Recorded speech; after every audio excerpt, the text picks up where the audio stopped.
And yet, when it comes to Democrats, a very different standard seems to be being applied here. Because both of these people were former Democrats. In fact, frankly, they probably agree with the Democrat Party here in the Senate on a lot of the positions that they hold. And yet, they had the temerity to come out and support positions that perhaps ran contrary to some of the positions held by particularly the progressive wing of the Democrat Party in this country. In the case of RFK, coming out for some positions that run counter to the orthodoxy of the healthcare so-called establishment, or in the case of Ms. Gabbard, different views perhaps about national security matters than those held by a lot of Democrats, certainly here in this chamber and in the progressive movement in the country. And it harkens back to two other Democrats who pretty much got pushed out of their party here in the United States Senate for holding views that ran contrary to the majority view of the progressive wing of the Democrat Party. Those two Democrats were Joe Manchin and Kyrsten Sinema. In the case of Kyrsten Sinema, she was viewed, I think, by Democrats as perhaps too free market. She was viewed as pro-business, as pro-investment, and as pro-jobs, lighter regulatory touch, lighter tax policy, pro-energy policy. In the case of Joe Manchin, he had I should say he had what I would say are accurate views with respect to energy development in this country. In other words, making America energy dominant, a view shared by many in our party, including our president. And for that, he was viewed as too conservative to be a true Democrat. And so Joe Manchin and Kyrsten Sinema ended up getting pushed out of the Democrat Party here in the United States Senate. Now, their ultimate cardinal sin, however, in the case of Manchin, as I said, he was pro-energy in a party that is dominated by climate, green, all those, however adjectives you want to use to characterize or describe it. His views ran contrary. In fact, he tried to cut a deal with the Democrats in the Inflation Reduction Act, only to find out that they kind of went back on him, and the deal wasn't what he thought he had agreed to. So his views were out of the mainstream of the Democrat Party, as were Kyrsten Sinema's. But their cardinal sin, Mr. President, their cardinal sin was that they voted against getting rid of the legislative filibuster, a view that was held by, up until just a few years ago, a majority of Democrats here in the United States Senate. There was a letter signed, which I shared the other night, had 32 Democrat signatures on it, pleading with the leadership here in the Senate not to abandon the Senate tradition and heritage with respect to the filibuster, to maintain the heritage and the tradition that the Senate has for open debate and for representation of the minority, for the requirement for collaboration and bipartisanship when it comes to moving consequential legislation. Those are the things that the filibuster traditionally was about.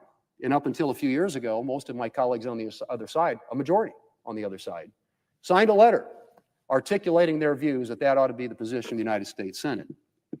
Well, they tried to push it because they weren't getting the outcomes they wanted on a couple of pieces of legislation when they had the majority a couple of years ago, and they forced a vote on changing the rules, breaking the rules, to get rid of the legislative filibuster and be able to enact an agenda that's more consistent with their liking. There were two people that voted against it on their side, Kyrsten Sinema and Joe Manchin. And for that cardinal sin, they were essentially ostracized. And to this day, Mr. President, the Democrat Party continues to hold a position now, very contrary to the one they held just a few years ago, about getting rid of the legislative filibuster. And why do they want to do that? Because they want to enact an agenda, a progressive leftist agenda, which the American people voted against in November. And as recently as last summer at the Democrat convention, the Democrat leader basically laid out the things they want to do. First, he said, we're going to get rid of the filibuster because we have the votes now. Manchin and Sinema are gone. I've talked to the Democrats that we think we're going to elect, and we're going to have 51. And at that time, he was predicting a clean sweep. They were going to win the House, the Senate, and the White House. And they would get rid of the legislative filibuster. And the first thing they would do is they'd federalize our elections in this country. That'd be the first thing they were going to do. And then they said they were going to enshrine abortion rights in law. That was one of the things they were going to do. There have been many on their side who have talked about packing the Supreme Court, about allowing statehood for Puerto Rico and for Washington, D.C., all elements of the agenda that they want to accomplish through getting rid of the legislative filibuster. That was articulated by the Democrat leader as recently as the Democrat convention last summer. Intentions that they had to get rid of the legislative filibuster so that so that their party is in control, that they could do the things that they wanted to do, that they felt that the American people were asking them to do. Well, it turns out there was an election between last summer and now in which the American people spoke otherwise. And they had a very different view than the Democrats on a whole range of issues. Issues on which I think the left and the Democrat Party is completely out of step with the American people. Not the least of which is allowing boys to play girls' sports. That's a 90% issue with the American people. The House has passed legislation on it. We will vote on it at some point in the future. And I just can't imagine, and I speak as a dad of daughters who were both female athletes, so one of whom is in her high school and college Hall of Fame. I don't know how anybody, and this is where I say, I think that there's just a certain intuitive common sense the American people have. And they voted for that and made that abundantly clear in the election this last fall. And so I say that, again, just to remind people, when you hear this perspective about how Republicans don't have any room for dissent, they all got to be in lockstep. Believe me, we got a lot of dissent on our side. Try leading the Republican conference. The Democrats, on the other hand, you have a dissenting view, particularly on something like the filibuster. Sorry, you're out of here. And so, Mr. President, today, it's ironic to me that we are going to vote on two nominees, President Trump's nominees, to be Secretary of the Department of Health and Human Services and to be the Director of National Intelligence, who are former Democrats. And I will be surprised. I would like to be surprised. But I don't believe that there's going to be a single Democrat that votes for either of the two people who less than a year ago were members of their party. In some cases, members of their party that goes back decades. The Kennedy family, Democrat politics in America. So you have two nominees who were Democrats a year ago, but because they articulate views now or demonstrated dissent from the ideology of the Democrat Party, are no longer can get even one Democrat to vote for him here on the floor of the United States Senate. Now, again, I'm hoping to be surprised. That vote's going to happen in about 30 minutes on Tulsi Gabbard to be Director of National Intelligence. And then shortly after that, we'll have a cloture vote on Robert F. Kennedy to be Secretary of the Department of Health and Human Services. In each of those cases, you got Democrats in good standing, as recently as a year ago, who have been pushed out, come now, they're nominees by President Trump for positions within his administration, and you're not going to see a single Democrat vote for them. But we will confirm them, and we'll get these people into these positions as soon as possible. And answer, I think, the mandate that was given by the American people in November, and that is they want a different track in this country, a different direction. They have a different set of priorities than is being articulated here on the United States Senate. Mr. President, we also had just recently a vote on Laken Riley, and that was probably the most glaring example, again, of Democrats' willingness to filibuster, something they wanted to get rid of 2 years ago. They want to get rid of the legislative filibuster. We get the majority. First time we put a bill on the floor, what do? They filibuster it. And so here we are, slowing down these noms, full 30 hours on Tulsi Gabbard. I assume they'll do the same thing on RFK. But these are people that are going to be confirmed and going to begin working in this administration to implement the agenda that the President of the United States has articulated and the one that he carried to the voters in this last election, and an election in which the voters gave him a decisive majority at the polls. And so, Mr. President, I hope, again, that I'm wrong. I hope that we have a bipartisan vote today on either or both of these nominees. But I will tell you that based on my assessment of where the party is, the Democrat Party in this country, it will come as a great surprise to me if that's the case. Mr. President, I yield the floor.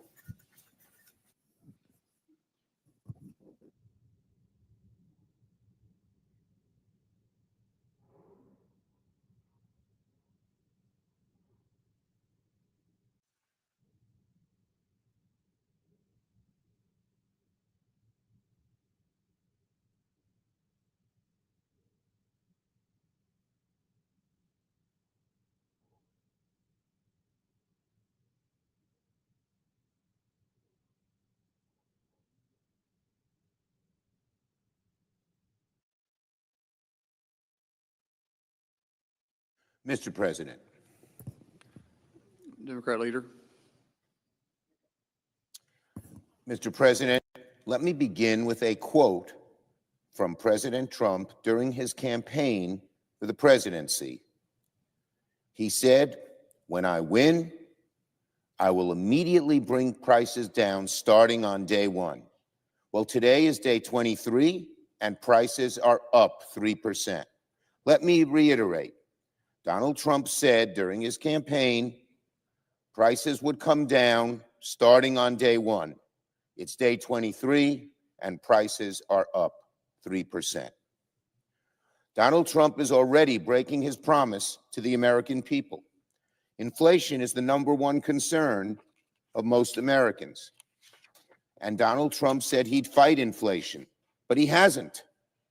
Groceries are up 0.5%. Chicken, pork, steak are all more expensive.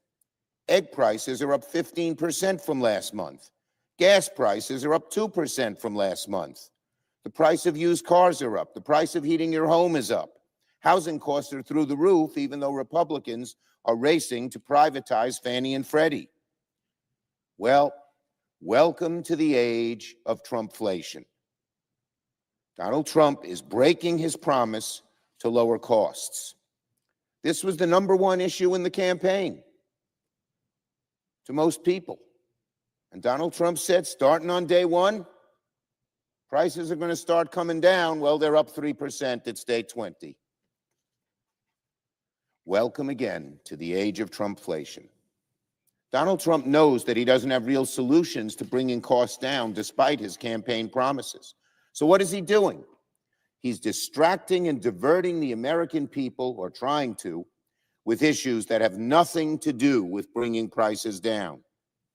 He's distracting and diverting with issues like changing the name of the Gulf of Mexico, talking about changing the chairman of the board of the Kennedy Center, talking about building hotels in Gaza, talking about the Panama Canal, talking about annexing Canada.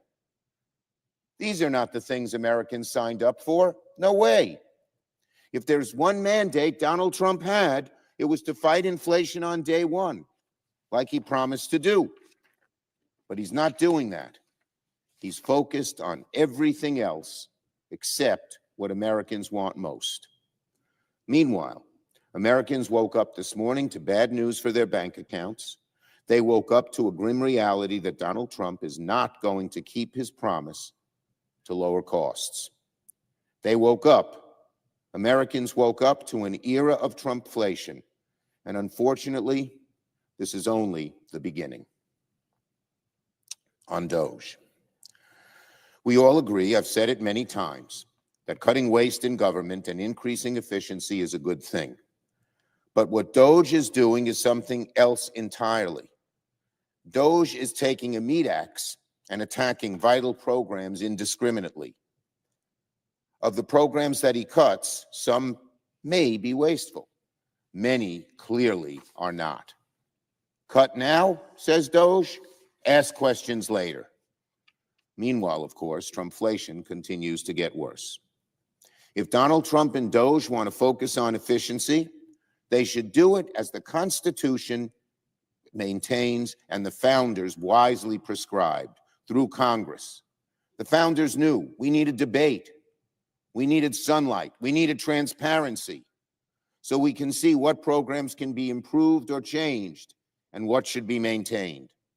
Instead, DOGE is taking a meat axe and cutting vital programs that virtually no one outside of DOGE would call wasteful.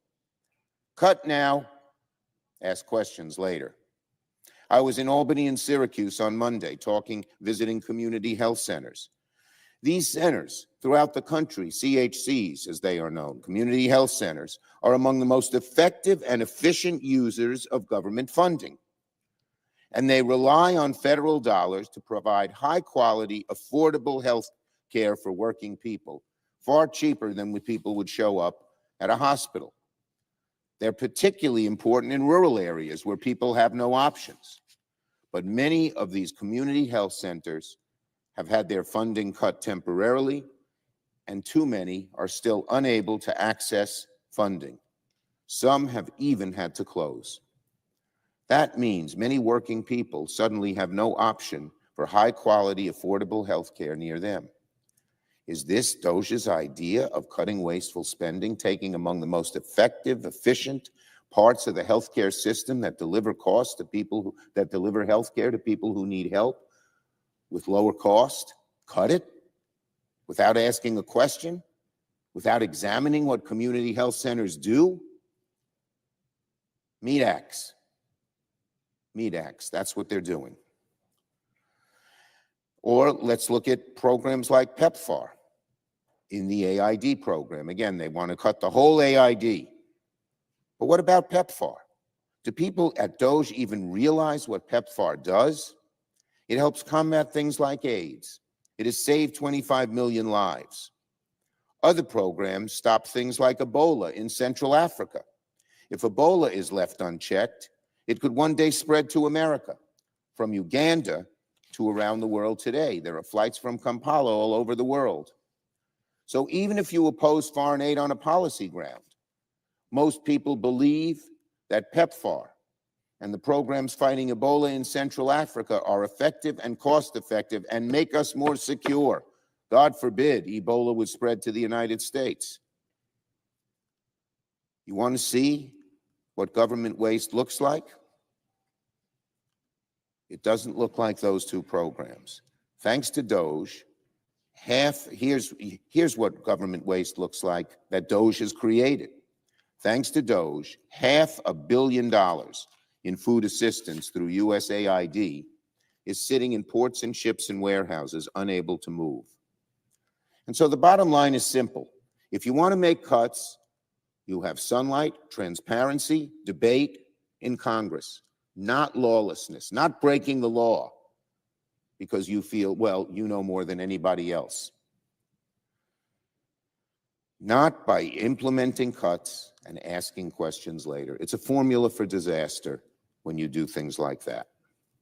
These policies will hurt children, they'll hurt seniors, they'll hurt veterans, and so many other of our friends and neighbors. On reconciliation. Today, Senate Republicans' scheme to pass tax cuts for the ultra-rich takes the next important step. Later today, Chairman Graham of the Budget Committee will hold a markup of the Republicans' first reconciliation bill.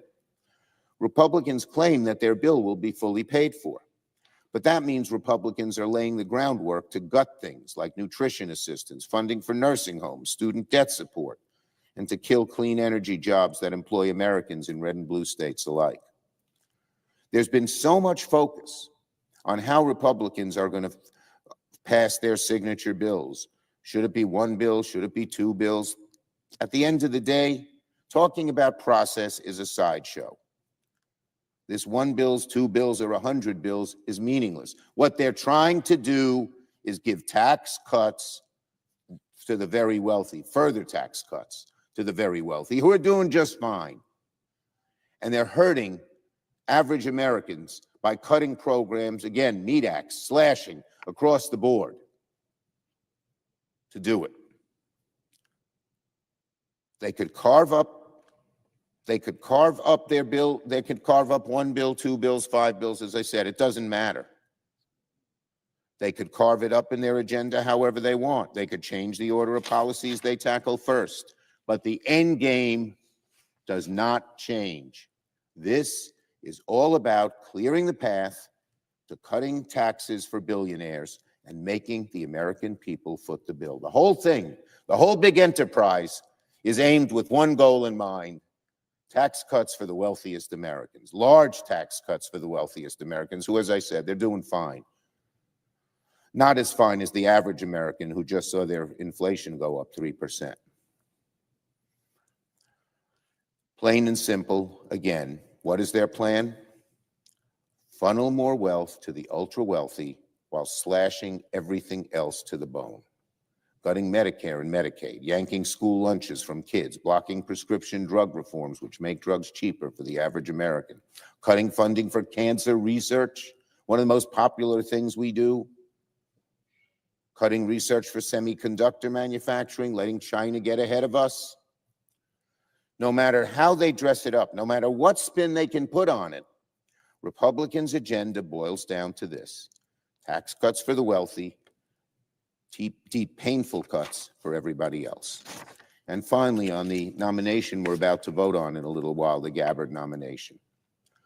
Every single Democrat, I am proud to say, will oppose the nomination of Tulsi Gabbard, because we simply cannot, in good conscience, trust our most classified secrets to someone who echoes Russian propaganda and falls for conspiracy theories.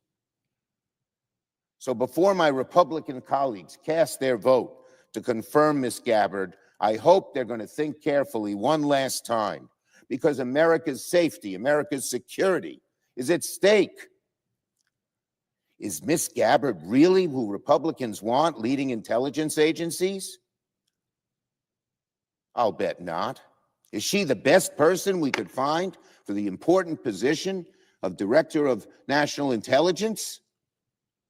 Of all the people who know the intelligence world, I know some will be conservative like Donald Trump would want, but they wouldn't have the huge question marks about them that Ms. Gabbard has.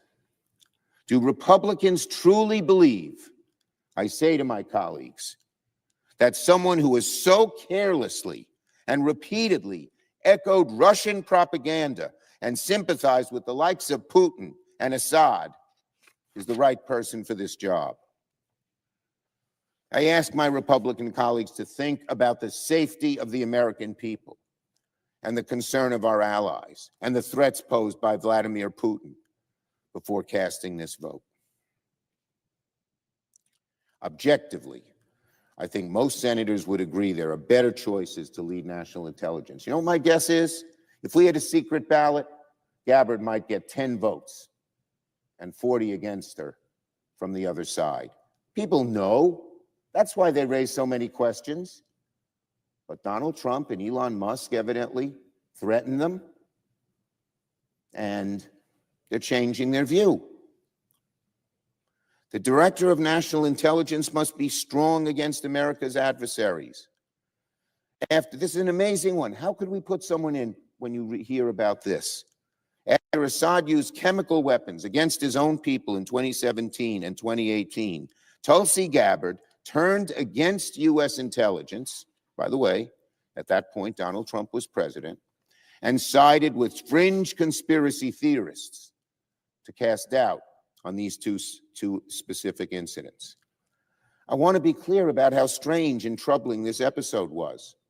On one side, you had the entire U.S. intelligence ecosystem, the intelligence system of the French government, the Organization for the Prohibition of Chemical Weapons, all saying the same thing, that Assad used chemical weapons against his own people in 2017 and 2018. The findings were not speculation. They were based on satellite imagery, witness accounts, medical experts. In other words, the kind of intelligence data that Ms. Gabbard would be responsible for evaluating if she, God forbid, gets this job. On the other side of all these experts and all this evidence, fact-based, you had Tulsi Gabbard relying on the judgment of an individual who had appeared on Russian-funded propaganda outlets, questioning those findings. shielding Assad for his inhumane conduct. I have to say, I have never heard of a DNI nominee who was so ready and willing to question the findings of America's own intelligence operations and yet accept Russian disinformation so easily. And of course, I'm troubled by her long record of showing weakness against Russia when it came to Putin's invasion of Ukraine. On the night Russia invaded Ukraine and launched the first full-scale invasion of a sovereign nation in Europe since World War II, what was Ms. Gabbard doing? She was on Twitter at 11:30 p.m. blaming NATO and the United States for starting the war in Ukraine when Putin invaded Ukraine. She said the war could have been avoided had NATO and the U.S. just accommodated Putin. That's who we want as head of national intelligence? By the way, Russian state TV gleefully aired these comments shortly thereafter. And now Republicans want to make this person the top U.S. intelligence chief. Can you believe it? I really don't believe my Republican colleagues believe she's the right choice. I really don't. I know the pressures that have been placed upon them. There's word in the newspapers and other places that people were told their elections would be opposed, etc. Who knows? But we do know that there was tremendous pressure on Republican senators. But sometimes, my Republican colleagues, you have to buck and stand up to the pressure and say, no, this is the wrong choice, definitely the wrong choice for America. And again, I'd repeat, if there were a secret ballot, I would bet that Gabbard would get no more than 10 votes in the Senate. 10, maybe. So the nomination of Ms. Gabbard is one of those moments. So again, before Republicans cast their vote to confirm Ms. Gabbard today, please, please, please answer one simple question. Do you care more about doing the right thing for our national security or doing whatever is necessary to keep Donald Trump happy? Yield the floor.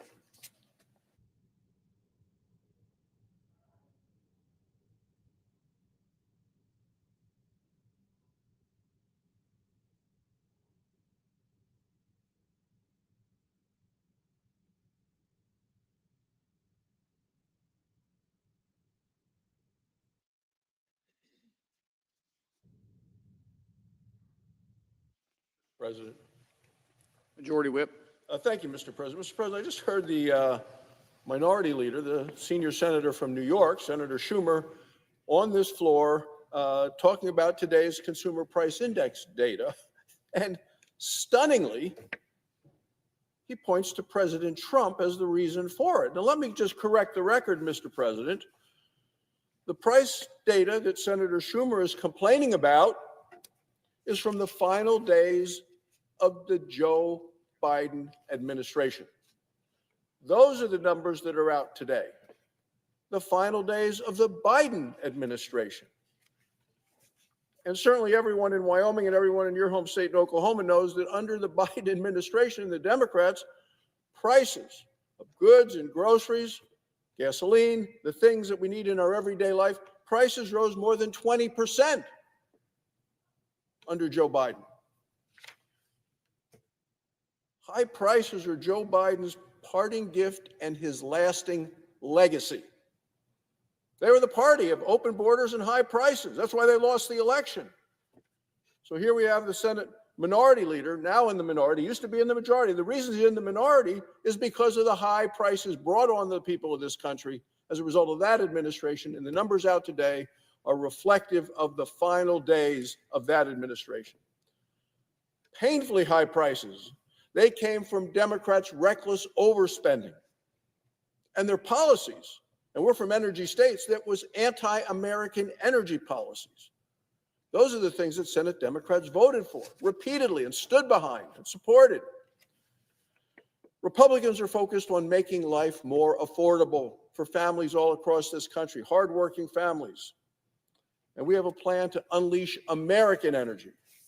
And that way, we can keep lowering prices for for American families. I just can never forget when Joe Biden said he wanted to prioritize climate over energy that was available, affordable, and reliable.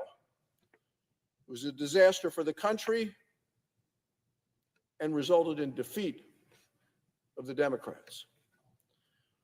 Today, Mr. President, I come to the floor also to talk about confirmation votes. And the Senate will soon vote on the confirmation of Robert F. Kennedy, Jr.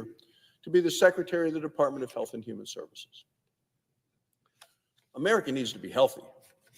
I'm a doctor, worked with patients for over 20 years, was a surgeon in Wyoming. The problem is our nation faces a chronic disease epidemic.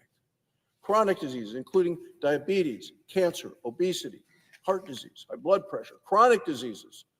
They are so widespread that managing them accounts for almost 90% of the federal health care spending in this country. And we spend a lot of our gross national product on health care. Nearly 3 in 5 Americans, adults, and 1 in 4 American children are impacted by this. Our healthcare system tries to address the problem, but yet by incentivizing procedures over prevention and paying for that, well, it often fails to address what we need to do effectively as well as economically. As a result, Americans are actually becoming less healthy. We need to put America on the path to good health. President Trump has selected Robert F. Kennedy, Jr. to do just that, to make America healthy again.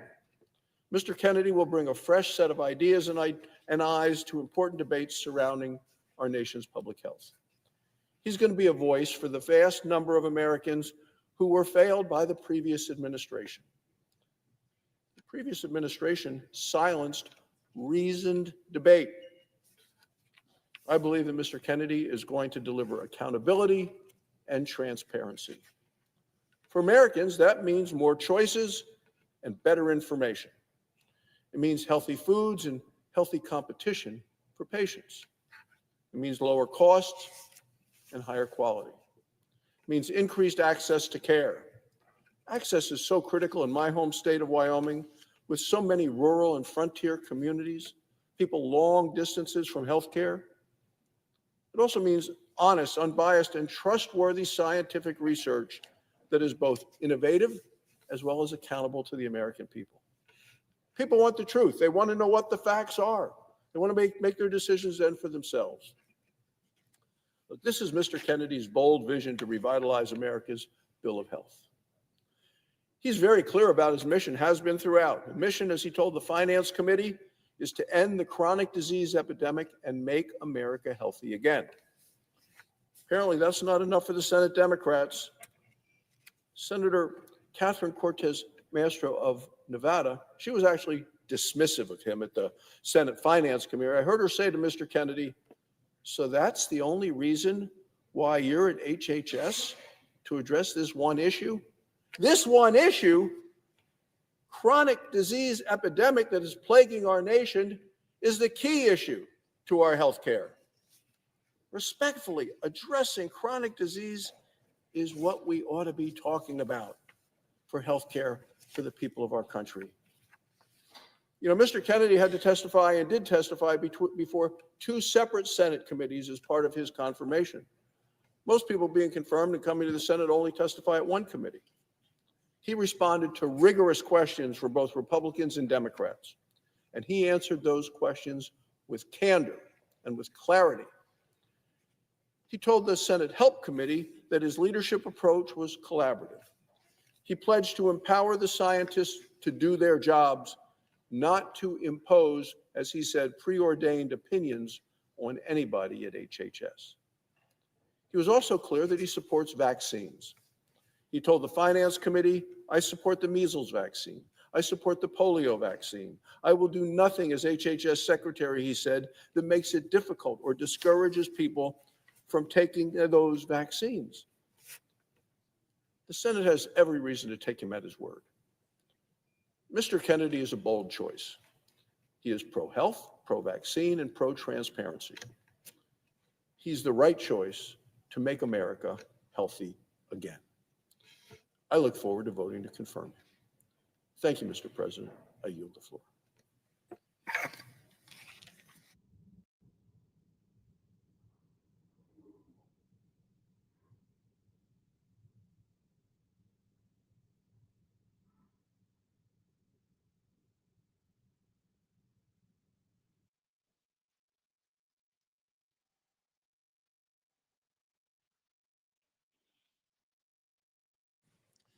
Mr. President, Senator from Virginia. I ask unanimous consent that I be permitted to speak for 6 minutes, followed by Senator Wyden for 5 minutes, Senator Crapo for 5 minutes, and Senator Schumer for 2 minutes prior to the scheduled vote.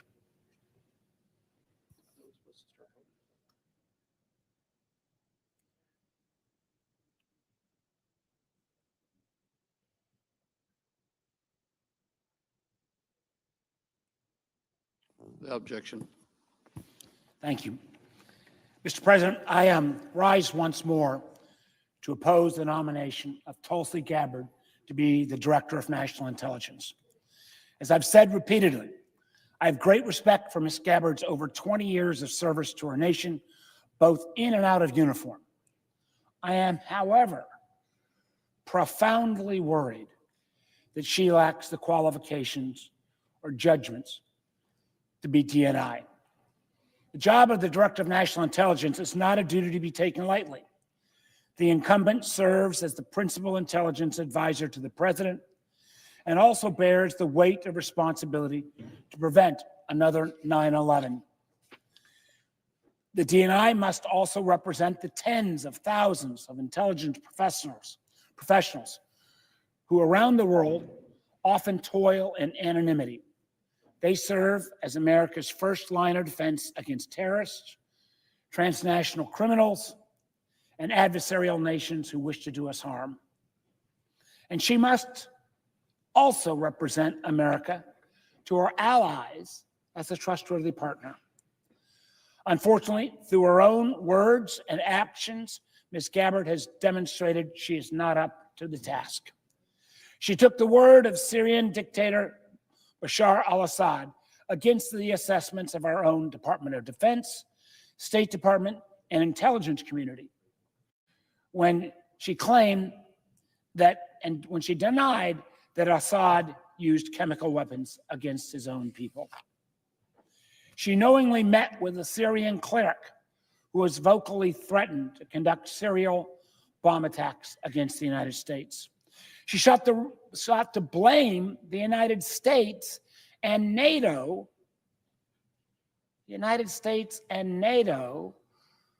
for Putin's illegal invasion of Ukraine.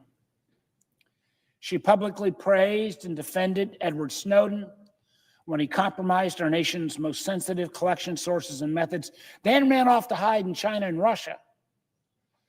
Those compromises put at risk not only our intelligence, but our men and women in uniform in places like Iraq and Afghanistan. And just last week, even with repeated inquiries from her Republican colleagues, she refused to call Snowden a traitor.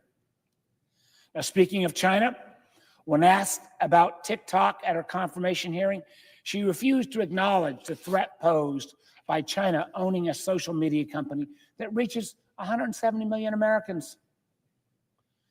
And all the way up until she was nominated to be DNI, she publicly advocated for the wholesale elimination of FISA 702.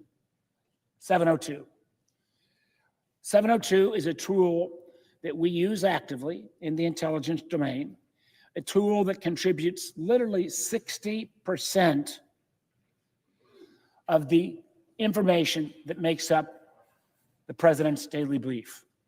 That daily brief, which will also fall under her responsibility, should be confirmed. The environment facing a new DNI today is complicated and fraught with challenges. Not only had the traditional threats persisted, China, Russia, Iran, North Korea, but we've seen an increased threats from terrorism, cyber actions, and transnational criminal organizations. All the while, the intelligence community itself is under attack. Some of our most senior and experienced law enforcement and intelligence professionals are being asked to take political litmus tests. And those who are seen as insignificantly loyal are being fired or forced to resign. Whole agencies are being eliminated and funding impounded in flagrant defiance of the Constitution, which only gives the Congress, us here in this body, the power of the purse. and unvetted, unqualified individuals illegally burrowing into classified and sensitive information. This very action jeopardizing our national security and violating Americans' privacy. These Doge Bros seem to have no restriction on them at all. And I've seen no evidence that Ms. Gabbard is prepared to deal with this onslaught. Therefore, I must oppose her nomination and urge my colleagues to do the same.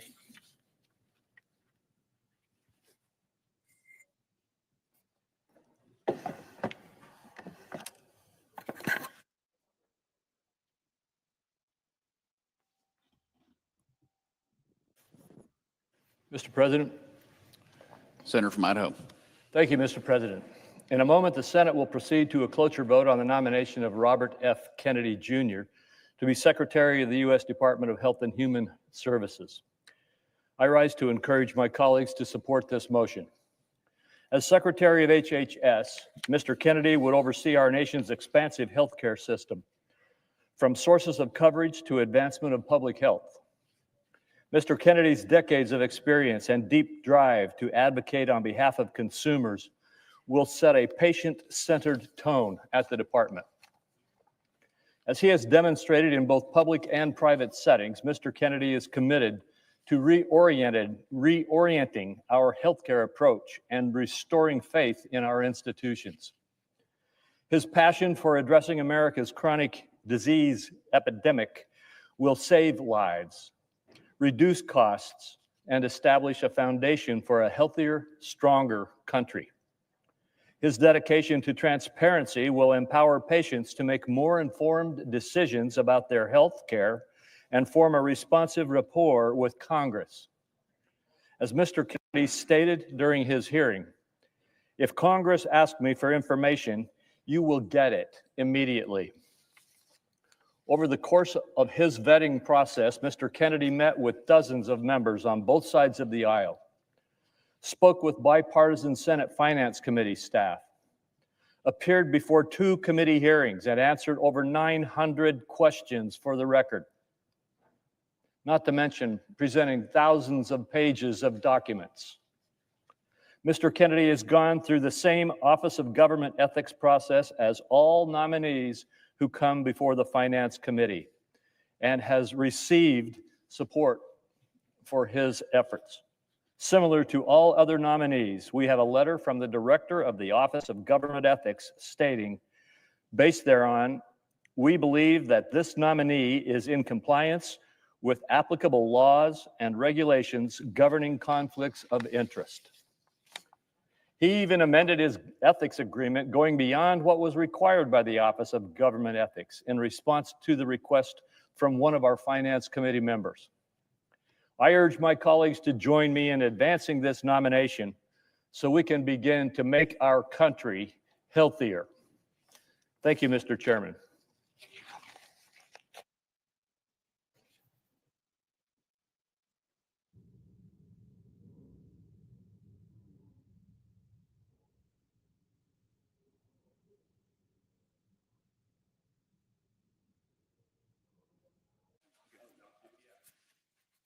Should I do it or not?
President, Democratic leader.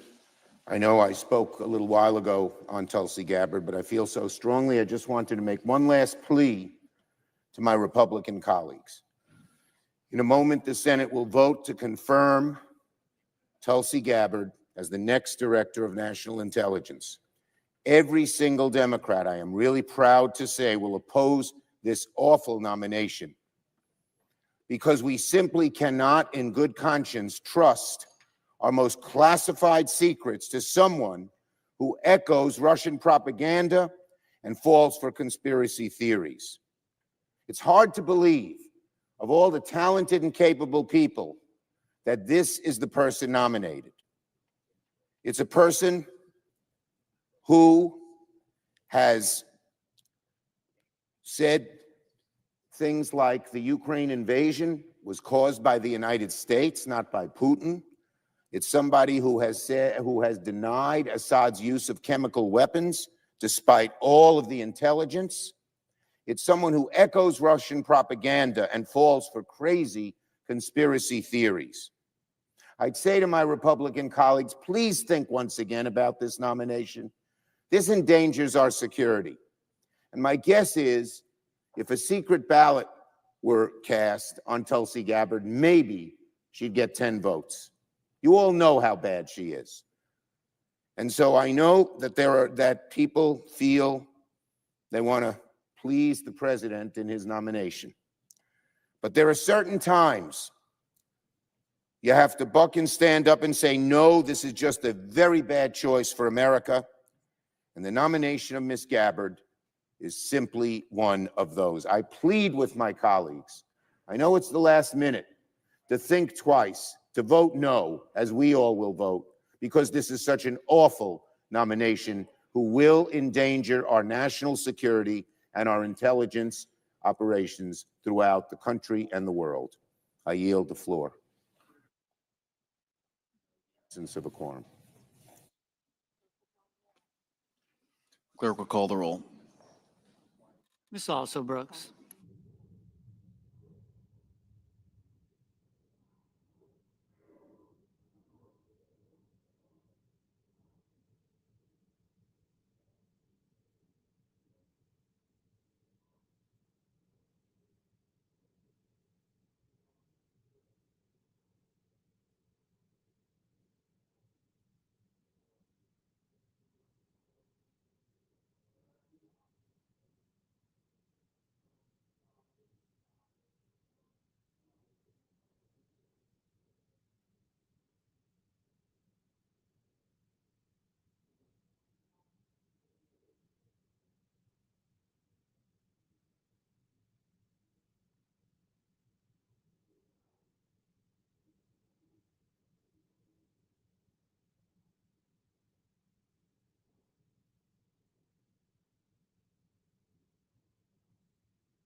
Mr. President, Senator from Oregon. I rise to oppose the nomination of Robert F. Kennedy Jr. to be the Senate quorum call. vacate the quorum call.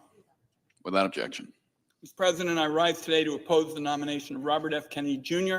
to be the Secretary of the Department of Health and Human Services. And let me put it very bluntly to my colleagues. A vote for Robert Kennedy for this position is a vote for a sicker America. And there's irony in that judgment, considering Mr. Kennedy is the figurehead of a mass movement known as Make America Healthy Again. But on issue after issue, Mr. Kennedy refused to stand up for policies that will keep Americans healthy and out of the hospital. From vaccines to affordable health insurance to lower drug prices to women's reproductive health care, Mr. Kennedy, through several hearings, ducked and dodged and weaved instead of answering the basic questions that came from senators of both parties. When he did answer, he demonstrated a shocking lack of knowledge about the federal health programs he'll be charged with running and a willful desire to mislead senators about his views on science matters like vaccine safety. The only conclusion I'm left with is that he stands steadfastly by the outlandish views he's expressed over his 2-decade career as an anti-vaccine crusader, and he's fully prepared to implement the Republican healthcare agenda. That agenda boils down to putting big pharma and insurance companies back in charge while leaving millions of American families to fend for themselves without affordable care. And I want to be clear about this. Going back to my days as director of the Gray Panthers, which is what I did before I went into public service, I can just tell you, Mr. President, this is the least qualified nominee to ever be nominated for a position of this importance. So for the next day and night, Senate Democrats are going to be out on this floor telling the American people why. Our colleagues on the other side of the aisle still have an opportunity to turn away from a dangerous path. If they do not, my view is their legacy will be tarnished by setbacks in science that will echo in America for decades. As I mentioned, I spent countless hours as a young man working with seniors to navigate the newly created Medicare program and help them avoid predatory insurance company tactics that remain all too common today. To me and many other Americans, healthcare colleagues is the most important issue, because if you and your loved ones don't have their health, everything else goes by the board. And the reality is, we need to make sure that Americans have the best and most affordable health care possible, rather than having a handful of healthcare companies being gobbled up in the entire market for health insurance, pharmaceuticals, hospitals, and even doctors. The results have been great for shareholder profits and disastrous for American families. Costs keep climbing. The act of getting a doctor's appointment or filing an insurance claim seems to have become an Olympic sport in much of America. The system delays and denies care and rakes in profits while patients are left wondering how they're going to get the care they need. So the question before the Senate now is whether we want America's chief health officer to be somebody who's going to take on those corporate interests, somebody who's going to fight tooth and nail to lower costs and improve care, somebody who's going to work to protect and improve the federal health care programs that tens of millions of Americans rely on them, and not gut. Everything I've seen and heard from Mr. Kennedy over these last few weeks has led me, colleagues, to conclude he is not the person that America needs. Americans have little reason to take Mr. Kennedy at his word. They do, however, have every reason to believe Mr. Kennedy will continue to embrace and amplify anti-vaccine programs. Every reason to believe is he will back up Donald Trump's abortion bans. And every reason exists to examine the prospect that he'll be a rubber stamp for the Republican health agenda that would rip away the health care of so many Americans. Over the next 24 hours, Democrats are going to show the American people why these concerns are so serious. I yield the floor, and I urge my colleagues to oppose this nomination. Right now. All time has expired. The question occurs on the Gabbard nomination.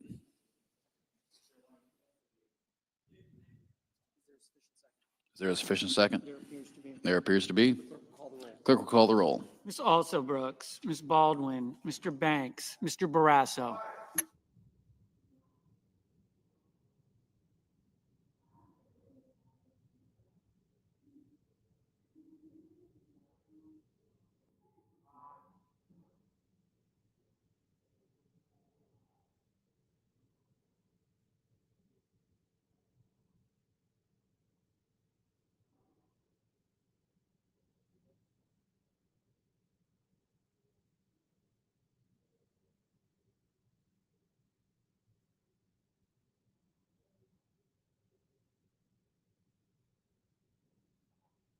Mr. Bennett.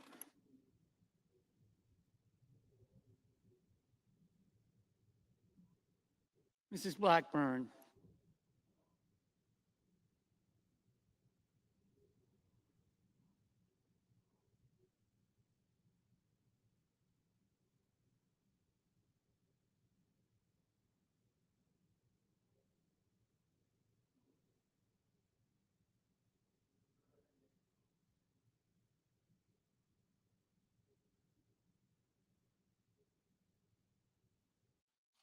Mr. Blumenthal.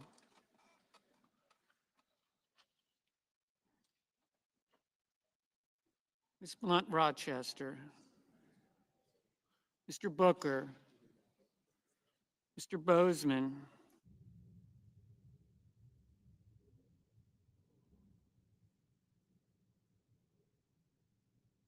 Mrs. Brett. Mr. Budd. Ms. Cantwell. Mrs. Capito.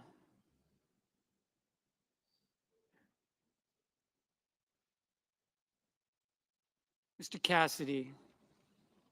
Ms. Collins.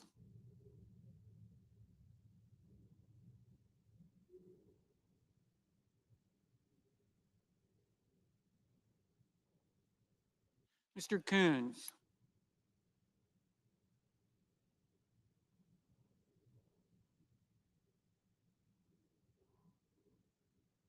Mr. Cornyn.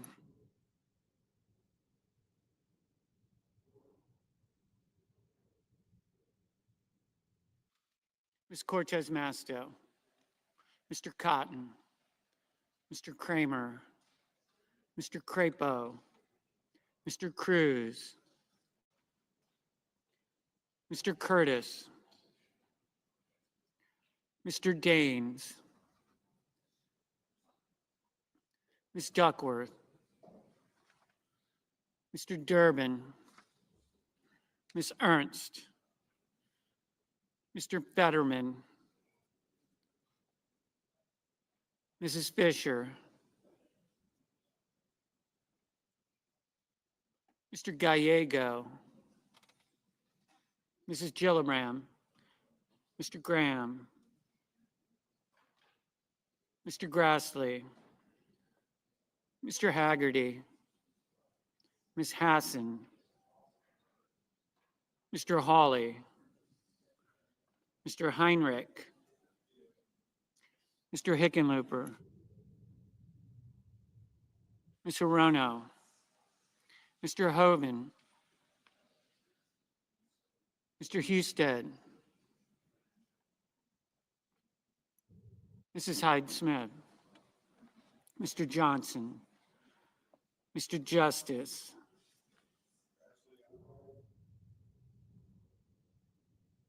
Mr. Kane. Mr. Kelly. Mr. Kennedy.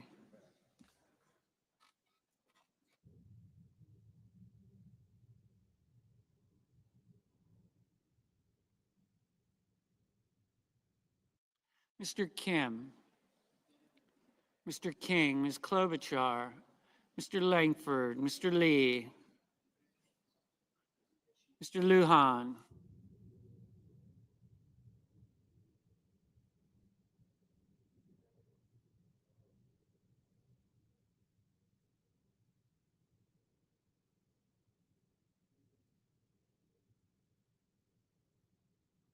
Ms. Lummis,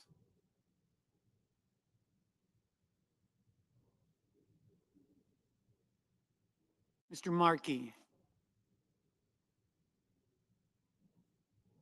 Mr. Marshall, Mr. McConnell, Mr. McCormick, Mr. Merkley,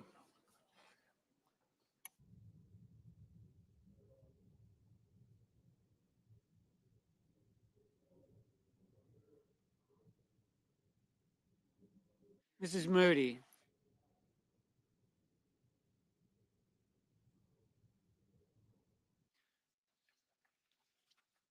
Mr. Moran,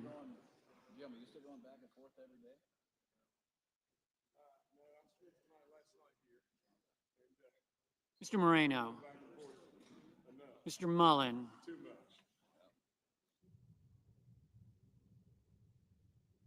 Ms. Markowski, Mr. Murphy, Mrs. Murray, Mr. Ossoff,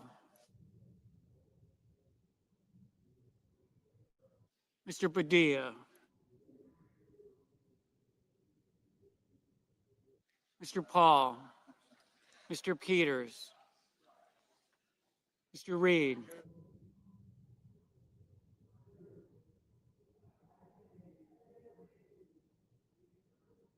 Mr. Ricketts,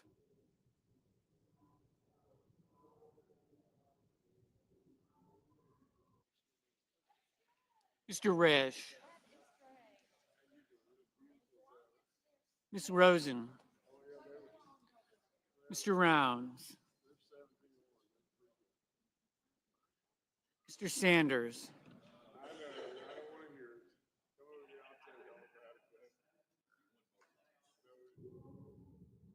Mr. Schatz,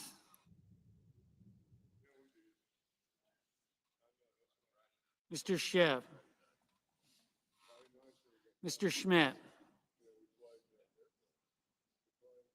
Mr. Schumer, Mr. Scott of Florida, Mr. Scott of South Carolina, Mrs. Shaheen,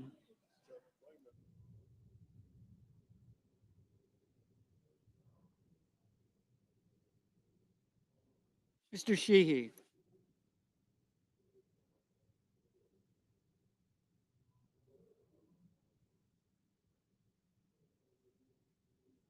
Ms. Slotkin, Ms. Smith,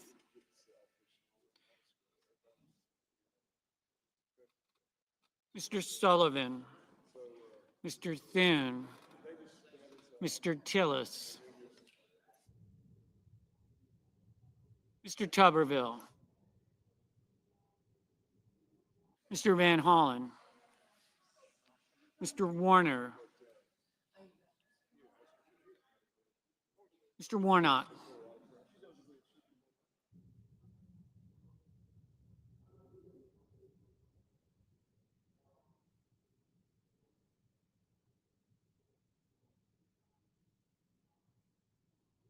Ms. Warren, Mr. Welch, Mr. Whitehouse, Mr. Wicker, Mr. Wyden,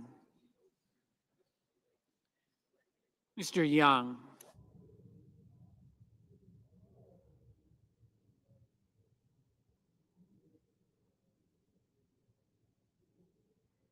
Senators voting in the affirmative: Banks, Barrasso, Blackburn, Britt, Budd, Cassidy, Cotton, Crapo, Curtis, Daines, Grassley, Johnson, Justice, Langford, Moran, Mullen, Risch, Rounds, Schmidt, Scott of South Carolina, Sheehy, Tillis, Tuberville. Mr. Hoeven, aye.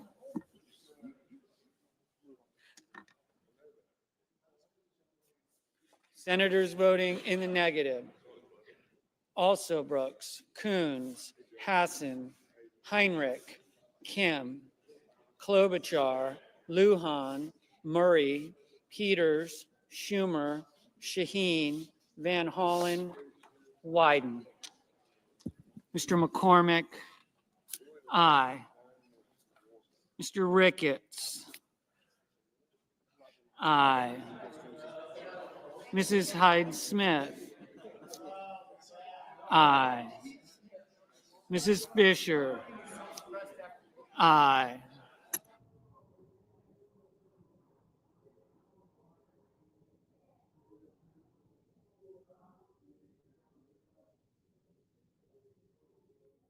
Mr. Schiff, no.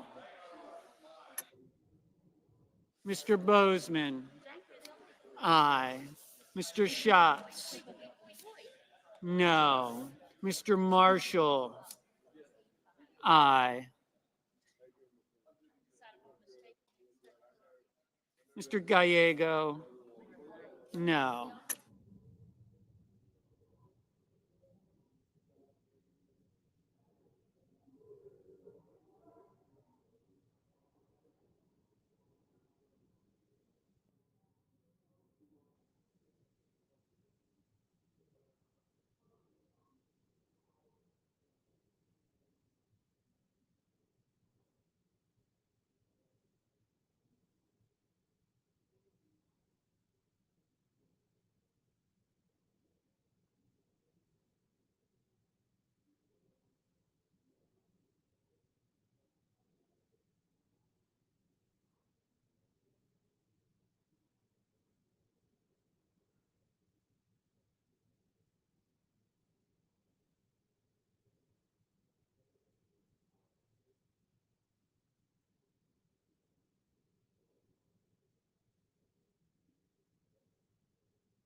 Mr. Thune.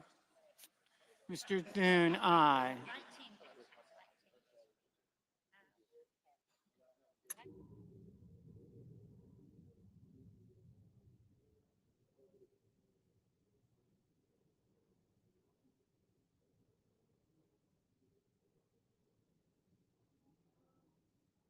Ms. Duckworth. Ms. Duckworth, no. Ms. Ernst. Ms. Ernst, aye. Ms. Collins. Ms. Collins, aye.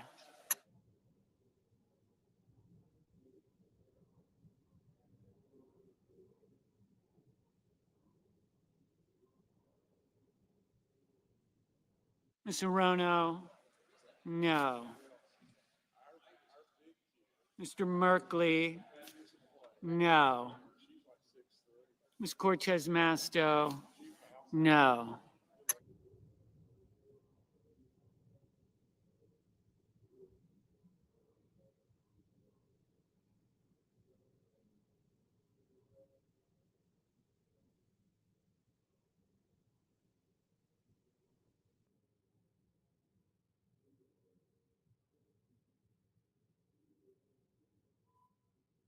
Mr. Ossoff. Mr. Ossoff, no.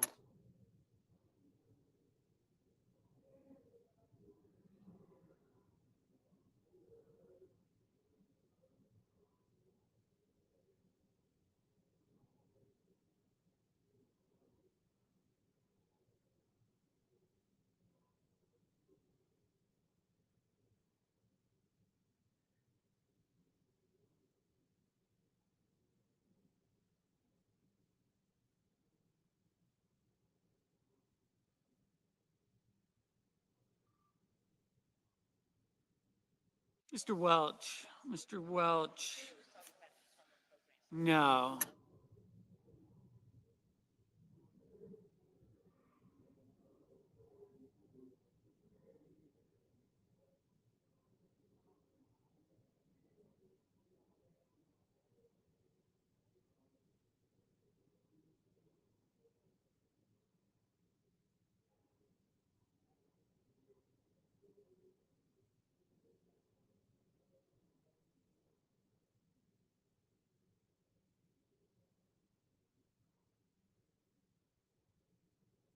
Ms. Baldwin.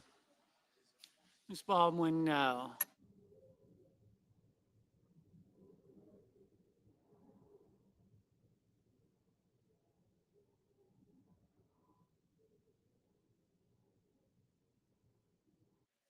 Ms. Cantwell. Ms. Cantwell, no.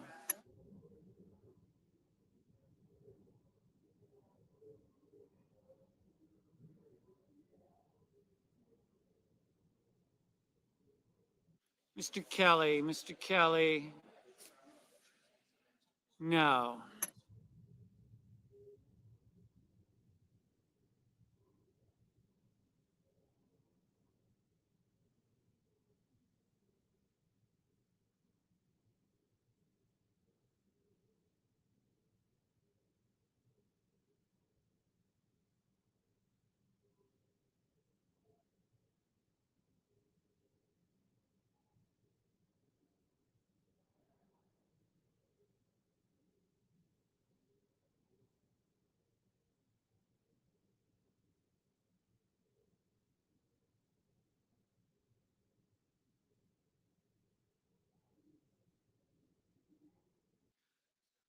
Mr. Graham. Mr. Graham, aye. Mrs. Moody. Mrs. Moody, aye.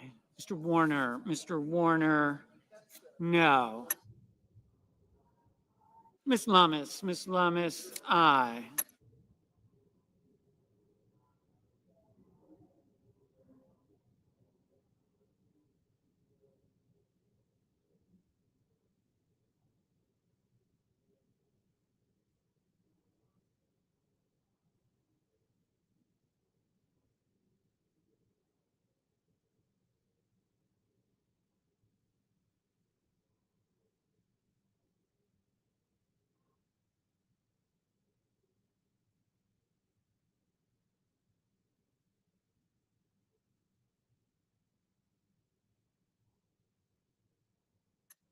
Ms. Blunt Rochester. Ms. Blunt Rochester, no. Mr. Husted. Mr. Husted, aye.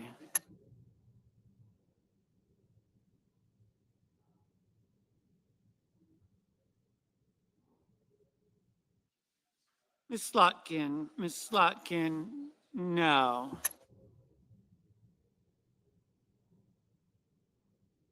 Mrs. Capito. Mrs. Capito, aye.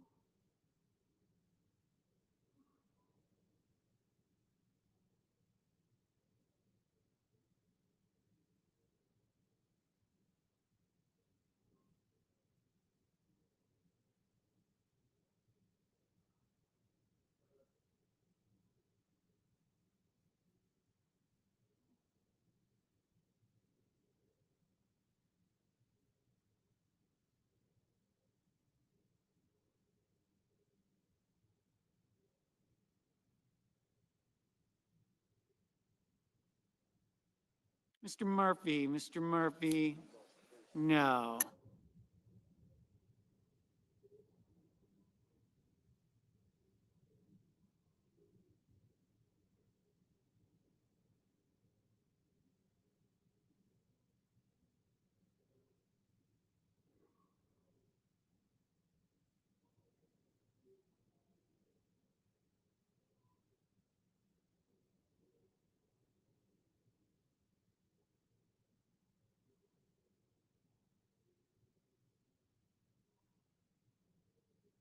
Mr. Blumenthal. Mr. Blumenthal, no.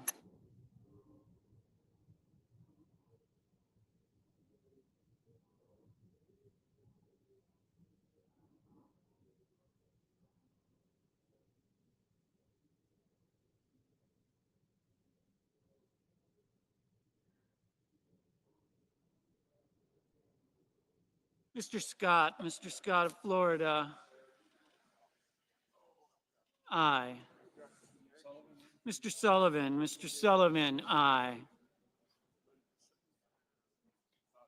Mr. Hickenlooper. Mr. Hickenlooper, no.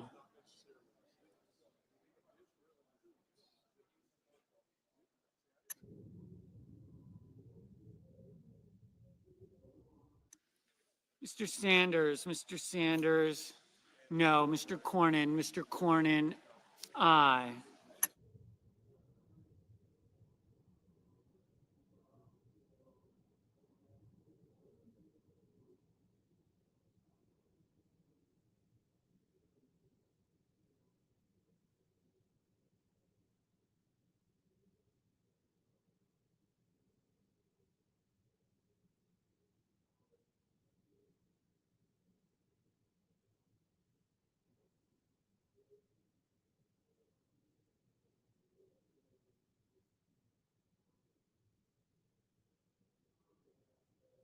Mr. King. Mr. King, no. Mr. Reed.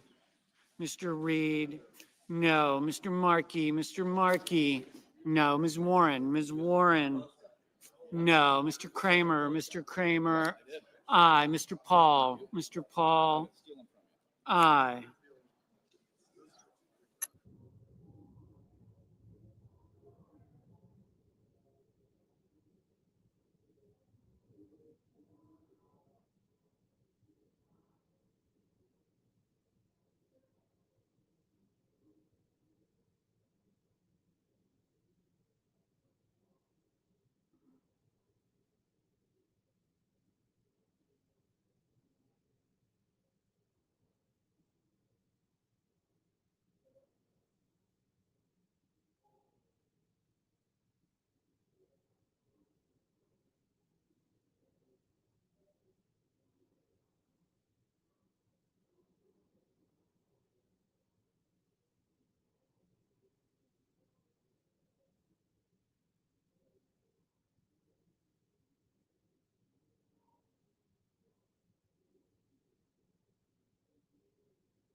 Mr. Fetterman, no.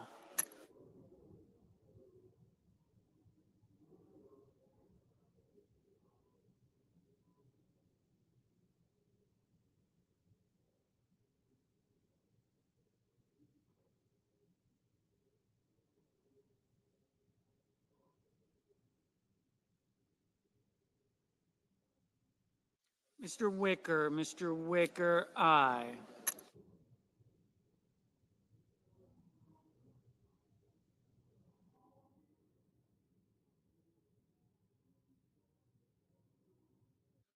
Mr. McConnell, no.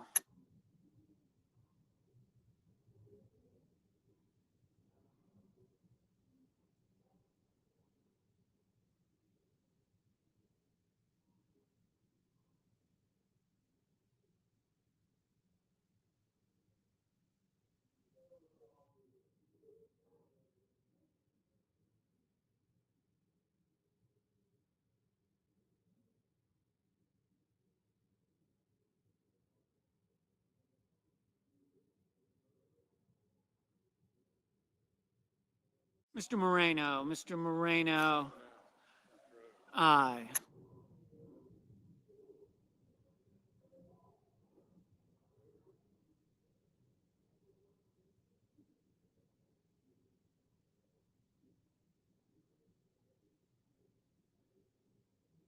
Mrs. Gillibrand, no.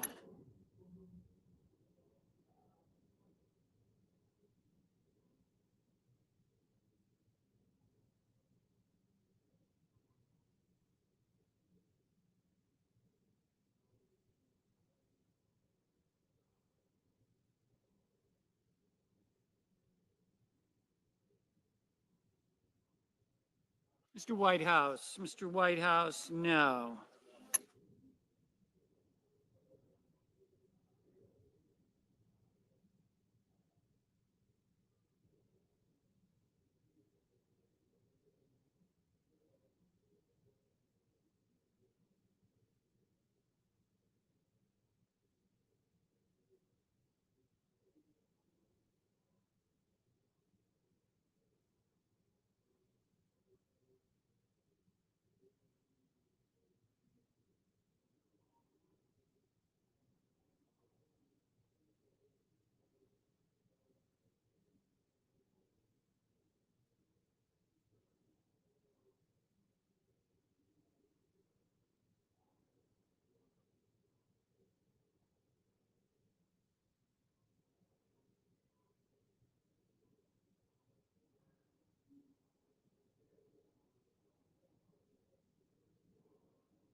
Mr. Booker, no.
Mr. Kane, Mr. Kane, no. Ms. Rosen, Ms. Rosen, no.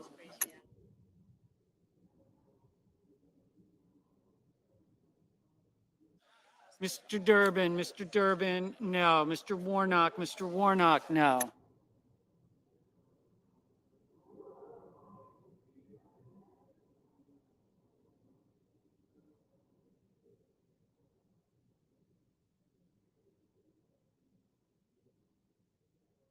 Ms. Smith,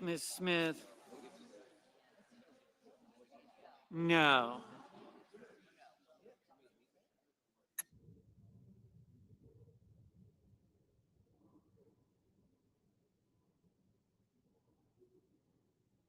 Mr. Kennedy, aye.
Mr. Haggerty, aye.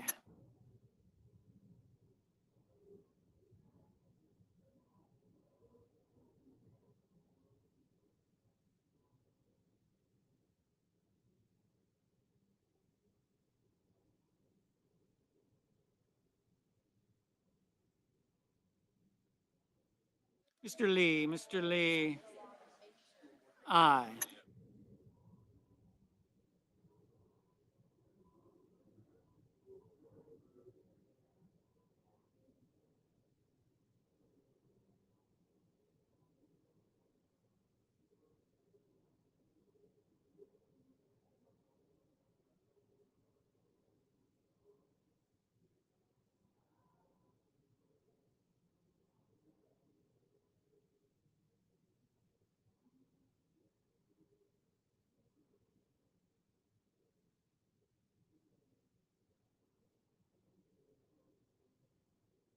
Mr. Cruz,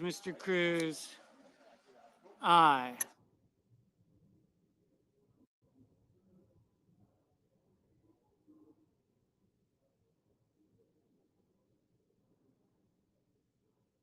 Mr. Padilla, no.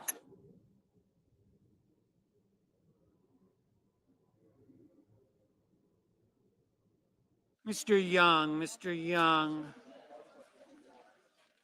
aye.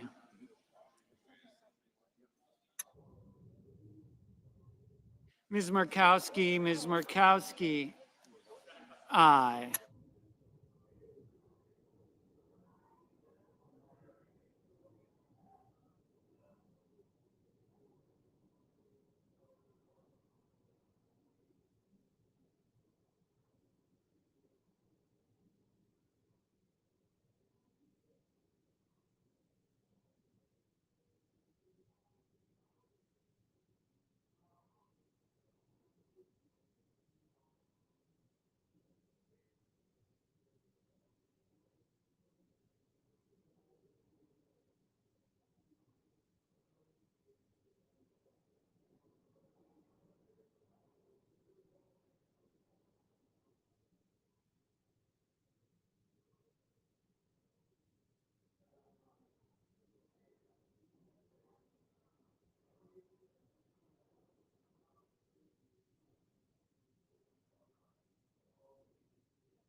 Mr. Bennett, Mr. Bennett. No.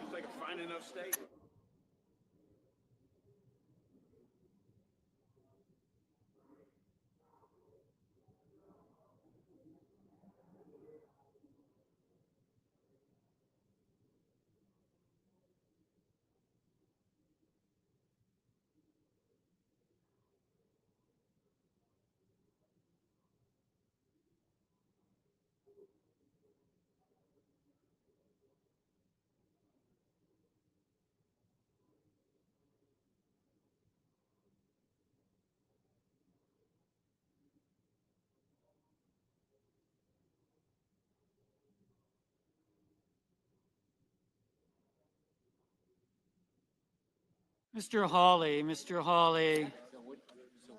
Aye.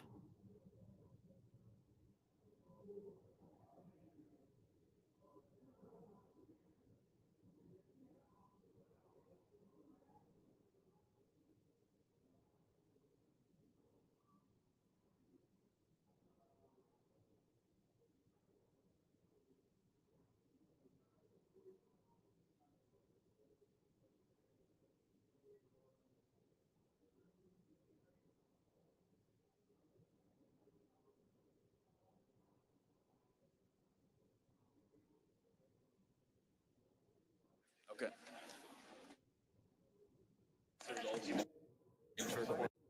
Yeas are 52, nays are 48. Nomination is confirmed. Under the previous order, the motion to reconsider is considered, made, and laid upon the table, and the president will immediately notify of the Senate's actions. Mr. President, Majority Leader. I move to waive the mandatory quorum with respect to the Kennedy nomination. Is there objection? Without objection. The clerk will report the motion to invoke cloture. Cloture motion. We, the undersigned senators, in accordance with the provisions of Rule 22 of the Standing Rules of the Senate, do hereby move to bring to a close debate on the nomination of Robert F. Kennedy, Jr. of California to be Secretary of Health and Human Services, signed by 17 senators. By unanimous consent, the mandatory quorum call has been waived. A quorum is present. The question, which one do? The question is it the sense of the Senate that debate on the nomination of Robert F. Kennedy, Jr. of California to be Secretary of Health and Human Services shall be brought to a close? The yeas and nays are mandatory under the rule. The clerk will call the roll. Ms. Alsobrooks, Ms. Baldwin, Mr. Banks, Mr. Barrasso.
Mr. Bennett.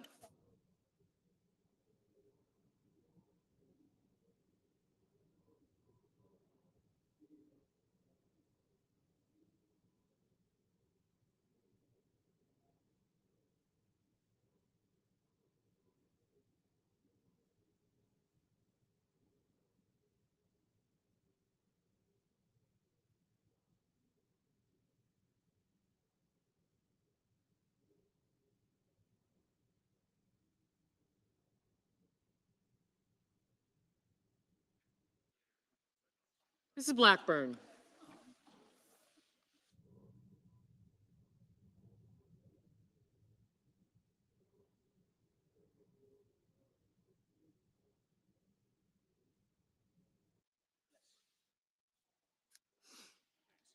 Thank you. Mr. Blumenthal, Ms. Blunt Rochester.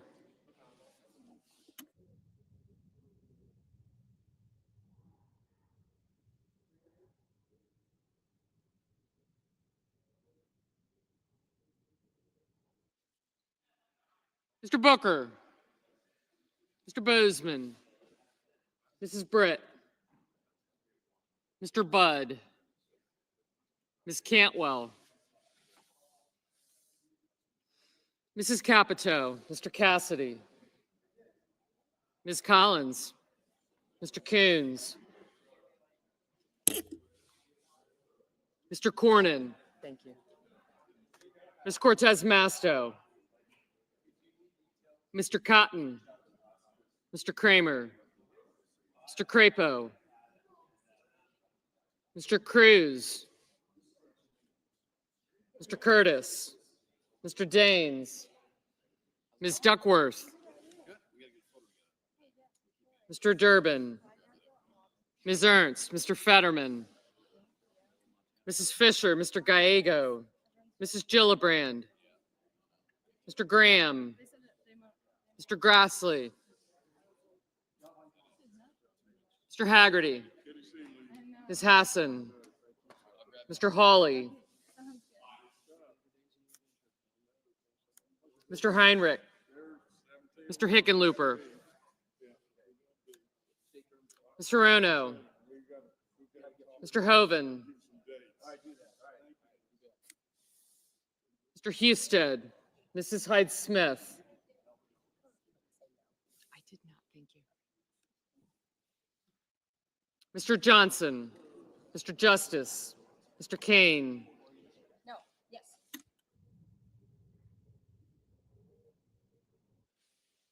Mr. Kelly. Mr. Kennedy, Mr. Kim, Mr. King, Ms. Klobuchar, Mr. Langford. Thanks.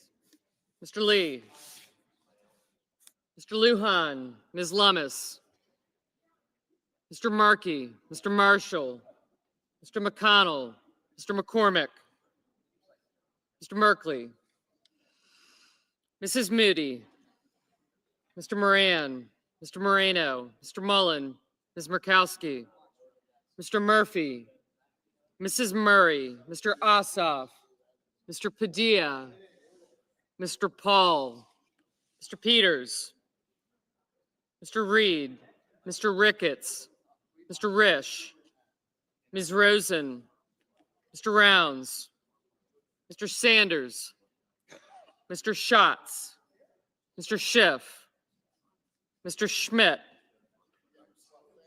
Mr. Schumer, Mr. Scott of Florida, Mr. Scott of South Carolina, Mrs. Shaheen, Mr. Sheehy, Ms. Slotkin, Ms. Smith, Mr. Sullivan, Mr. Thune, Mr. Tillis, Mr. Tuberville, Mr. Van Hollen, Mr. Warner, Mr. Warnock, Ms. Warren, Mr. Welch, Mr. Whitehouse, Mr. Wicker, Mr. Wyden, Mr. Young,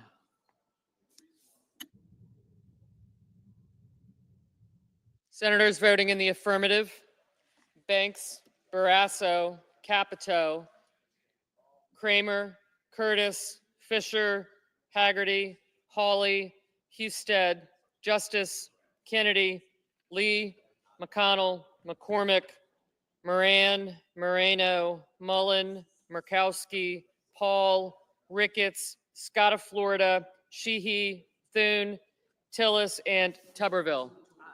Ms. Collins, aye. Senators voting in the negative. Thank you. Also Brooks, Bennett, Blunt Rochester, Booker, Coons, Durbin, Fetterman, Gallego, Hassan, Heinrich, Kane, Kim, Lujan, Reed, Rosen, Schatz, Shaheen, Slotkin, and Smith. Mr. Cornyn, aye. Mr. Cruz, aye.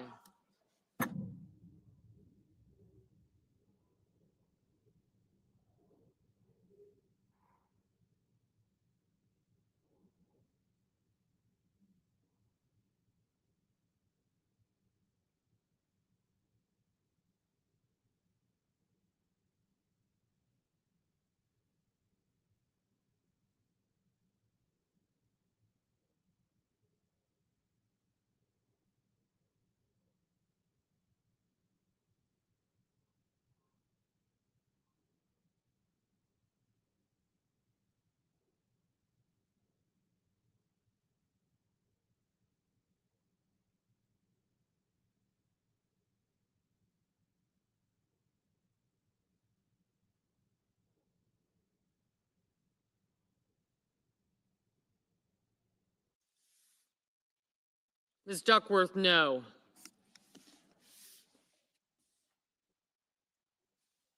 Ms. Cantwell, no.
Mr. Bozeman, aye.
Ms. Cortez Masto, no.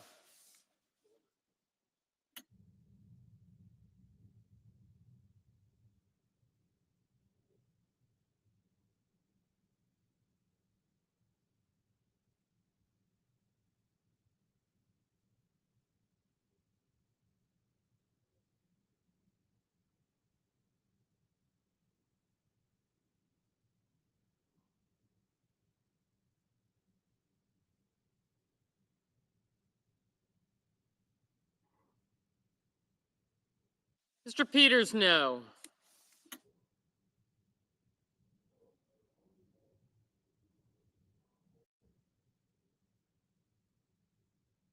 Ms. Ernst, aye.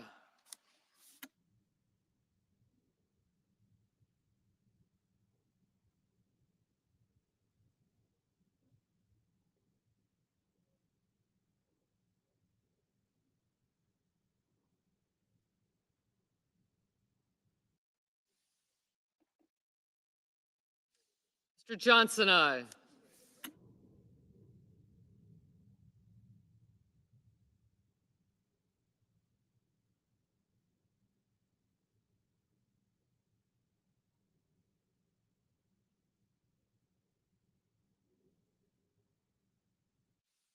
Mr. Murphy, no. Mr. Wyden, no. Mr. Cotton, aye.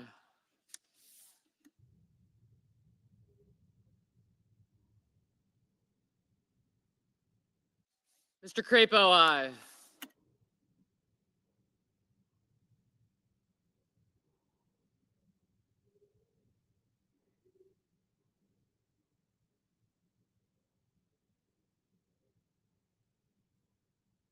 Mr. Daines, aye.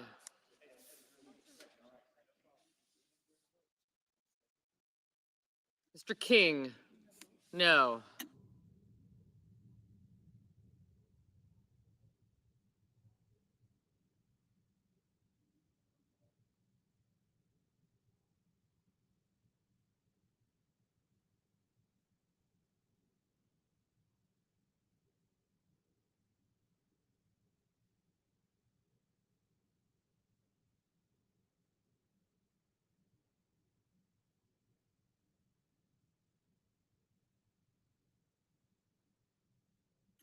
Mr. Hoven, aye. Mrs. Hyde-Smith, aye.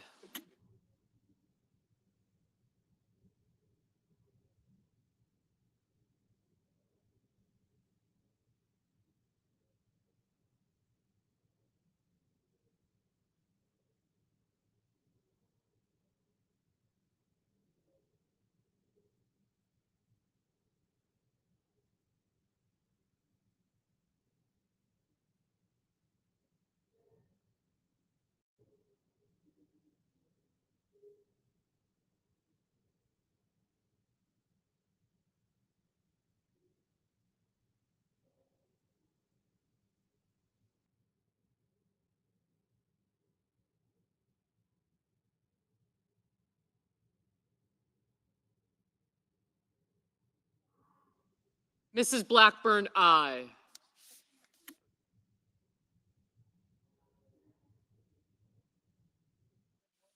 Ms. Warren, no.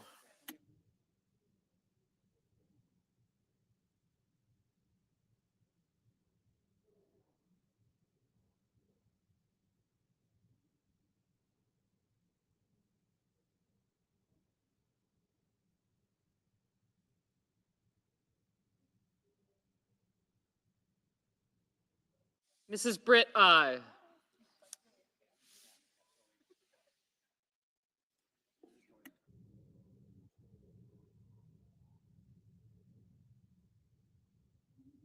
Mr. Welch, no.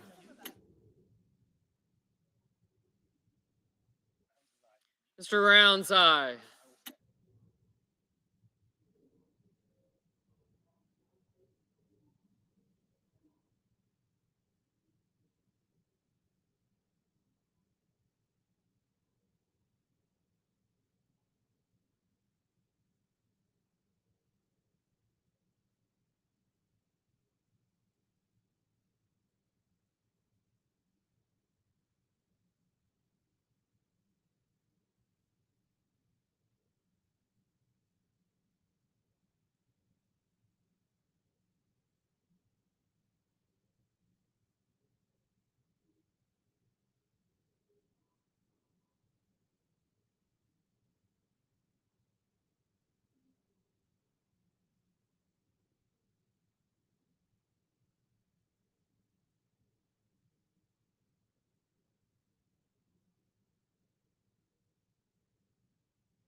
Mr. Hickenlooper, no.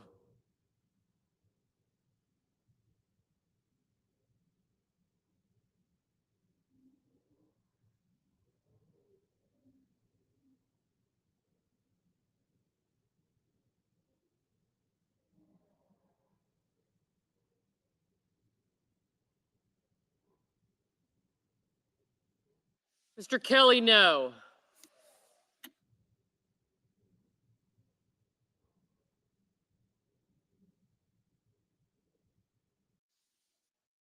Mrs. Moody, aye.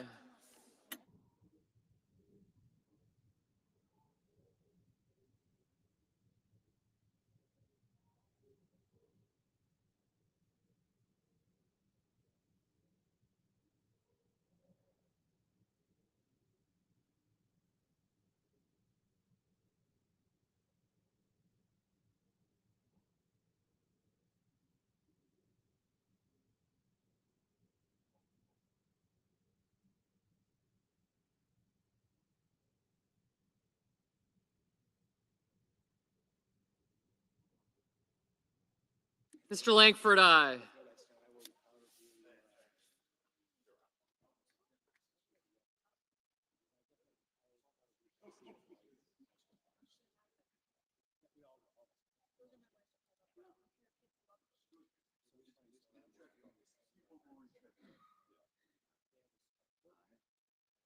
Mr. Wicker, aye. Mr. Cassidy, aye.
Mr. Warner, no.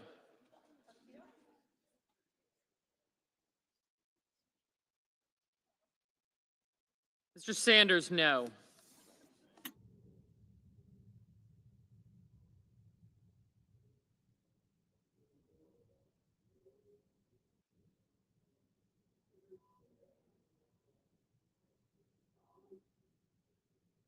Mr. Schiff, no.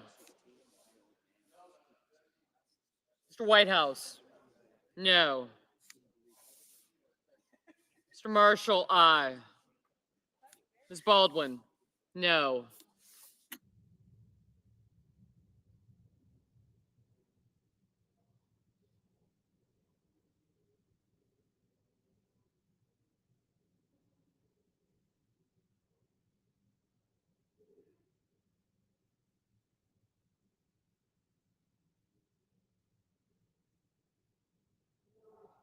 Mr. Warnock, no.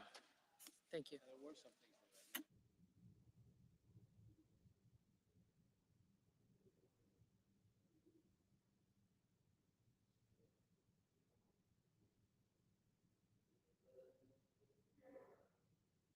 Mr. Schumer, no.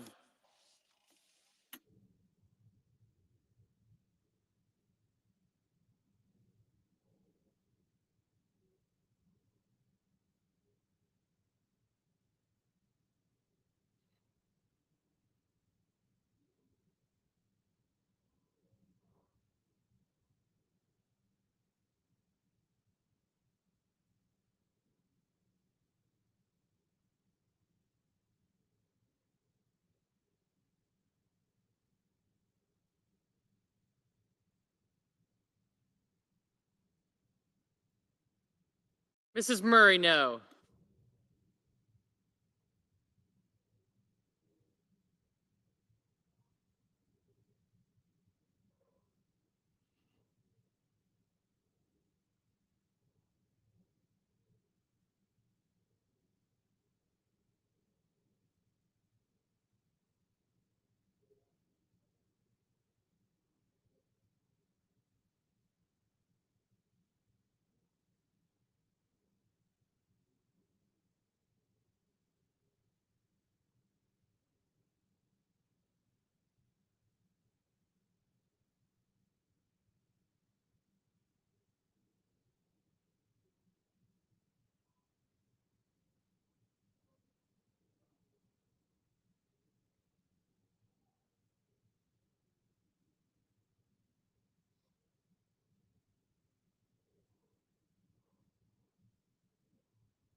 Mr. Merkley, no.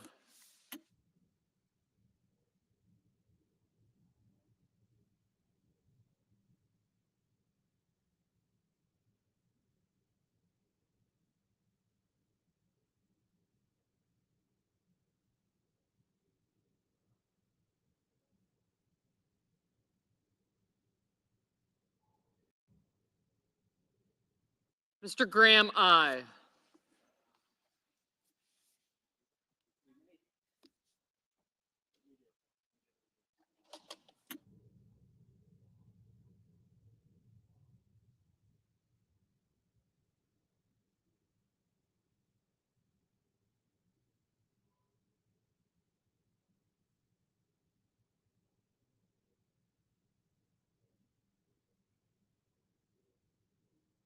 Mr. Markey, no.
Mr. Blumenthal, no.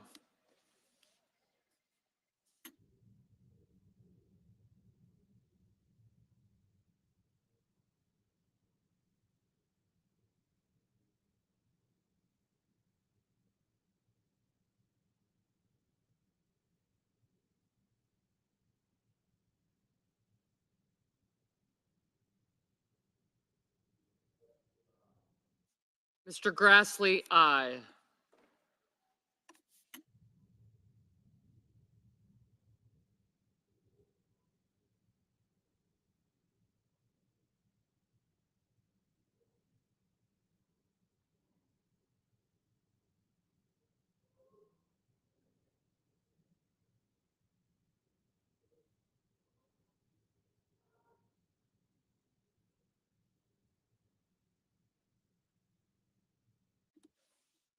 Mr. Scott of South Carolina, aye.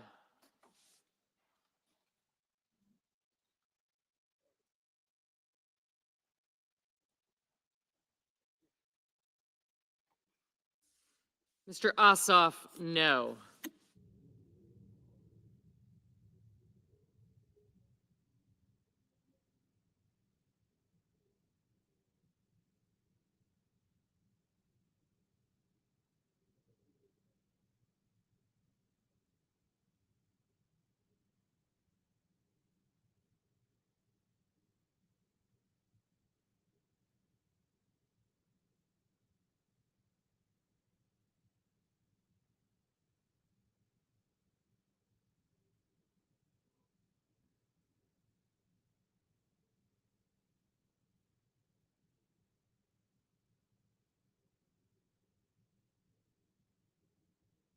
Mr. Padilla, no.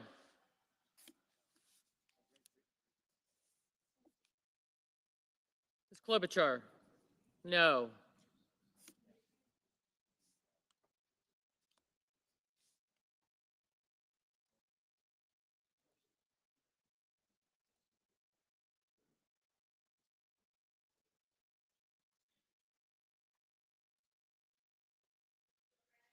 Mrs. Gillibrand, no.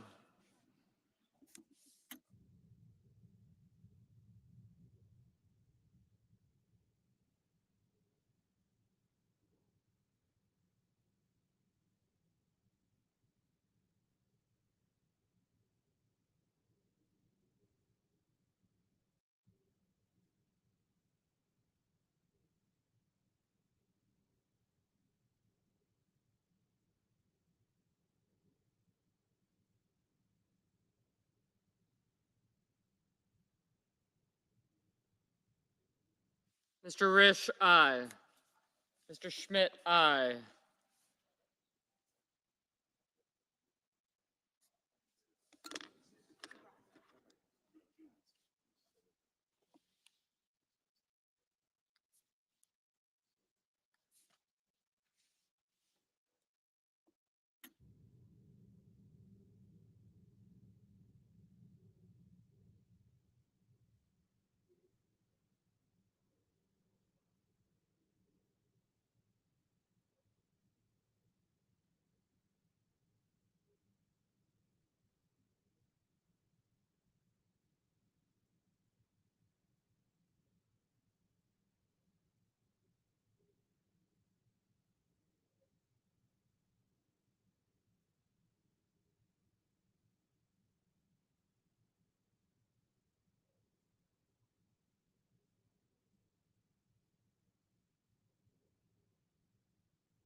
Mr. Van Hollen, no.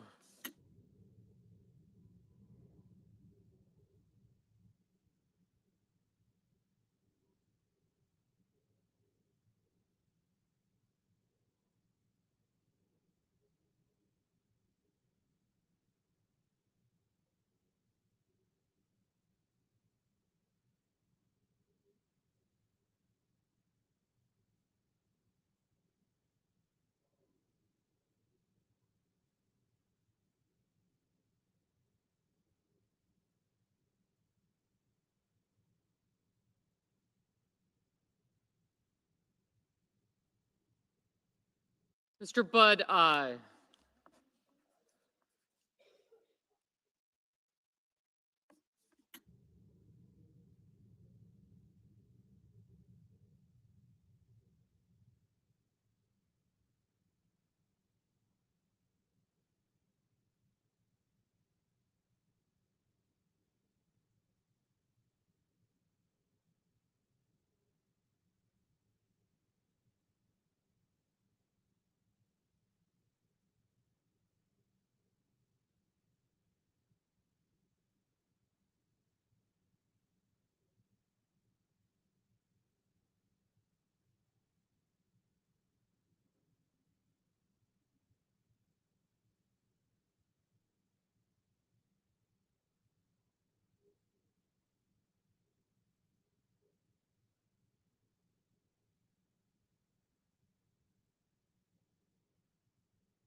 Mr. Sullivan, aye.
Ms. Lummis, aye.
Mr. Young, aye.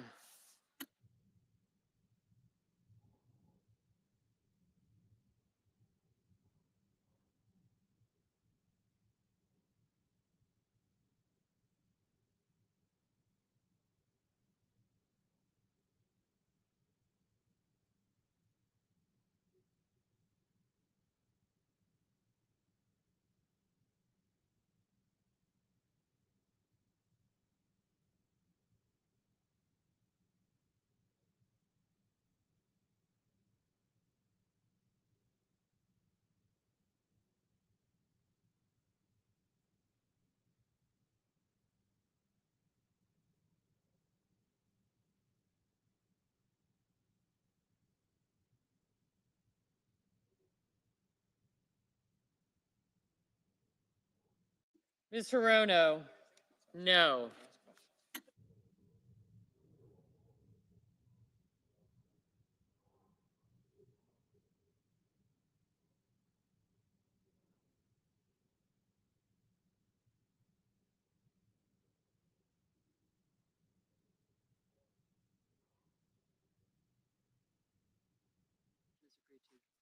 On this vote, the yeas are 53, the nays are 47. The motion is agreed to. The clerk will report the nomination. Department of Health and Human Services, Robert F. Kennedy Jr. of California to be secretary. Mr. President, Senator from Wyoming, or Oregon, sorry. Mr. President, as we begin this discussion that is so important to America, I thought I would just mention the conversation I had recently with a couple of young medical students who came up to me and said, you know, we know you're interested in healthcare and have been involved in this, and I'm so appreciative of Senator Murray, who's going to pick up on the healthcare issue, an area where she has very substantial experience and expertise. And I thought these medical students summed up this debate, because they said, the way we see this Kennedy nomination, it's not just a vote for next week or even next year. This is a vote with enormous impact for decades, because Mr. Kennedy, according to these young students, these young medical students, has a long record of essentially being anti-science. And what we're going to do in our discussion of his nomination is go into that and other issues. And suffice it to say, during his confirmation hearings, and they've been in multiple committees now, he was given ample opportunity from members on both sides of the dais to clarify his views on science and vaccines and our nation's biggest federal health programs. And we're going to, in the hours ahead, touch on each of these and why Mr. Kennedy's failure to demonstrate a basic understanding of these important issues that impact America's health make him a uniquely unqualified nominee to become our nation's chief health care officer. And in beginning my remarks, Mr. President, I wanted to say that ever since my days with the Gray Panthers, I've always felt that healthcare is the most important issue. If you and your loved ones don't have your health, everything just goes by the board. So that just reinforces what these young medical students were saying about the decision we're going to make in future hours with respect to Mr. Kennedy. And I'm going to start with perhaps the most dangerous aspect of his long history, and that's his embrace and amplification of vaccine conspiracy theories. He's made a lucrative career out of sowing doubt in the minds of parents when it comes to vaccinating their kids. His quote, nonprofit, the Children's Health Defense, is solely dedicated to peddling these conspiracies. You can even get merch. There are baby onesies, apparently, that read unvaxxed, unafraid, no vax, no problem. He's been the attorney of record on at least 5 cases against drug companies for their vaccines, which he didn't disclose to ethics officials and refused to answer questions about. He also refused to give up his 10% stake in any settlement agreements, instead passing them off to his son. And he refused to recuse himself from taking any actions that might affect his family's financial interest. A vaccine that has become routine for young people about 20 years ago is involved here, and since then, it's successfully cut cervical cancer rates into just a fraction of what they were before the drug came to market. All of this adds up to a future HHS secretary who stands to profit off undermining this vaccine and as a result raise cervical cancer rates. To quote my Republican colleague, Senator Cassidy, a physician, Mr. Kennedy is financially vested in finding fault with vaccines. He also played a big role in one of the most deadly measles outbreaks in recent history. In 2019, he traveled to Samoa and used his platform to promote his anti-vax agenda, taking aim at the measles vaccine. The vaccine rate in Samoa plummeted. By 2019, measles had torn through the population, making more than 5,700 people sick, and 80 people were killed, most of them young kids. During his confirmation hearing at the Senate Finance Committee, Mr. Kennedy told me, and I quote, "We don't know what was killing them," speaking about those 83 deaths.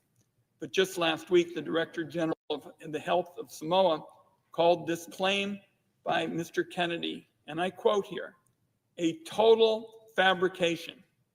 So, Mr. President and colleagues, just put that in your thinking about this consideration. Mr. Kennedy saying that he didn't know what was killing these young people in Samoa, and the Director General of the Health of Samoa called Mr. Kennedy's claim a total fabrication. A recent analysis showed that Mr. Kennedy has made 114 separate appearances in the last 4 years where he took anti-vaccine views or spread misinformation about the efficacy of the vaccines. In 36 of these instances, Mr. Kennedy directly linked vaccines to autism. Instead of providing the committee with clarity or reassurances about his decades-long career peddling of vaccine conspiracies, what did Mr. Kennedy do? He dodged, he weaved, he bobbed, and gave no indication that as Health and Human Services Secretary, he would stand by settled science that surrounds vaccines. As HHS Secretary, Mr. Kennedy would have a huge amount of control over how vaccines are promoted and administered in our country. He could issue orders that discourage doctors from sharing information with parents and patients about life-saving vaccines. He could issue an order that discourages schools from talking about or even requiring vaccines. He could rubber stamp an executive order from Donald Trump that defunds the Centers for Disease Control, which is essentially the agency in charge of getting Americans up-to-date information about vaccines and when to get them. Just imagine you're a parent scrolling on Instagram or listening to a podcast. You hear this gentleman speaking passionately about the danger of vaccines. Maybe you do a bit of research, and lo and behold, you find this is the Secretary of Health and Human Services, America's chief healthcare guy. You think to yourself, This guy must know what he's talking about. Maybe he's right when he's questioning if vaccines are safe and effective. So the seed of doubt on vaccines gets planted. And then at your kid's next wellness exam, you decide not to get them their next round of vaccinations. A few months later, you're taking them on a trip to Disneyland, say for spring break, where countless other parents like you have heard the same medical advice from the same person, and you too decided against vaccinating your kids. It only takes one of those kids carrying a deadly disease like measles for an outbreak to begin. And pretty soon, after what was supposed to be the spring break trip of your dreams, your kid, sadly, is showing symptoms. What follows then is a slew of doctor's appointments, maybe even a stay in the hospital, sleepless nights, missed days of work and school, not to mention dread and fear for your child's very well-being. Meanwhile, countless other parents around the country that went on the same trip to Disneyland are now experiencing the same exact nightmare you are. Sowing the seed of doubt in the minds of just a few people can have massive consequences for communities across the country. And it is not hypothetical. Right now, there's a measles outbreak in Texas that sickened more than a dozen kids. The number of kindergartners showing up with an exemption for required vaccinations jumped to a record high last fall. The two facts are connected, and Mr. Kennedy and his allies can take the credit for it. Now, Mr. Kennedy is fond of saying he's not making recommendations about whether parents should vaccinate their kids. He's just asking questions and giving people choices. That's a slippery tactic used by conspiracy theorists to dodge any real responsibility for their words and actions, and it's absurd coming from somebody who's about to be confirmed for a job that is entirely about making recommendations. Mr. Kennedy is also fond of saying that if somebody shows him the science to prove he's wrong, well, then he'll apologize and retract his statements. But when somebody does show him the science proves him wrong, he just brushes it aside and basically will not accept it as fact. Once again, to quote my Republican colleague Bill Cassidy directly, to improve the health of Americans or undermine it, always asking for more evidence and never accepting the evidence that's there. That's why Bill Cassidy told Mr. Kennedy he was struggling with his nomination. So even Republicans like Senator Cassidy, someone I work with frequently on the Finance Committee and respect his opinion, he knows how dangerous this guy is. And it is not hyperbole to say that when Mr. Kennedy becomes Health and Human Services Secretary, if he does, and has control over how our government rolls out vaccines or make them available, I believe kids in America will die. And when disease rates for illnesses that have effective vaccines start to rise in states across the country, and hospitalizations and death tolls mount, my Republican colleagues are going to regret voting, if they do, for Mr. Kennedy today or early this morning. And when disease rates for illnesses that have effective vaccines start to rise in states across the country and death tolls, mount, again, we will see Republicans say, this is something that could have been prevented. What else should we have done? Republicans will be responsible for every child that dies as a result of not being vaccinated, because it seems they care more about staying in the good graces of Donald Trump than they do about protecting the lives of kids. Again, this is something they will regret for years to come. Now, before we turn to Senator Murray's remarks, I'd just like to touch on Mr. Kennedy's stance on reproductive choice, an area where Senator Murray has been our leader for years and years in the Senate. In the lead up to and during his failed presidential campaign, Mr. Kennedy repeatedly claimed he supported a woman's right to make her own health care decisions. Less than a year ago, in an Instagram post on June 14th last year, he stated that he supports the emerging consensus in this country that abortion should be legal up to a certain number of weeks. Fast forward to his confirmation again at the Senate Finance Committee a few weeks ago. He was pressed repeatedly by Democrats about his stance on abortion. Instead of clarifying, Mr. Kennedy defaulted to a clearly rehearsed talking point that he repeated over and over again. Quote, I agree with President Trump. Every abortion is a tragedy. While that answer doesn't give us much clarity, it's certainly telling. Mr. Kennedy has a long history of changing his stance on healthcare issue after healthcare issue to whatever position benefits him at the moment, as long as it earns him power or it earns him a paycheck. As far as I can tell, Mr. Kennedy will believe, or at least pretend to believe, whatever you want him to. He's willing to give up his principles and all of his beliefs that women and mothers are better equipped to make their own healthcare decisions than politicians. And it's all about, as we've talked about on this floor, staying in Donald Trump's orbit of power. While Mr. Kennedy recites rehearsed talking points on the subject, this is an issue that has had real, deadly consequences for women, as Senator Murray has said again and again. Donald Trump spent his first term packing the Supreme Court with right-wing extremists willing to rip away the reproductive freedoms guaranteed to us under Roe versus Wade. In the wake of the Supreme Court's gutting Roe, millions of women living in red states have had their reproductive freedoms ripped away from them, all due to Donald Trump. In the years since the overturn of Roe, there have been countless headlines about the consequences of these abortion bans. Women bleeding out in parking lots or in emergency rooms because they were denied care. Women becoming infertile and losing their ability to have kids in the future because they couldn't get care. And in the very worst cases, women dying. So it should horrify every American that we don't actually know where Mr. Kennedy stands. The man who could become our nation's chief healthcare officer, we don't know where he stands on reproductive health, short of perhaps just saying he's a yes man for anything Donald Trump tells him to do.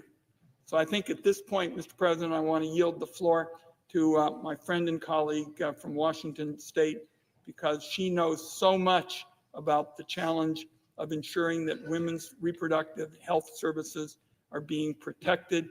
And as Secretary of Health and Human Services, Mr. Kennedy could do so much damage to the well-being and health of women. And I'm very pleased to be able to yield the floor to her to discuss that and other pressing issues.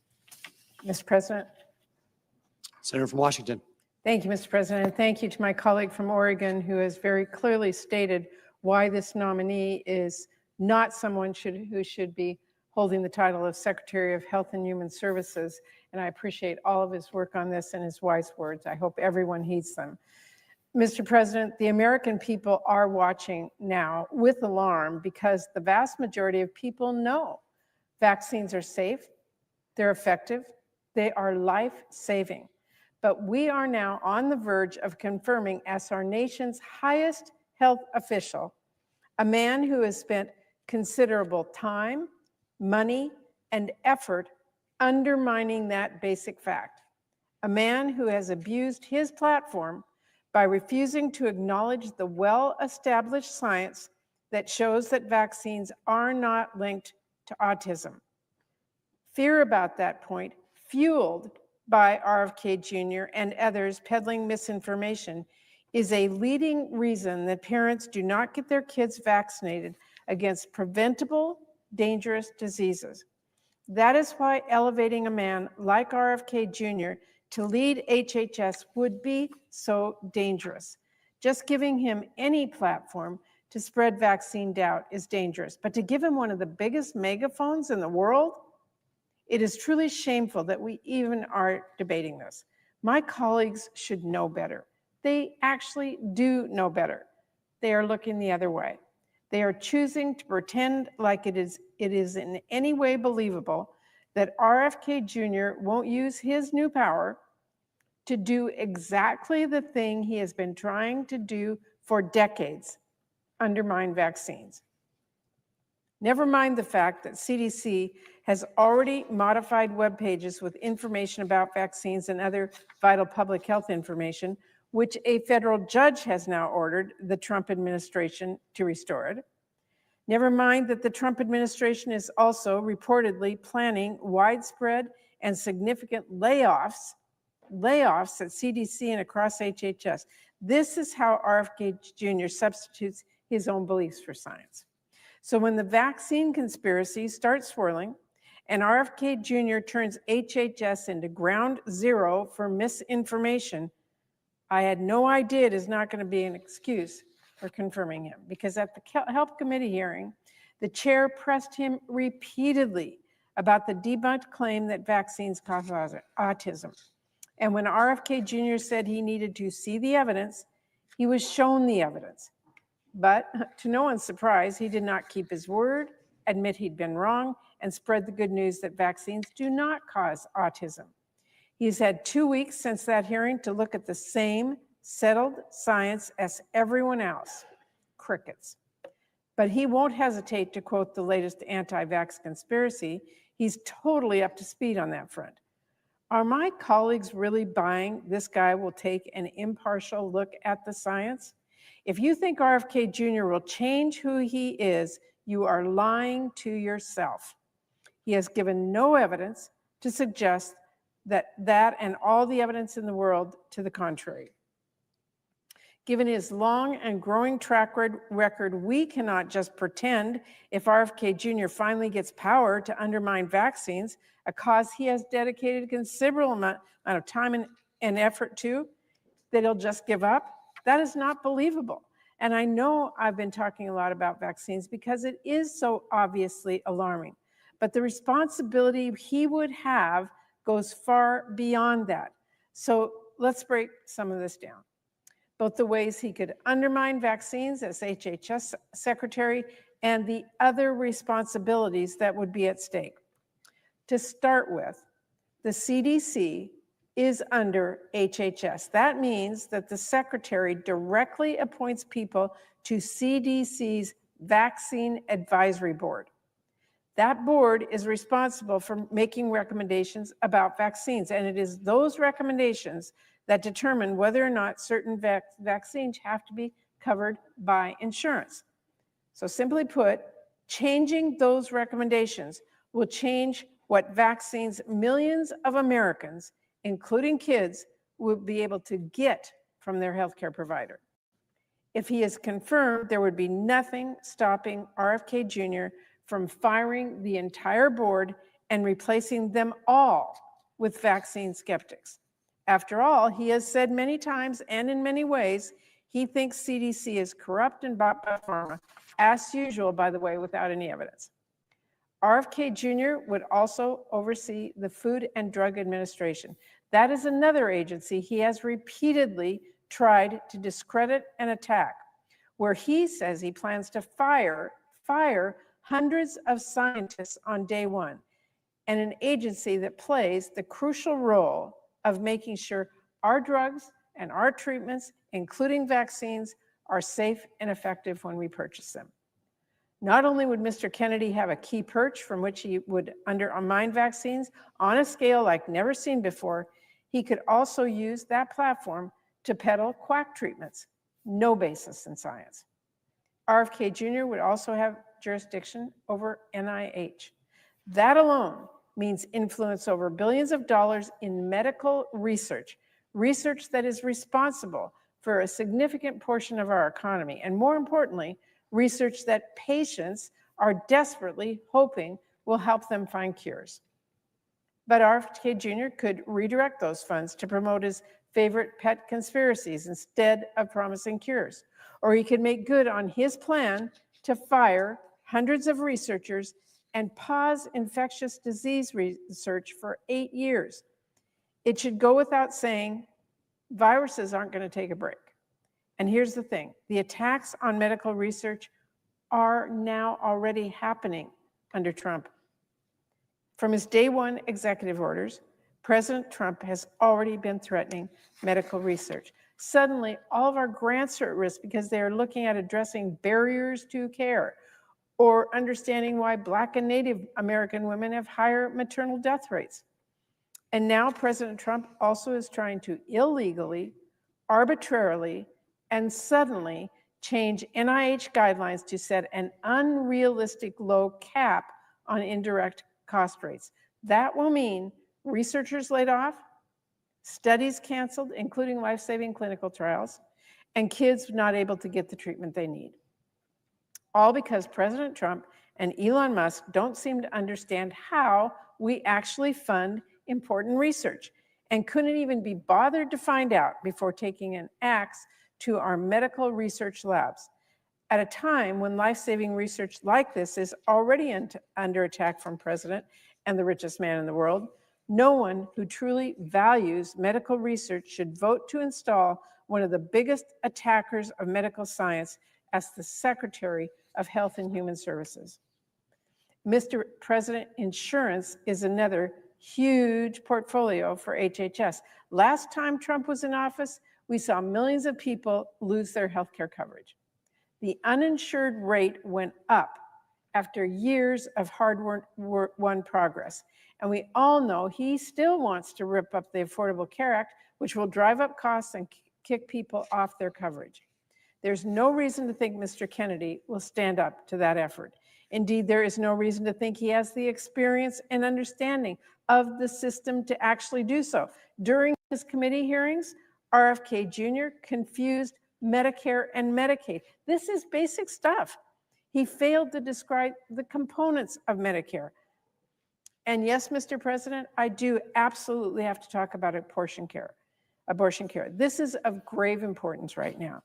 In his hearings, not only did RFK Jr. confess to having no real understanding of EMTALA, that is a law which requires patients have access to life-saving emergency care, including in some cases abortion care. He also showed that he will be totally open to Republicans' fact-free efforts to rip away access to medication abortion. Like so many other issues that RFK Jr. is simply wrong about, the science on that has been settled for many years now. Mr. Kennedy made clear, though, he's very open to revisiting access to the abortion pill based on a Republican argument against the science that basically boils down to nah. Putting up barriers to accessing the abortion pill or ripping it off the market completely, as Republicans have made very clear they want to do, would be absolutely devastating. And let's not forget about pandemic threats. The lies that RFK Jr. spread during the last pandemic already make clear he is not the man to do this job.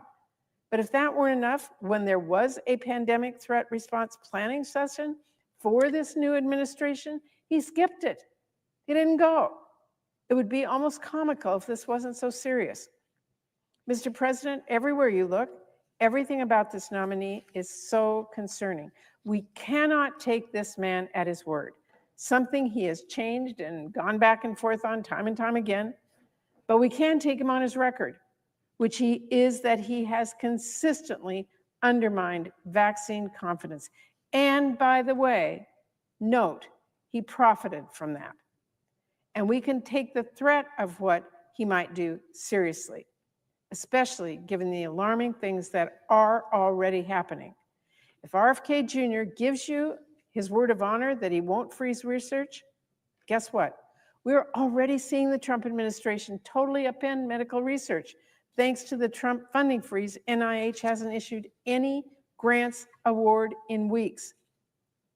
If RFK Jr. swears that he's not going to take down information about vaccines, he's not going to silence experts, well, don't look now.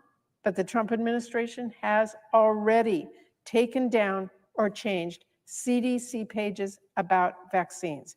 They have already silenced public health experts. If RFK Jr. pinky promises you that he won't undermine medical science or studies or and he won't ignore global health threats, well, you might want to sit down for this, but President Trump has completely demolished our global health aid work. He has already completely demolished it. The fallout is utterly heart-wrenching. Already we know of a woman who died because the USAID supported hospital she went to for oxygen was forced to discharge her because they got a stop work order from the Trump administration. It's not clear if she was the first death caused by Trump's complete freeze, but there is no question she will not be the last. And Mr. President, let me make a really important point here. It is not just people across the world who will be affected by this. There was a study being done on a new HIV treatment with thousands of volunteers. Study being done, already having 1,000 volunteers doing the treatment.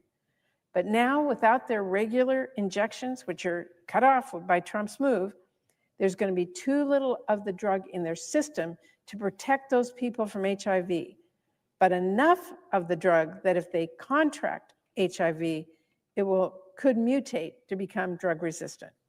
So for all the absolutely unhinged conspiracies we've heard about medical research from RFK Jr. and the like, where is the concern of this actual risk in this actual study happening right now, all because President Trump cut off foreign assistance? RFK Jr. has been silent about that risk, silent about how wrong that is. And so even as he is making these empty promises on one hand to some of our colleagues, he's already standing by as President Trump breaks them on the other hand. Oh, and here's one more. If RFK Jr. says he's going to consult you on healthcare personnel, please do not be fooled. Look, I don't know why my colleagues need me to tell them this. I like to think we have some pretty smart people around here, but this vote, RFK Jr.'s own nomination, this is your consultation on healthcare personnel, not some made-up promise for later. This is the point you have the most power. Whatever he might say, you don't get to choose who RFK Jr. will appoint to this or that. Heck, he doesn't get to choose who President Trump appoints. The decision you get to make, all of us on this floor get to make, is the decision before us right now. You get to choose who you vote to confirm, and you will have to live with that decision. And if you ignore the warning signs and confirm RFK Jr., then when the wheels fall off the wagon, you may try to tell yourself you were lied to, but you knew who you were dealing with. You knew who you were dealing with. You knew what he said before and what he has refused to say. You had all the knowledge you needed to do the right thing. I cannot tell my colleagues enough. This is not a game. This is not a political role without consequence. The health secretary has real power over whether Americans can get basic information and care that impacts whether they live or die. As I've tried to drive home throughout this process, vaccines save lives. That is not a question. It is not a slogan. It is a fact. If when parents look to you, worried about their newborn, wanting to do what is best for their baby, and trusting your advice as a public health leader, if you cannot tell them the same truth that centuries of science and experience tells us, which is that vaccines are safe and effective and life-saving, then you have absolutely no business leading the Department of Health and Human Services, none. And so just as I did at the hearing, I want to warn all of my colleagues, by merely voting to confirm Mr. Kennedy, we would be telling our constituents he's worth listening to on vaccines. That alone will get people killed before he even lifts a finger, because he does not even need the levers of power to get people killed. All he needs is that megaphone to affirm his views. By voting to confirm him as our highest health official, let's not mince words about what that will mean. When babies die from whooping cough because parents weren't sure if the vaccine was safe, will you be able to look them in the eye? When the flu sweeps our nursing homes, when measles sweep through our communities, will it be worth it? Mr. President, I will end on this. I'm sure there are plenty of members who know perfectly well just how dangerous it would be to confirm RFK Jr. They don't need to hear it from me. In fact, some of them even know the danger better than I do. But here's what I do know. Conscience is a muscle. Courage is a muscle. The less you use them, the more they fade away. So if my colleagues are feeling the pressure from President Trump, or if they're feeling the weight of the richest man in the world on their backs on this vote, I would warn them. This will certainly not be the last test we face here in the Senate. Giving into this pressure now won't make it go away. It won't soften the pressure you face later, and it will not strengthen your resolve when the stakes are higher. It will just show pressure works. If you do not draw a line somewhere, you will cross every line you could ever imagine.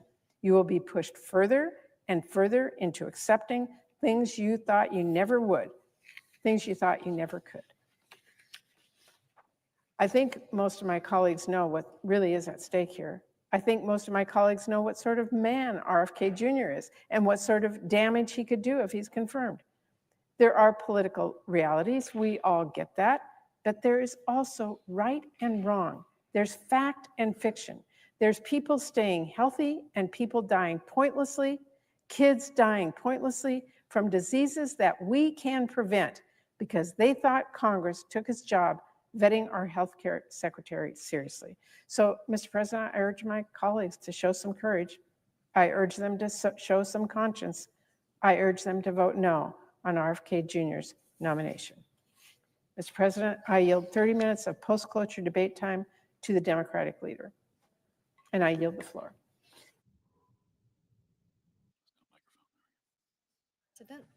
Senator from Tennessee. Thank you, Mr. President. I find it so interesting how people are watching so closely to see what this administration does. And I've been so pleased to see that the polling shows by an overwhelming amount, 70% of the American people agree with how President Donald Trump is carrying out his job, getting things done for the American people, things that they voted to see done. And he is keeping those promises. Now, when we look at the issue of illegal immigration, we see that in his first weeks back in office, what he has done at the top of his to-do list has been to take action to secure this border. The numbers that we are seeing, how they have dropped with the number of encounters, with the number of gotaways. This is encouraging. The message is out there. The U.S. is going to protect and defend its sovereignty. We are going to protect and defend our people. That is important, and we are seeing it. Now, the president has taken some executive actions that have yielded results. By executive order, he restored the Remain in Mexico policy.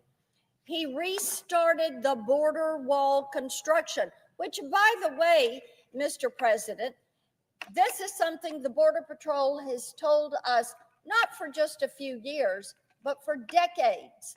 We need a border wall. That's where the phrase, build the wall, came from. It came from people that are down there every day protecting this country from harm. The president has also ended catch and release. Now, that's that practice where somebody comes across and then they get their paper that they're claiming asylum and they're told that they can go on into the country and go wherever, and there are nonprofits down there on the border, and they give them a plane ticket and food and a phone, and off they go to their desired destination at taxpayer expense. So that has ended. The president has also sent troops to the southern border, and thank goodness we are seeing these deportations of criminal illegal aliens taking place. Yesterday in Nashville, we had 8 that were apprehended in a human trafficking ring. 8. 2 of them were linked to Tren de Agua. They were Tren de Agua gang members. Now, these are all things that the president is doing to make this country safe. And we have security moms all across this country, and certainly across Tennessee, that are reaching out to us and saying, keep it going. Deport those that are criminally in this country. Let's carry this out. We're seeing such good results. In operations across the country, ICE, which is Immigration and Customs Enforcement, has arrested 11,000 criminal illegal aliens, including many violent offenders and gang members. Since Inauguration Day, migrant encounters at the southern border have reportedly dropped 87%. As I said, Mr. President, we are seeing results. We know that for years, former President Biden allowed more than 10 million illegal aliens to enter the country, including tens of thousands of convicted criminals and more than 1.7 million known gotaways. And for 4 years, Tennesseans and Americans across the country have suffered the tragic consequences, including rampant migrant crime. Recently, our Tennessee District Attorneys General Conference released a report documenting the widespread migrant crime in our state during the final months of the Biden administration. Now, the report confirms what we already know, that during the Biden years, every town was a border town, every state was a border state.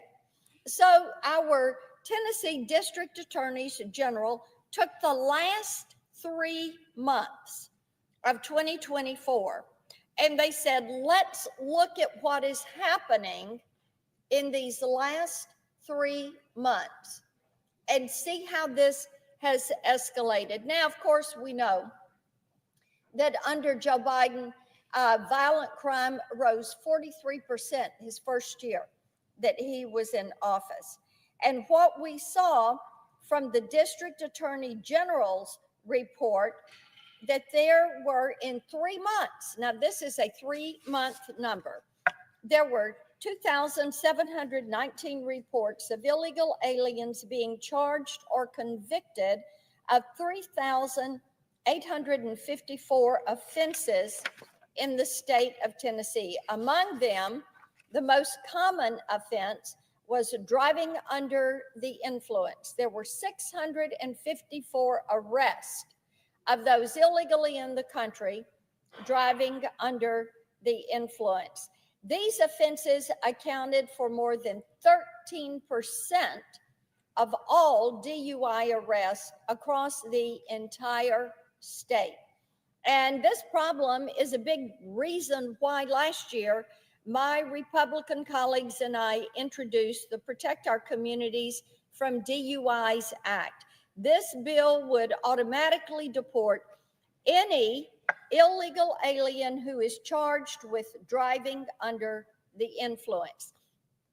Mr. President, as I have gone across our state, in each of our 95 counties, which I visit every year, into each of these counties, I have heard from law enforcement, from police chiefs, from sheriffs, that these DUIs are such an incredible problem, and the number that are committed by those illegally in the country.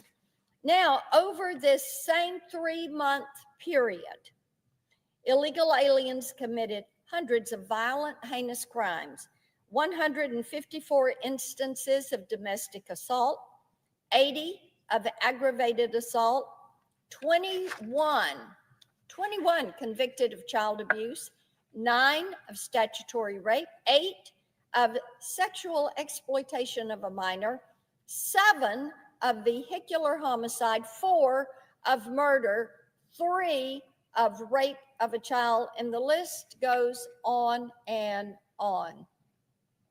As I said, over 2,700 illegally in the country that were convicted of more than 3,800 crimes. Disturbingly, these numbers are likely an undercount.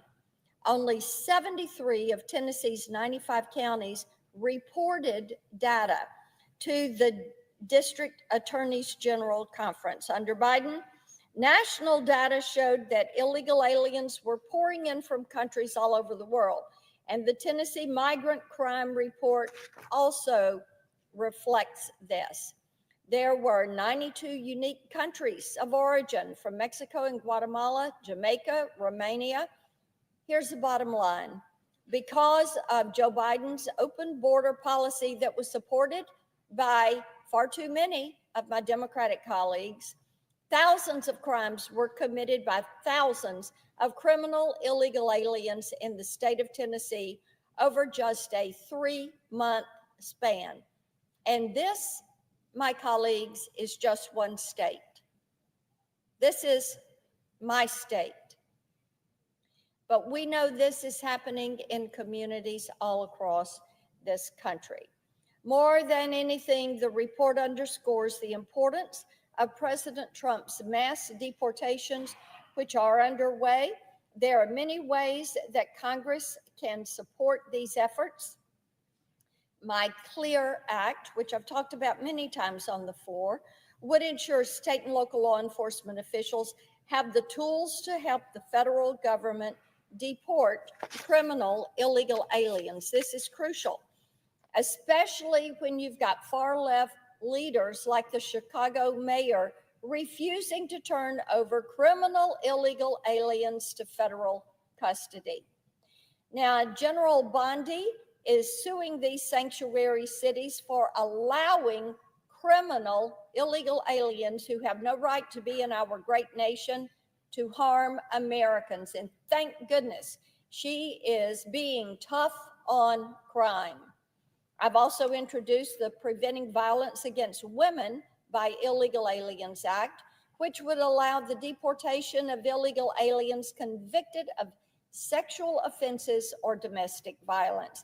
Any illegal alien who commits these heinous crimes should be removed from the country immediately, and I encourage all of my colleagues on each side of the aisle, support this. And my Container Act would ensure that border states like Texas have the legal authority to place temporary barriers on federal land to help stop the flow of traffickers, drugs, and criminals coming across the border. There are thousands of criminal illegal aliens residing in Tennessee and across the country. We should be using every resource at our disposal to remove them from our country. In many ways, the bills that I've mentioned would help President Trump to get the job done. I yield the floor.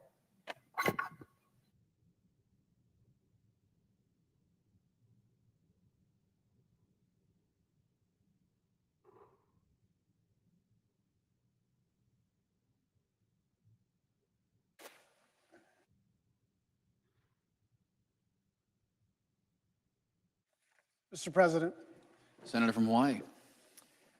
it is not often that the stakes of a vote to confirm a cabinet nominee are this high.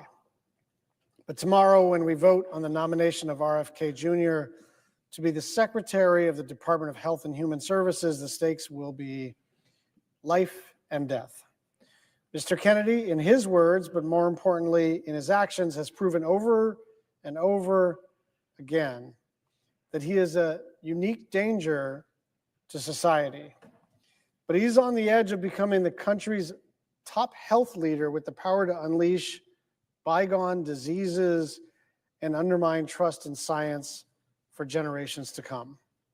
For the first time ever, we will have a health secretary who has actively helped to cause outbreaks instead of to contain them.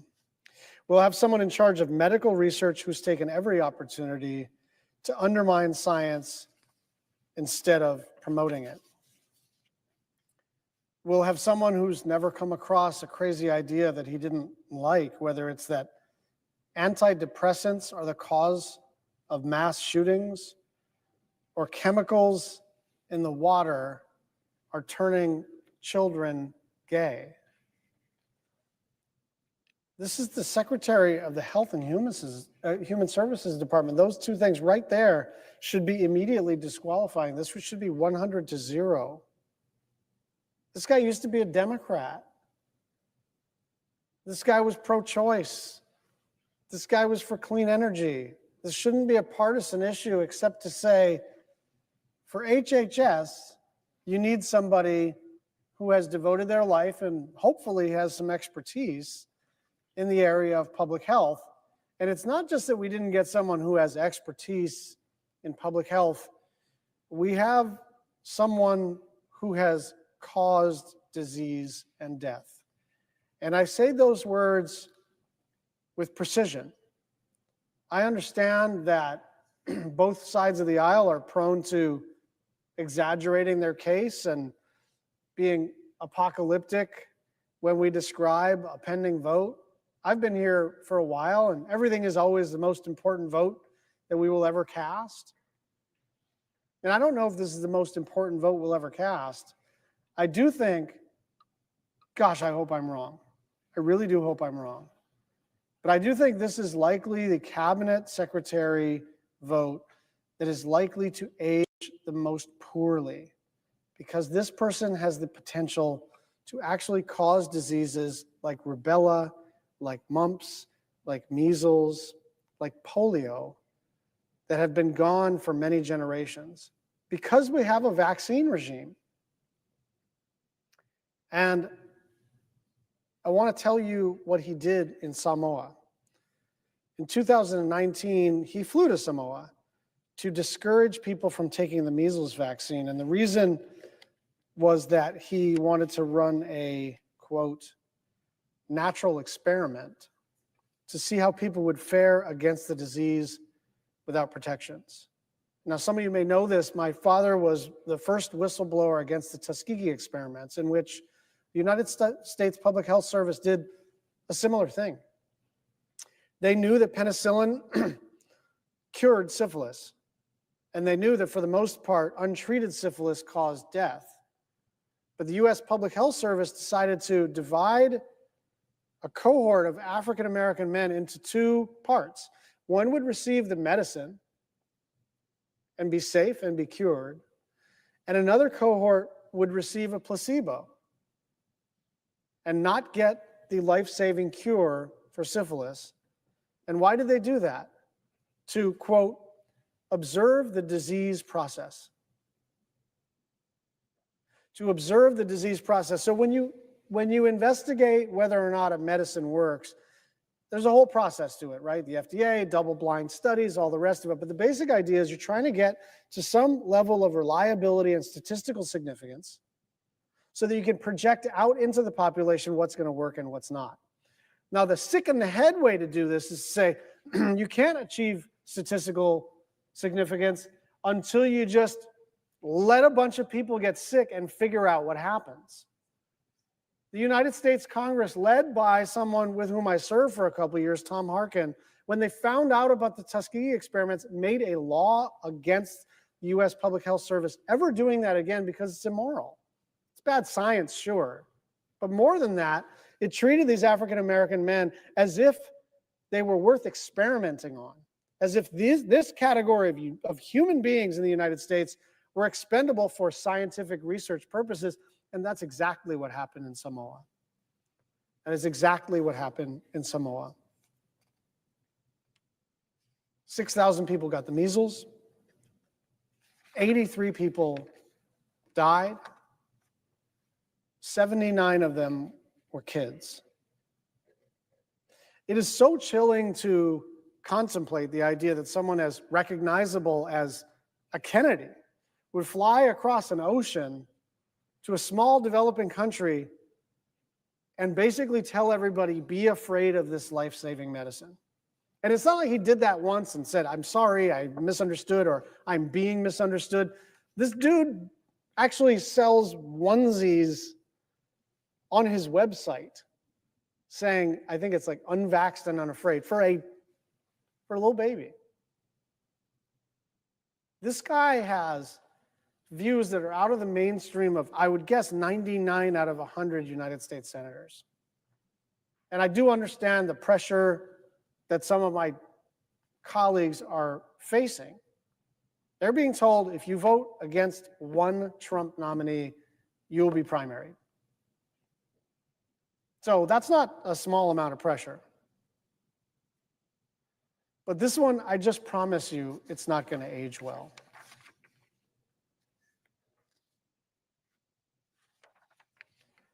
Some of my colleagues are expressing reservations in private. And I think that's better than not expressing any reservations at all.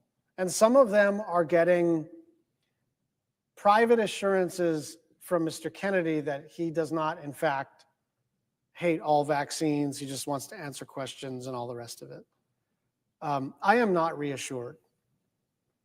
I think this person has demonstrated over a pretty long career that he says whatever is convenient in the moment, right? This is like an unreconstructed, he's Kennedy. He was running for president in the Democratic primary, and now he's a Trump guy like 10 months later. What does that mean? It means he's got no core values, right? Like there's just no way to go from over here to over here politically in such a short period of time, except that he was offered something, and he was offered this job. And why does he want this job? Because he's got a very specific view about public health. And I just want to make one other point. The problem of our food system, right? The problem of the extent to which we subsidize ultra-processed foods that are coming from commodities that are subsidized in the Farm Bill and causing people to get increasingly diabetic and all the related health problems that happen related to that. Like that's a really legitimate place to do some good bipartisan work. And I would love to do that. It's also not what the HHS secretary does. It's what the United States Department of Agriculture does for the most part. And it's what the Congress does. The problem is the Farm Bill. The problem is you get what you subsidize. And we are subsidizing all the corn products and all the soy products and all the sugar products that go into the lab tested, extra delicious, extra bad for you, extra addictive stuff that is making us all, even though we're the wealthiest country in human history, a very unhealthy country. And so if that's all this guy we're working on, you can count me in. But if your idea of public health has to do with healthy food, has to do with prevention, has to do with understanding that our food system and our agricultural system and our USDA and our Farm Bill process is essentially broken, you don't actually have to purchase this kind of crazy, evil stuff. You just don't. You don't have to do it. There's lots of good people on the food system side you can work with, work for, cheer on, organize with. But this man is going around, he's not talking about the COVID vaccine. He's not talking about whether or not it's appropriate to require masks in public, where Democrats and Republicans are like still arguing about stuff like that.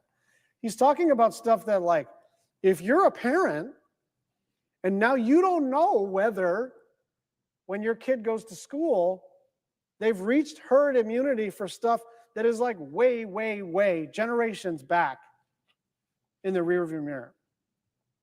And so I don't know if this is going to mark one of the most important public health moments in American history, but I can't think of another time where we actually have the technology, we have the medicine, we have the science, we have the distribution system, we have the public infrastructure to keep people safe. And we just decide by a vote of 53 to 47 to make people unsafe. So Secretary of Defense, DNI, all these are important. Treasury, every cabinet position is important. It's going to be a little more challenging to know whether your vote is vindicated in the sweep of history. I think this guy is going to age very poorly in the job, because I think we are going to see bad public health outcomes very, very shortly. This really is a matter of life and death. And I understand what I have learned over the last 10 days is if Republicans are going to display courage, it's not going to be on the cabinet. There are a few that have voted, not with their party, but for the most part, like, they're in line and Trump is going to get his cabinet. But let this be a marker for everybody. Let today be a marker for everybody. Even if you voted for Trump, if you didn't vote for Trump, if you're not a voter, it doesn't matter.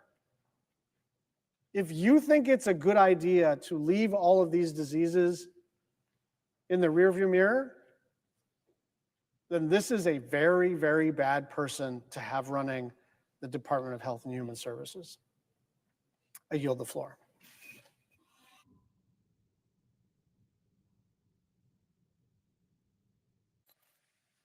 Thank you, Mr. President. 2 weeks ago, I had the Senator from opportunity. Maryland. 2 weeks ago, I had the opportunity to question Robert F. Kennedy Jr., the president's nominee to serve as the Health and Human Services, to serve as the Secretary of Health and Human Service. I asked Mr. Kennedy Jr. a simple question. What different vaccine schedule would you say I should have received? I asked this question because just 3 years ago, Kennedy said, and I quote, "We should not be giving Black people the same vaccine schedule that's given to whites because their immune system is better than ours." When I asked him this question, Mr. Kennedy referenced a study by Poland, a study he assured me, and not just me, but also my colleagues on both sides of the aisle and the American people watching, that this study asserted that indeed certain races required a different vaccine schedule. That was a lie. In fact, the study's own authors stated the data doesn't support a change in vaccine schedule based on race. Mr. Kennedy's response was damning, and his response was dangerous. And so I followed up following the hearing with a letter and with questions I wrote to Mr. Kennedy. During your testimony, you cited a series of Poland studies that underlie your claims that Black people and white people should have different vaccine schedules. You ended by saying in that hearing, you don't believe the science, the peer-reviewed studies? Well, Mr. Kennedy, I do believe in science, and I did some digging into the studies you referenced. NPR interviewed the authors of the studies you cited, medical experts with years of experience, and they universally disagreed with your assertions. In fact, Dr. Richard Kennedy of the Mayo Clinic, who was involved in a study you mentioned, made clear that the data doesn't support a change in vaccine schedule based on race. Dr. Kennedy also stated that your suggestion would be, quote, twisting the data far beyond what the studies actually demonstrate. Dr. Gregory Poland, who you mentioned by name during the hearing as doing research supportive of your claim, told NPR that his team, quote, found no evidence of increased vaccine side effects, and that any claim of increased vulnerability among African Americans who received the rubella vaccine is, quote, simply not supported by either this study or the science. NPR quoted Dr. Carlos Del Rio of Emory University as saying that your conclusion was, quote, taking it to a very unsafe place because Black children already have lower vaccination rates than their peers. That is why I said your claims on this issue were dangerous. I have to ask you, Mr. Kennedy, do you still believe that Black and white individuals should have different vaccination schedules? Now, you should think that the man who wants to serve as the Secretary of Health and Human Services, the man who wants to be tasked with the mission of HHS, which is improving the health, safety, and well-being of America, would provide a thoughtful and nuanced response. It was anything but. Because let's be clear, Mr. Kennedy is not a doctor, he is not a scientist. In fact, his only tangential connection to the world of health and science is decades-long activism, questioning the efficacy and safety of vaccines. Maybe I shouldn't have been surprised at his curt and dismissive response. Mr. Kennedy wrote, "If confirmed, I will do nothing as HHS Secretary that makes it difficult or discourages people from taking the vaccines, but instead seek transparency in these products." Yet another lie. Mr. Kennedy's life story is one riddled with quackery and laden with conspiracy theories. I quote him when he said, "There's no vaccine that is safe and effective." I quote, "None of the childhood vaccines have ever been studied." He also said, I quote, "They get the shot, that night they have a fever of 103, they go to sleep, and 3 months later their brain is gone. This is a Holocaust, what this country is doing. I quote, autism comes from vaccines. The polio vaccine given to his generation caused cancer that, I quote, that killed many, many, many, many more people than polio ever did. The COVID vaccine was, and he said, quote, the deadliest ever made. He also said, I quote, COVID-19 is targeted to attack Caucasians and Black people. The people who are most immune are Ashkenazi Jews and Chinese. He also said, there's no vaccine that is, safe and effective. All statements made by a man who is asking to be held responsible for a singular mission. The mission of the United States Department of Health and Human Services is to enhance the health and well-being of all Americans by providing for effective health and human services and by fostering sound, sustained advances in the sciences underlying medicine, public health, and social services. It is a task of epic responsibility, a serious job that, when done well, can save hundreds of thousands of lives. A job that, when done poorly, will most certainly cost American lives. And let us not speak of Mr. Kennedy in a vacuum. We have now held the floor multiple times over the past week over a string of nominees that are dangerous to the American people. Not because, and I cannot stress this enough, we disagree with their politics or their worldview. We can have robust policy debate. We can have robust scientific debate. In fact, robust debate has the potential to move us forward as a country. Respectful debate is the hallmark of this body.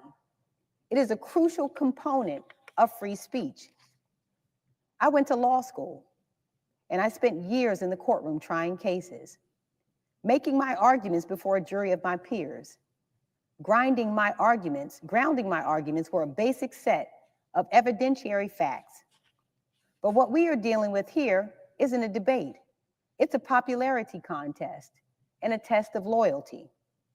Mr. Kennedy is not in this position today as the nominee for Secretary of Health and Human Services because of his vast experience in medicine. Mr. Kennedy is not in this position today because of his deep scientific knowledge. Mr. Kennedy is not in this position today because he has respect for the scientific method. Mr. Kennedy is not in this position today because he respects medicine. Mr. Kennedy, like many of his fellow nominees, is in this position today because of his deep loyalty to the President of the United States. What makes our job increasingly difficult as members of the U.S. Senate is that we have the duty to advise and consent.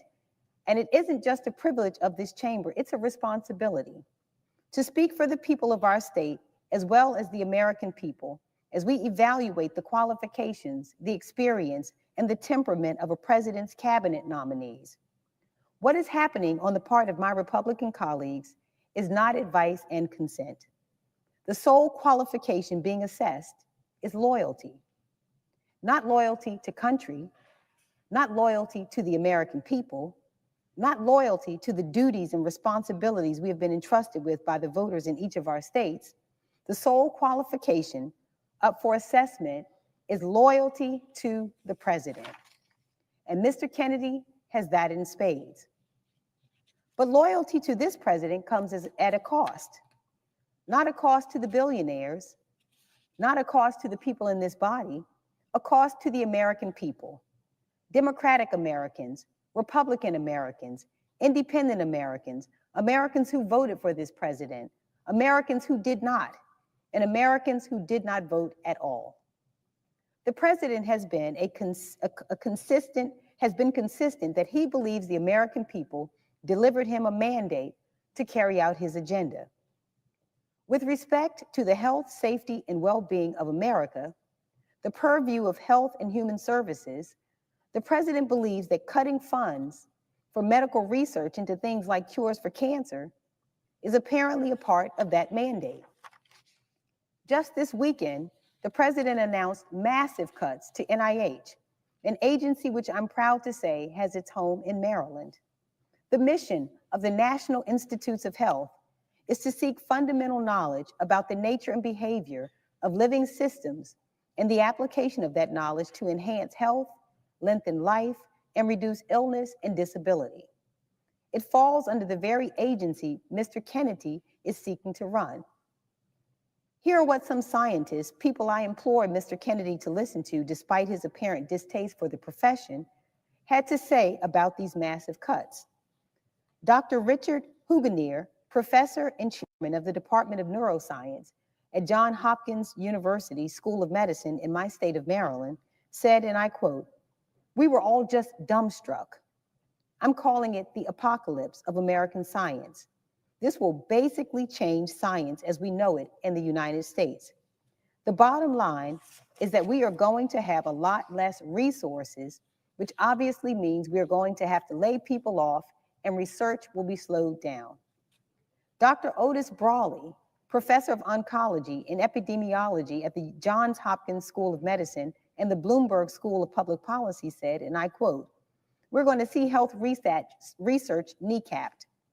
Dr. Brawley has actually overseen grants at the National Cancer Institute, which is a part of the NIH, as well as received them from his cancer research. He went on to say, and I quote, "People who are getting treated in clinical trials now for cancer will find many of those trials will close down." Dr. David J. Skorton, president of the Association of American Medical Colleges, said, and I quote, "These are real consequences. Longer waits for cures and for diagnosis, slower scientific progress, losing out to competitors around the world, and fewer jobs. Those who are facing any health challenges will suffer from less biomedical research." Dr. Robert Lefkowitz, a Duke University professor, my alma mater, go Blue Devils, professor of medicine who won the Nobel Peace Prize in Chemistry in 2012, said, and I quote, "I think the American people need to understand how devastating it would be if this goes through. A lot of research would just have to stop.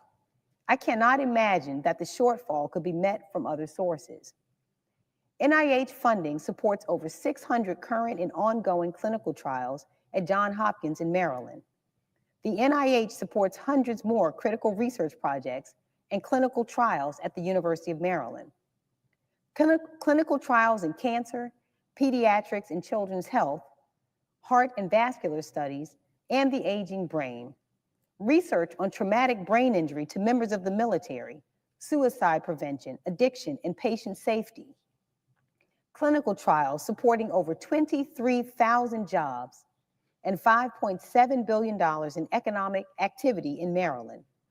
These massive cuts will lead to over $200 million in losses to Hopkins and over $50 million in losses to the University of Maryland. Now, I may not be a Republican voter, but I can assure you Republicans across our country aren't seeking to stymie progress on a cure for cancer. By putting the NIH in its crosshairs, the president is targeting some of the most vulnerable Americans. The young child suffering from sickle cell disease, the working mom who's also struggling to care for a parent with Alzheimer's, the family member suffering from an opioid addiction, the father dying of lung cancer, all diseases being actively researched by the NIH. Disease and suffering does not respect the boundary of partisan politics. It impacts each and every American family. And it falls in part to the Secretary of Health and Human Services to do everything in his power to get us closer to cures. Instead, I fear we have a nominee before us who is more interested in getting us closer to conspiracies. And with loyalty to the man in the White House, as opposed to the health and well-being of the American public, Mr. Kennedy is likely to follow his boss in supporting a tax on Medicaid. This administration and my Republican colleagues are seeking to upend federal Medicaid financing and are considering per capita caps and repealing Medicaid expansion funding. Let me make this simple. The Republican framework to cut Medicaid puts nearly 435,000 Marylanders at risk of losing coverage. It will lead to major gaps in healthcare coverage and undermine family economic security. It will put quality care out of reach for more families. And at the risk of sounding like a broken record, these are Democratic families. These are Republican families. That shouldn't matter to the president or the nominee for the Department of Health and Human Services. All that should matter is that these are proud American families. The administration's attacks on Medicaid would kick millions of people off their health coverage and force states to make deep cuts to benefits, eligibility, and reimbursement rates. My state can't afford these cuts. Maryland's families can't afford these cuts. 96% of eligible children in Maryland are supported by Medicaid and/or CHIP. Cuts would disproportionately hurt children with the lowest incomes and the highest health care needs. At a time when Americans are struggling under the weight of inflation, scraping to pay for food, gas, and housing, we cannot strip away or cut their health coverage. That's a cruel move that will certainly bankrupt many individuals and families. Many Americans are one catastrophe away from financial ruin. And if you take away their coverage and access to affordable care, it will be realized. Don't just take it from me.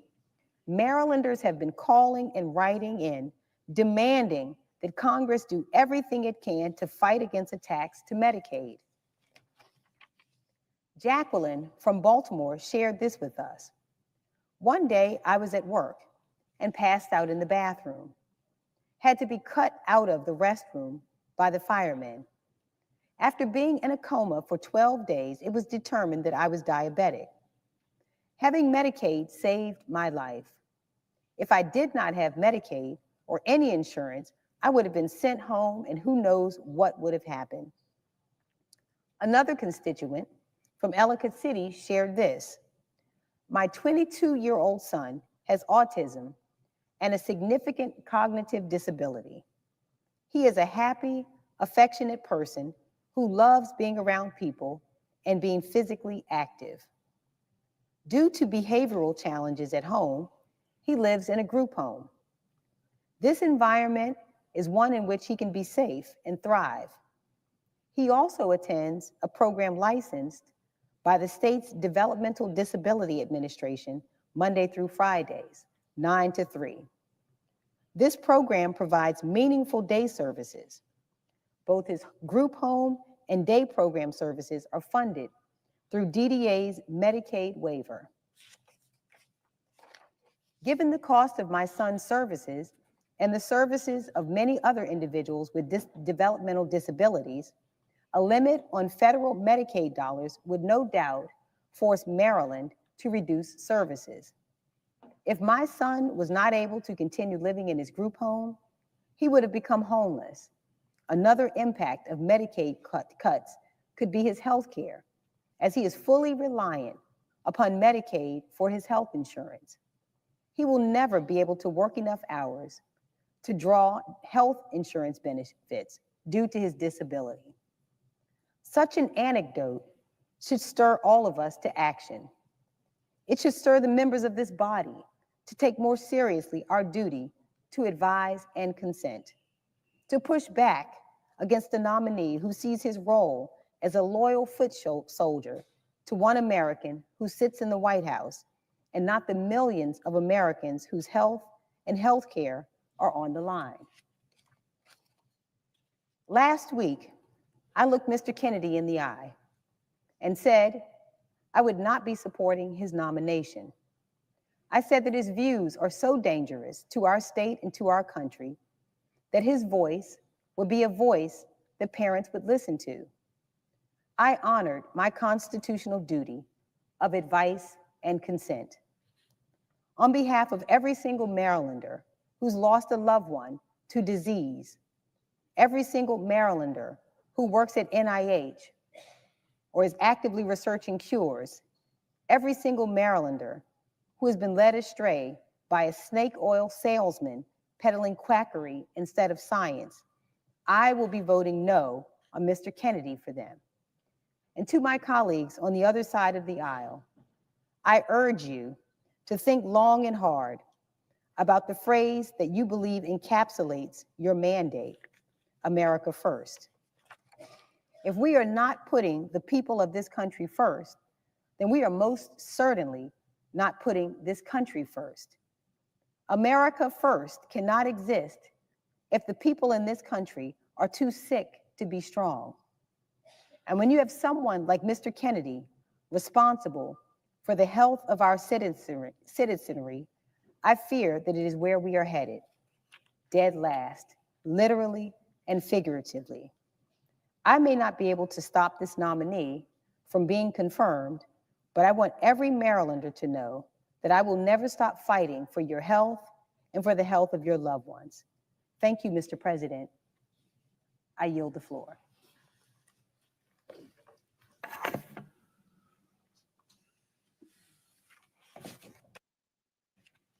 Mr. President. Senator from New Hampshire. Mr. President, I come to the floor to join my colleagues with a great deal of concern to discuss the Trump administration's nomination of Robert F. Kennedy Jr. to be the next Secretary of the Department of Health and Human Services. To put it very simply at the outset, Robert F. Kennedy, RFK Jr., is unfit to lead the highest health office in our nation.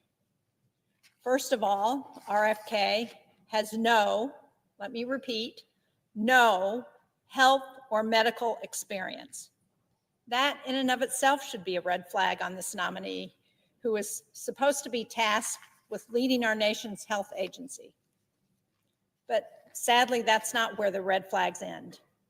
From his radical and dangerous opinions on vaccines and other public health, to his promises to cut medical research, to his ever-changing position on women's rights to access reproductive health care, he has proven that he lacks the credibility, the knowledge, and the capability to be the Secretary of Health and Human Services. So let's take a step back.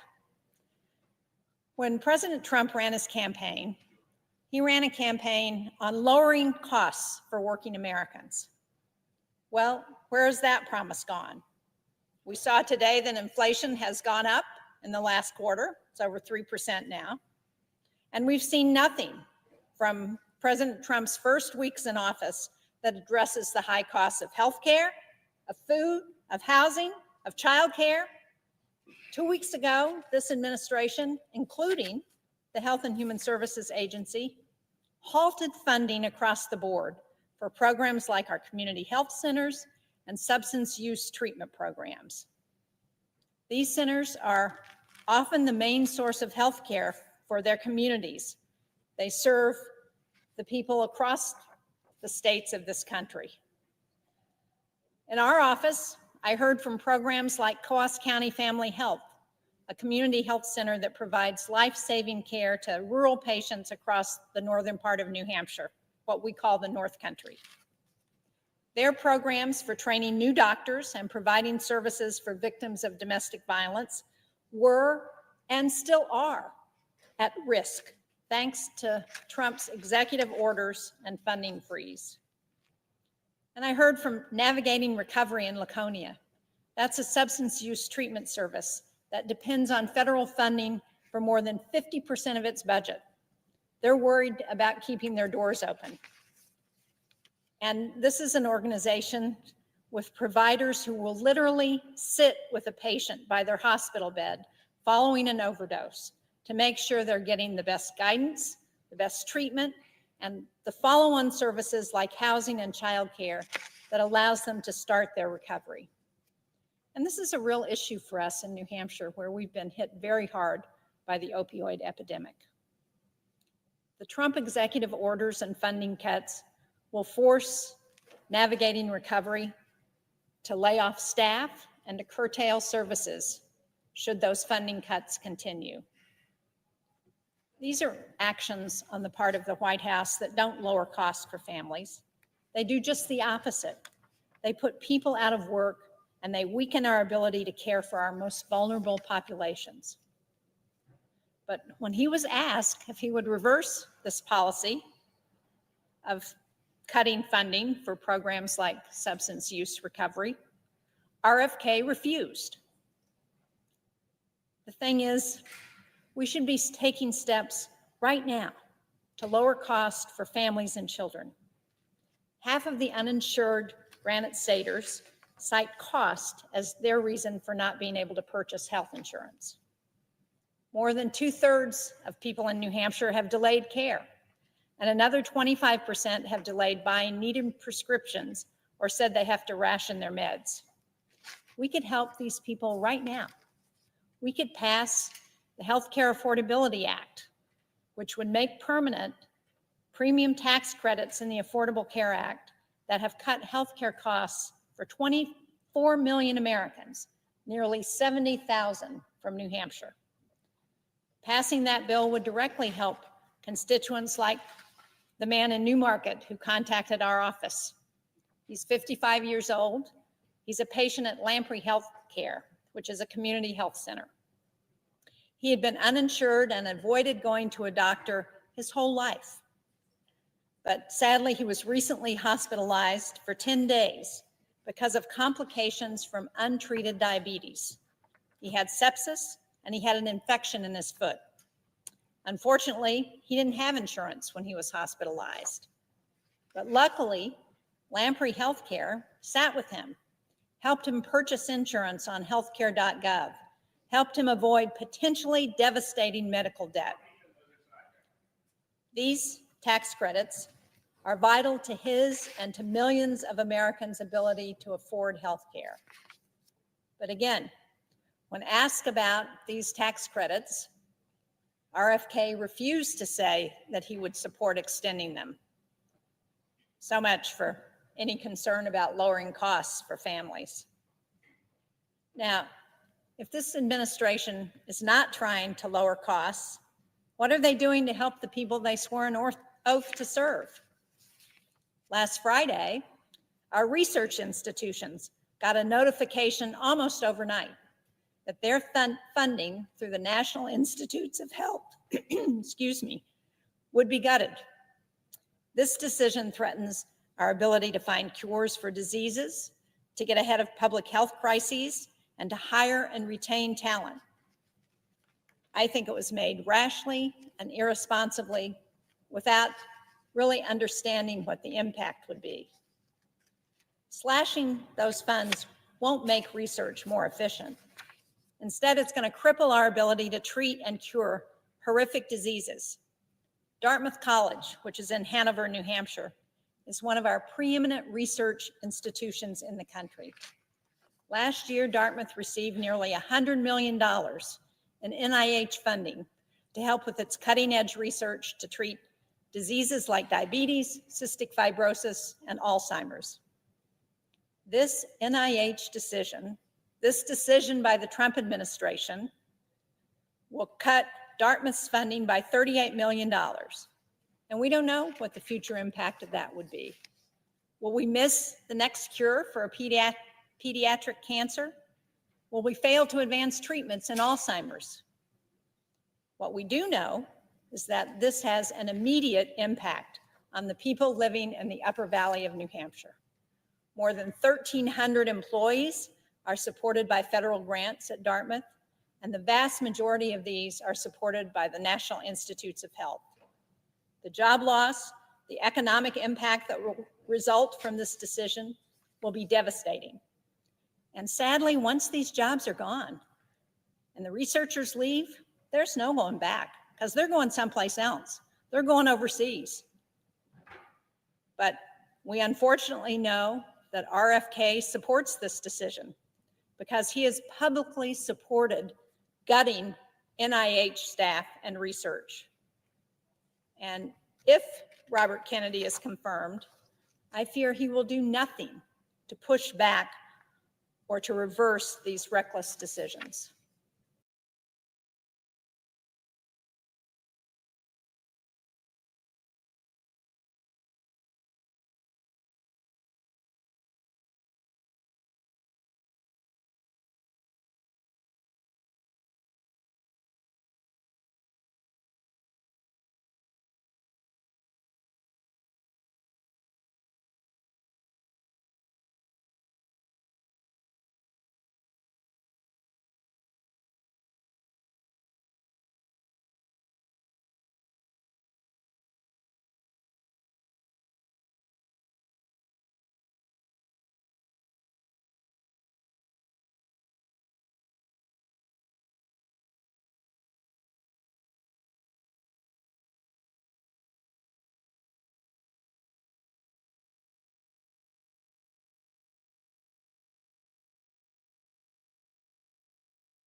allegiance and saliva purity tests for people to be considered, good enough to be in the so-called MAGA movement. In other words, the Republican Party. And yet, when it comes to Democrats, a very different standard seems to be being applied here. Because both of these people were former Democrats. In fact, frankly, they probably agree with the Democrat Party here in the Senate on a lot of the positions that they hold. And yet, they had the temerity to come out and support positions that perhaps ran contrary to some of the positions held by particularly the progressive wing of the Democrat Party in this country. In the case of RFK, coming out for some positions that run counter to the orthodoxy of the healthcare so-called establishment. Or in the case of Ms. Gabbard, different views perhaps about national security matters than those held by a lot of Democrats, certainly here in this chamber and in the progressive movement in the country. And it harkens back to two other Democrats who pretty much got pushed out of their party here in the United States Senate for holding views that ran contrary to the majority view of the progressive wing of the Democrat Party. Those two Democrats were Joe Manchin and Kyrsten Sinema.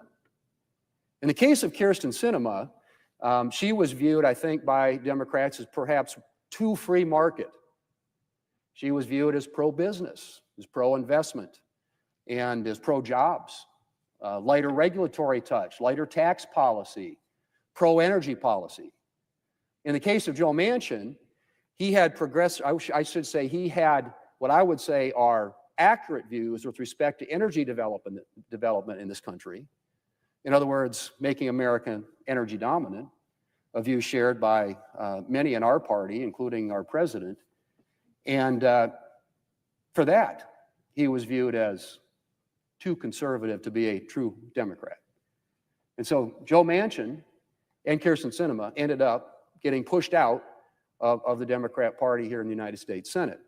Now, their ultimate cardinal sin, however, in the case of Manchin, as I said, he was pro-energy in a party that is dominated by climate, green, all those, however adjectives you want to use to characterize or describe it. His views ran contrary. In fact, he tried to cut a deal with the Democrats in the Inflation Reduction Act, only to find out that they kind of went back on him, and the deal wasn't what he thought he had agreed to. So his views were out of the mainstream of the Democrat Party, as were Kyrsten Sinema's. But their cardinal sin, Mr. President, their cardinal sin was that they voted against getting rid of the legislative filibuster, a view that was held by, up until just a few years ago, a majority of Democrats here in the United States Senate. There was a letter signed, which I shared the other night, had 32 Democrat signatures on it, pleading with the leadership here in the Senate not to abandon the Senate tradition and heritage with respect to the filibuster, to maintain the heritage and the tradition that the Senate has for open debate and for representation of the minority, for the requirement for collaboration and bipartisanship when it comes to moving consequential legislation. Those are the things that the filibuster traditionally was about. And up until a few years ago, most of my colleagues on the other side, a majority on the other side, signed a letter articulating their views that that ought to be the position of the United States Senate.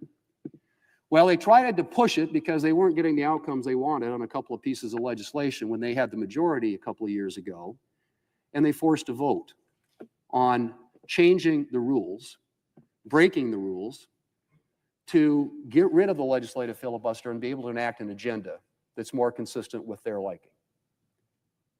There were two people that voted against it on their side, Kyrsten Sinema and Joe Manchin. And for that cardinal sin, they were essentially ostracized. And to this day, Mr. President, the Democrat Party continues to hold a position now, very contrary to the one they held just a few years ago, about getting rid of the legislative filibuster. And why do they want to do that? Because they want to enact an agenda, a progressive leftist agenda, which the American people voted against in November. And as recently as last summer at the Democrat convention, the Democrat leader basically laid out the things they want to do. First, he said, we're going to get rid of the filibuster because we have the votes now. Manchin and Sinema are gone. I've talked to the Democrats that we think we're going to elect, and we're going to have 51. And at that time, he was predicting a clean sweep. They were going to win the House, the Senate, and the White House. And they would get rid of the legislative filibuster, and the first thing they would do is they'd federalize our elections in this country. That'd be the first thing they were going to do. And then they said they were going to enshrine abortion rights in law. That was one of the things they were going to do. There have been many on their side who have talked about packing the Supreme Court, about allowing statehood for Puerto Rico and for Washington, D.C., all elements of the agenda that they want to accomplish through getting rid of the legislative filibuster. That was articulated by the Democrat leader as recently as the Democrat convention last summer. Intentions that they had to get rid of the legislative filibuster so that so that their party is in control, that they could do the things that they wanted to do, that they felt that the American people were asking them to do. Well, it turns out there was an election between last summer and now in which the American people spoke otherwise. And they had a very different view than the Democrats on a whole range of issues. Issues on which I think the left and the Democrat Party is completely out of step with the American people. Not the least of which is allowing boys to play girls' sports. That's a 90% issue with the American people. The House has passed legislation on it. We will vote on it at some point in the future. And I just can't imagine, and I speak as a dad of daughters who were both female athletes, so one of whom is in her high school and college Hall of Fame. I don't know how anybody, and this is where I say, I think that there's just a certain intuitive common sense the American people have. And they voted for that and made that abundantly clear in the election this last fall. And so I say that, again, just to remind people when you hear this perspective about how Republicans don't have any room for dissent. They all got to be in lockstep. Believe me, we got a lot of dissent on our side. Try leading the Republican conference. The Democrats, on the other hand, you have a dissenting view, particularly on something like the filibuster. Sorry, you're out of here. And so, Mr. President, today, it's ironic to me that we are going to vote on two nominees, President Trump's nominees, to be Secretary of the Department of Health and Human Services and to be the Director of National Intelligence, who are former Democrats. And I will be surprised. I would like to be surprised. But I don't believe that there's going to be a single Democrat that votes for either of the two people who less than a year ago were members of their party. In some cases, members of their party that goes back decades. The Kennedy family, Democrat politics in America.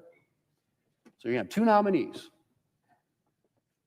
who were Democrats a year ago, but because they articulate views now or demonstrated dissent from the ideology of the Democrat Party are no longer can get even one Democrat to vote for him here on the floor of the United States Senate. Now, again, I'm hoping to be surprised. That vote's going to happen in about 30 minutes on Tulsi Gabbard to be Director of National Intelligence. And then shortly after that, we'll have a cloture vote on Robert F. Kennedy to be Secretary of the Department of Health and Human Services. In each of those cases, you got Democrats in good standing as recently as a year ago who have been pushed out, come now, they're nominees by President Trump for positions within his administration, and you're not going to see a single Democrat vote for them. But we will confirm them, and we'll get these people into these positions as soon as possible. And answer, I think, the mandate that was given by the American people in November, and that is they want a different track in this country, a different direction. They have a different set of priorities than is being articulated here on the United States Senate. Mr. President, we also had just recently a vote on Laken Riley, and that was probably the most glaring example, again, of Democrats' willingness to filibuster, something they wanted to get rid of 2 years ago. They want to get rid of the legislative filibuster. We get the majority.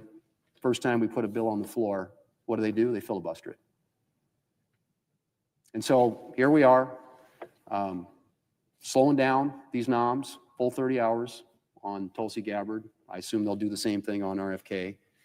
But these are people that are going to be confirmed and going to begin working in this administration to implement the agenda that the President of the United States has articulated and the one that he carried to the voters in this last election, in an election in which the voters gave him a decisive majority at the polls.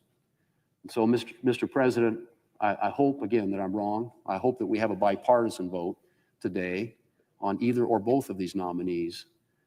But I will tell you that based on my assessment of where the party is, the Democrat Party in this country, it will come as a great surprise to me if that's the case. Mr. President, I yield the floor.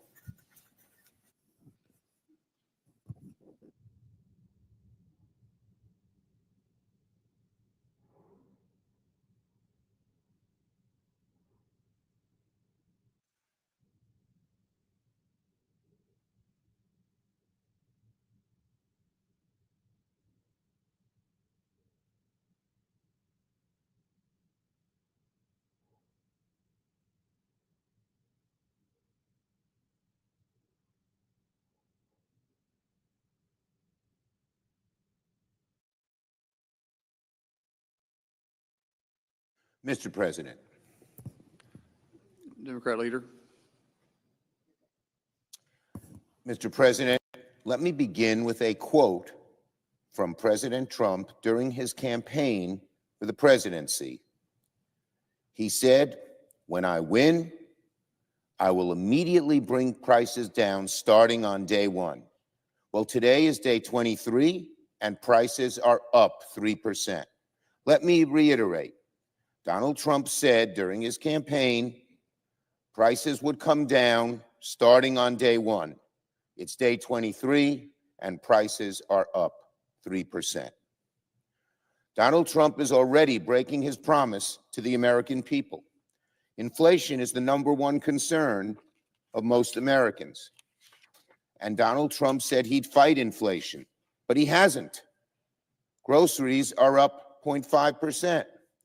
Chicken, pork, steak are all more expensive.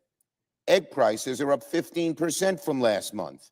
Gas prices are up 2% from last month. The price of used cars are up. The price of heating your home is up. Housing costs are through the roof, even though Republicans are racing to privatize Fannie and Freddie. Well, welcome to the age of Trumpflation. Donald Trump is breaking his promise to lower costs. This was the #1 issue in the campaign to most people. And Donald Trump said, starting on day one, prices are going to start coming down. Well, they're up 3%. It's day 20. Welcome again to the age of Trumpflation. Donald Trump knows that he doesn't have real solutions to bringing costs down despite his campaign promises. So what is he doing? He's distracting and diverting the American people, or trying to, with issues that have nothing to do with bringing prices down. He's distracting and diverting with issues like changing the name of the Gulf of Mexico, talking about changing the chairman of the board of the Kennedy Center, talking about building hotels in Gaza, talking about the Panama Canal, talking about annexing Canada. These are not the things Americans signed up for. No way. If there's one mandate Donald Trump had, it was to fight inflation on day one, like he promised to do. But he's not doing that. He's focused on everything else except what Americans want most. Meanwhile, Americans woke up this morning to bad news for their bank accounts. They woke up to a grim reality that Donald Trump is not going to keep his promise to lower costs. They woke up. Americans woke up to an era of Trumpflation. And unfortunately, this is only the beginning. On DOGE. We all agree, I've said it many times, that cutting waste in government and increasing efficiency is a good thing. But what DOGE is doing is something else entirely. DOGE is taking a meat axe and attacking vital programs indiscriminately. Of the programs that he cuts, some may be wasteful. Many clearly are not. Cut now, says DOGE, Ask questions later.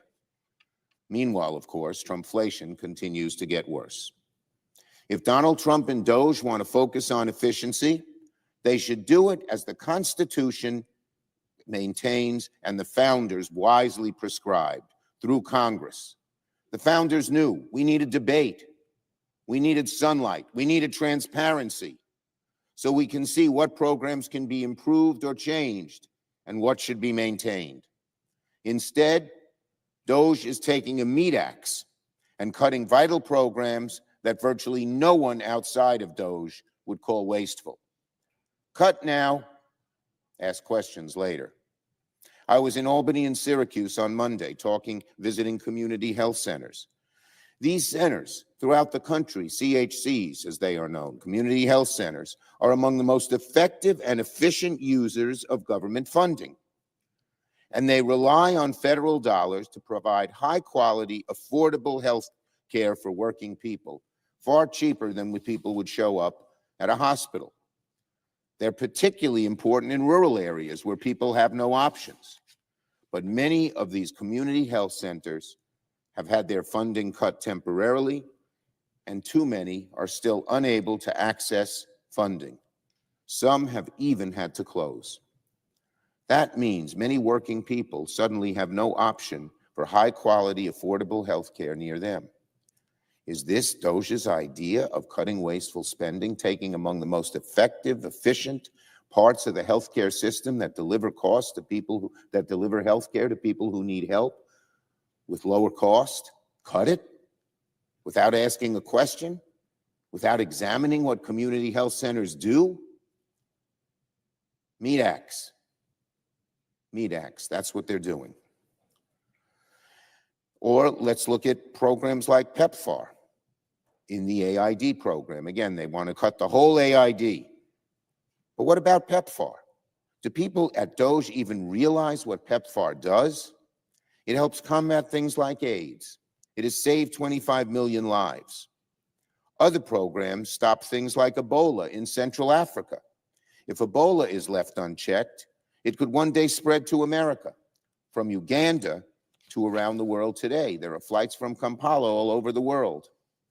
So even if you oppose foreign aid on a policy ground, most people believe that PEPFAR and the programs fighting Ebola in Central Africa are effective and cost-effective and make us more secure. God forbid Ebola would spread to the United States. You want to see what government waste looks like? It doesn't look like those two programs. Thanks to Doge, here's what government waste looks like that Doge has created. Thanks to Doge, $500 million in food assistance through USAID is sitting in ports and ships and warehouses, unable to move. And so the bottom line is simple. If you want to make cuts, you have sunlight, transparency, debate in Congress, not lawlessness, not breaking the law because you feel, well, you know more than anybody else. Not by implementing cuts and asking questions later. It's a formula for disaster when you do things like that. These policies will hurt children, they'll hurt seniors, they'll hurt veterans, and so many other of our friends and neighbors. On reconciliation. Today, Senate Republicans' scheme to pass tax cuts for the ultra-rich takes the next important step. Later today, Chairman Graham of the Budget Committee will hold a markup of the Republicans' first reconciliation bill. Republicans claim that their bill will be fully paid for, but that means Republicans are laying the groundwork to gut things like nutrition assistance, funding for nursing homes, student debt support, and to kill clean energy jobs that employ Americans in red and blue states alike. There's been so much focus on how Republicans are going to pass their signature bills. Should it be one bill? Should it be two bills? At the end of the day, talking about process is a sideshow. This one bills, two bills, or 100 bills is meaningless. What they're trying to do is give tax cuts to the very wealthy, further tax cuts to the very wealthy, who are doing just fine. And they're hurting average Americans by cutting programs, again, meat axe, slashing, across the board to do it. They could carve up their bill, they could carve up 1 bill, 2 bills, 5 bills, as I said, it doesn't matter. They could carve it up in their agenda however they want. They could change the order of policies they tackle first. But the end game does not change. This is all about clearing the path to cutting taxes for billionaires and making the American people foot the bill. The whole thing, the whole big enterprise is aimed with one goal in mind: tax cuts for the wealthiest Americans, large tax cuts for the wealthiest Americans, who, as I said, they're doing fine. Not as fine as the average American who just saw their inflation go up 3%. Plain and simple, again, what is their plan? Funnel more wealth to the ultra-wealthy while slashing everything else to the bone. Cutting Medicare and Medicaid, yanking school lunches from kids, blocking prescription drug reforms which make drugs cheaper for the average American, cutting funding for cancer research, one of the most popular things we do, cutting research for semiconductor manufacturing, letting China get ahead of us. No matter how they dress it up, no matter what spin they can put on it, Republicans' agenda boils down to this: tax cuts for the wealthy, deep, painful cuts for everybody else. And finally, on the nomination we're about to vote on in a little while, the Gabbard nomination. Every single Democrat, I am proud to say, will oppose the nomination of Tulsi Gabbard, because we simply cannot, in good conscience, trust our most classified secrets to someone who echoes Russian propaganda and falls for conspiracy theories. So before my Republican colleagues cast their vote to confirm Ms. Gabbard, I hope they're going to think carefully one last time, because America's safety, America's security is at stake. Is Ms. Gabbard really who Republicans want leading intelligence agencies? I'll bet not. Is she the best person we could find for the important position of Director of National Intelligence? Of all the people who know the intelligence world, I know some will be conservative like Donald Trump would want, but they wouldn't have the huge question marks about them that Ms. Gabbard has. Do Republicans truly believe, I say to my colleagues, that someone who has so carelessly and repeatedly echoed Russian propaganda and sympathized with the likes of Putin and Assad is the right person for this job? I ask my Republican colleagues to think about the safety of the American people and the concern of our allies and the threats posed by Vladimir Putin before casting this vote. Objectively, I think most senators would agree there are better choices to lead national intelligence. You know what my guess is? If we had a secret ballot, Gabbard might get 10 votes and 40 against her from the other side. People know. That's why they raise so many questions. But Donald Trump and Elon Musk evidently threaten them, and they're changing their view. The Director of National Intelligence must be strong against America's adversaries. This is an amazing one. How could we put someone in when you hear about this? After Assad used chemical weapons against his own people in 2017 and 2018, Tulsi Gabbard turned against U.S. intelligence. By the way, at that point, Donald Trump was president, and sided with fringe conspiracy theorists to cast doubt on these two specific incidents. I want to be clear about how strange and troubling this episode was. On one side, you had the entire U.S. intelligence ecosystem, the intelligence system of the French government, the Organization for the Prohibition of Chemical Weapons, all saying the same thing, that Assad used chemical weapons against his own people in 2017 and 2018. The findings were not speculation. They were based on satellite imagery, witness accounts, medical experts. In other words, the kind of intelligence data that Ms. Gabbard would be responsible for evaluating if she, God forbid, gets this job. On the other side of all these experts and all this evidence, fact-based, you had Tulsi Gabbard relying on the judgment of an individual who had appeared on Russian-funded propaganda outlets, questioning those findings, shielding Assad for his inhumane conduct. I have to say, I have never heard of a DNI nominee who was so ready and willing to question the findings of America's own intelligence operations and yet accept Russian disinformation so easily. And of course, I'm troubled by her long record of showing weakness against Russia when it came to Putin's invasion of Ukraine. On the night Russia invaded Ukraine and launched the first full-scale invasion of a sovereign nation in Europe since World War II, what was Ms. Gabbard doing? She was on Twitter at 11:30 p.m. blaming NATO and the United States for starting the war in Ukraine when Putin invaded Ukraine. She said the war could have been avoided had NATO and the U.S. just accommodated Putin. That's who we want as head of national intelligence? By the way, Russian state TV gleefully aired these comments shortly thereafter. And now Republicans want to make this person the top U.S. intelligence chief. Can you believe it? I really don't believe my Republican colleagues believe she's the right choice. I really don't. I know the pressures that have been placed upon them. There's word in the newspapers and other places that people were told their elections would be opposed, etc. Who knows?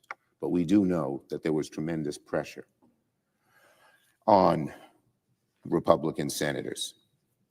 But sometimes, my Republican colleagues, you have to buck and stand up to the pressure and say, no, this is the wrong choice, definitely the wrong choice for America. And again, I'd repeat, if there were a secret ballot, I would bet that Gabbard would get no more than 10 votes in the Senate. 10, maybe. So the nomination of Ms. Gabbard is one of those moments. So again, before Republicans cast their vote to confirm Ms. Gabbard today, please, please, please answer one simple question. Do you care more about doing the right thing for our national security or doing whatever is necessary to keep Donald Trump happy? Yield the floor.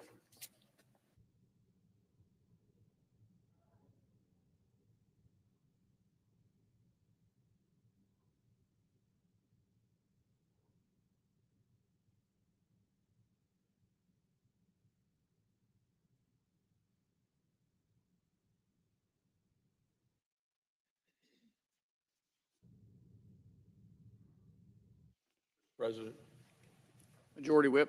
Thank you, Mr. President. Mr. President, I just heard the minority leader, the senior senator from New York, Senator Schumer, on this floor talking about today's consumer price index data. And stunningly, he points to President Trump as the reason for it. Now, let me just correct the record, Mr. President. The price data that Senator Schumer is complaining about is from the final days of the Joe Biden administration. Those are the numbers that are out today. The final days of the Biden administration. And certainly everyone in Wyoming and everyone in your home state in Oklahoma knows that under the Biden administration, the Democrats, prices of goods and groceries, gasoline, the things that we need in our everyday life, prices rose more than 20% under Joe Biden. High prices are Joe Biden's parting gift and his lasting legacy. They were the party of open borders and high prices. That's why they lost the election. So here we have the Senate minority leader, now in the minority, used to be in the majority. The reason he's in the minority is because of the high prices brought on the people of this country as a result of that administration. And the numbers out today are reflective of the final days of that administration. Painfully high prices. They came from Democrats' reckless overspending and their policies. And we're from energy states that was anti-American energy policies. Those are the things that Senate Democrats voted for repeatedly and stood behind and supported. Republicans are focused on making life more affordable for families all across this country, hardworking families.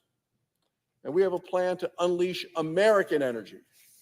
And that way, we can keep lowering prices for American families. I just can never forget when Joe Biden said he wanted to prioritize climate over energy that was available, affordable, and reliable.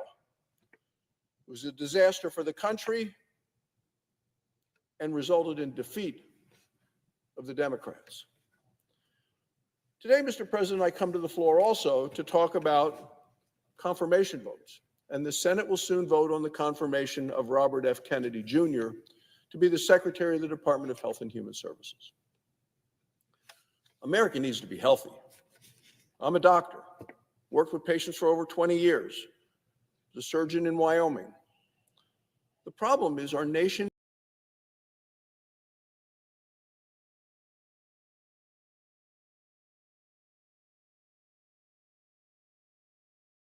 about medication for depression, that it would lead to mass shootings. Well, Mr. Kennedy's track record shows that he is a danger to the health of America. He would make America sick again. In June of 2019, he went to Samoa on a trip arranged by anti-vaccine activists. He used that trip to spread lies about the measles vaccine in the Samoan Prime Minister and Director General of Health. He and the organization he led amplified activists who spread false information about the measles vaccine. And after a measles outbreak broke out in Samoa and 16 people died, rather than intervene and help, Mr. Kennedy sent a letter to the Prime Minister to blame these deaths on the vaccine rather than the absence of vaccines. The death count in Samoa grew to 83. Volunteers in New Zealand sent tiny coffins to help bury the dozens of children who died. A New Zealand vaccinologist later said the impact of Mr. Kennedy's role in the outbreak was devastating. In a moment, when Robert F. Kennedy Jr. could have used his influence for good, he fueled disinformation that cost lives. When Robert F. Kennedy Jr. was asked about Medicare and Medicaid, he could not answer questions in his confirmation hearing about the most basic questions, demonstrating that he would be at HHS only to make whatever cuts that Trump and Musk and Doge dictate at the expense of the healthcare of the American people. Now he's in line to be the #1 healthcare official in the United States. That would be a disaster. Mr. Kennedy has reportedly given reassurances on his position on vaccines or on his position on food and chronic disease. To my colleagues, I would say this: we cannot address chronic disease if we are slashing Medicare and Medicaid and the Affordable Care Act, or recklessly cutting off funding from hospitals and community health centers. If we are battling vaccine misinformation, it will make it much more difficult to take on chronic disease like heart disease or diabetes. The long-term impact of food on children's health doesn't matter if children are dying from preventable infectious diseases because their families believe misinformation spread by the nominee for Secretary of Health and Human Services. And even with the promises he has made on the vaccine misinformation, Robert F. Kennedy Jr. has not demonstrated that he will fulfill his promises. He has used his position to lead people down the dangerous path of vaccine misinformation. And when asked about his role in the Samoa measles outbreak, he lied. The stakes are too high to take a risk on this nominee.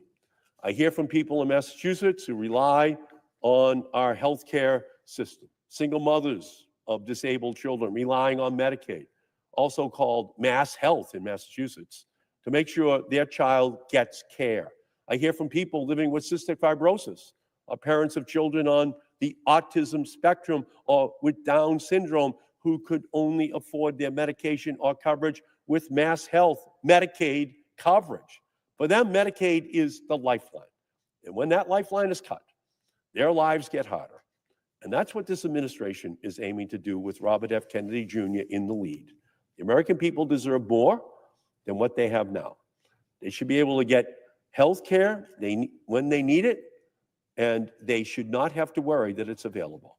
They should be able to go to their doctor or to their pharmacy without running up their debt or being forced to choose between paying their rent or a medical bill. They should have health providers that aren't too overworked and burned out to provide them quality care. They should have primary care, mental health care, addiction care, dental care, cancer treatment, and more available to them without waiting months or traveling for hours or being left to hope for an available clinical trial.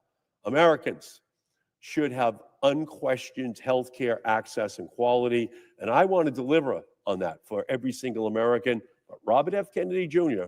will only make this harder by embracing Donald Trump, Elon Musk, and the spread of vaccine disinformation.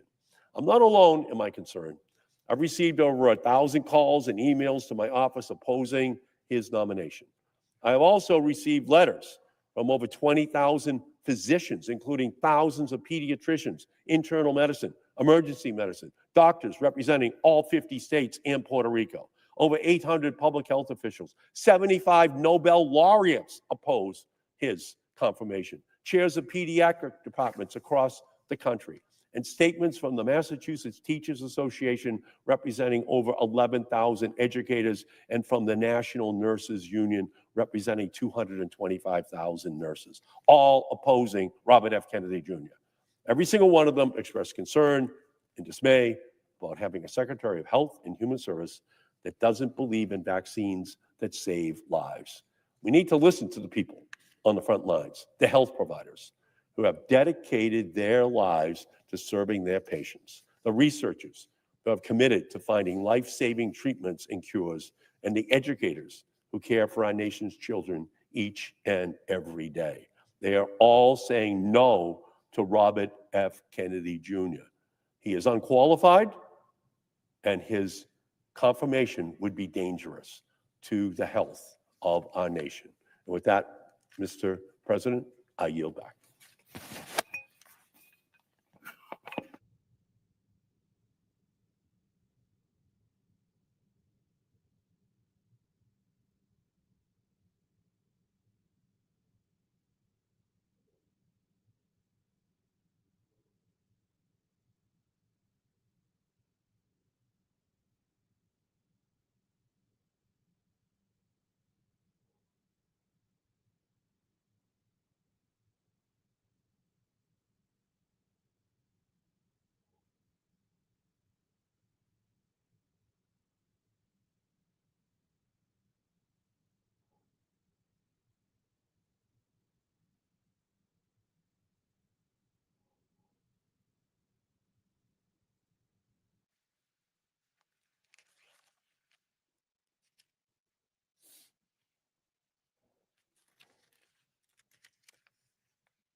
Mr. President.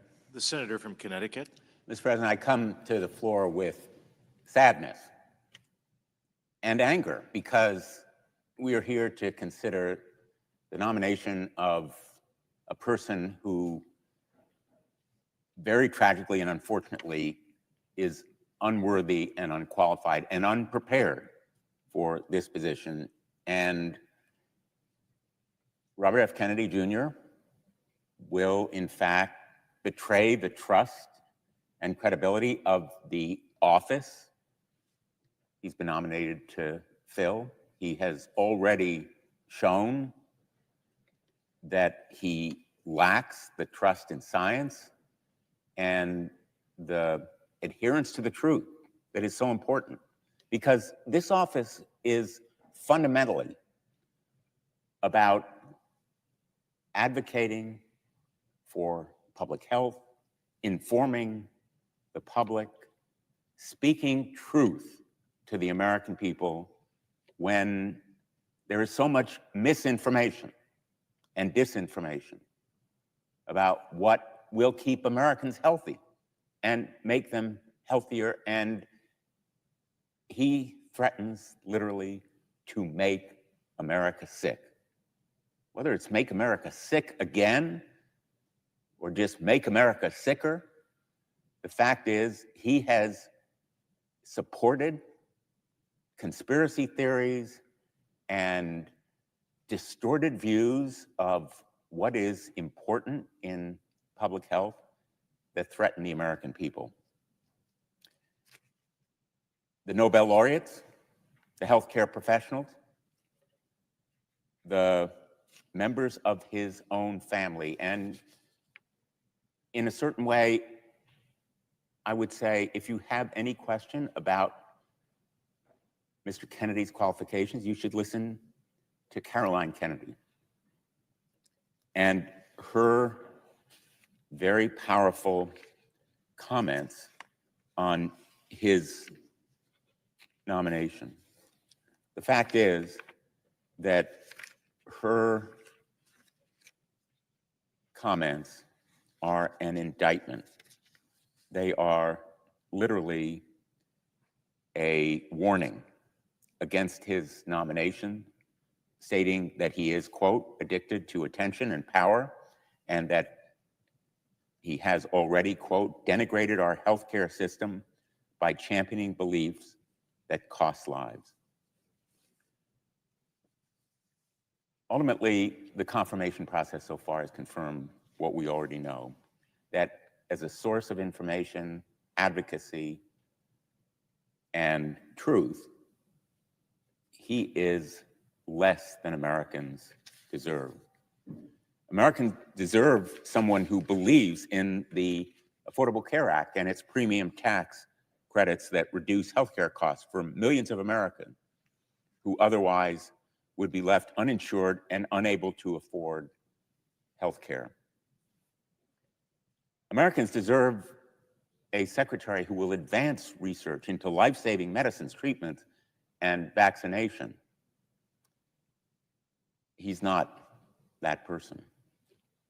Americans deserve a secretary who will protect Medicaid, which provides health care to nearly 1 million Connecticut residents, including 350,000 people. At the very least, someone who knows the difference between Medicaid and Medicare. He is not that person. And Americans deserve a secretary who will protect the sensitive health data of millions of people across the country. When the Department of Government Efficiency, which is an unregulated and potentially unsanctioned organization, gained access to millions of seniors' records at Medicare, Mr. Kennedy purposefully said nothing. And at the very least, we need someone who will stand up to President Trump when he spreads misinformation from the White House, someone who will stand up to him when he asks that his Secretary of Health and Human Services do something illegal or immoral. And clearly, Mr. Kennedy is not that person. There's a reason that he lacks support from all these professional organizations and is actively opposed by them, by healthcare professionals, Nobel laureates, and his own family.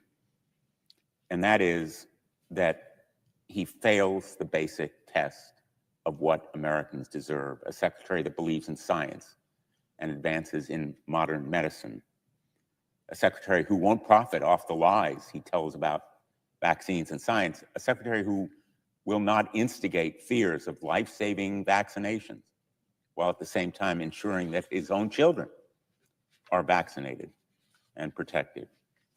Secretary who will protect women and reproductive rights, and someone who knows the difference between Medicare and Medicaid. The kind of leadership that is required from the Secretary of Health and Human Services has never been more important. And that truth-telling, advocacy, informing of the public is more vital than ever. Now, HHS is a massive department. The management challenges alone are fierce. He has no qualifications or experience that would justify his appointment. He would oversee health insurance for millions of people through Medicare, Medicaid, the Children's Health Insurance Program, and the Affordable Care Act. He's responsible for promoting the economic and social well-being of children and families, combating the opioid epidemic, and supporting people with disabilities and strengthening the nation's public health system and emergency response. The HHS Secretary is responsible for advancing innovative medical research through the National Institutes of Health, the Food and Drug Administration, responsible for ensuring our food and drugs and medical devices are safe and effective, and the Center for Disease Control and Prevention, which strengthens our public health system and responds to disease outbreaks.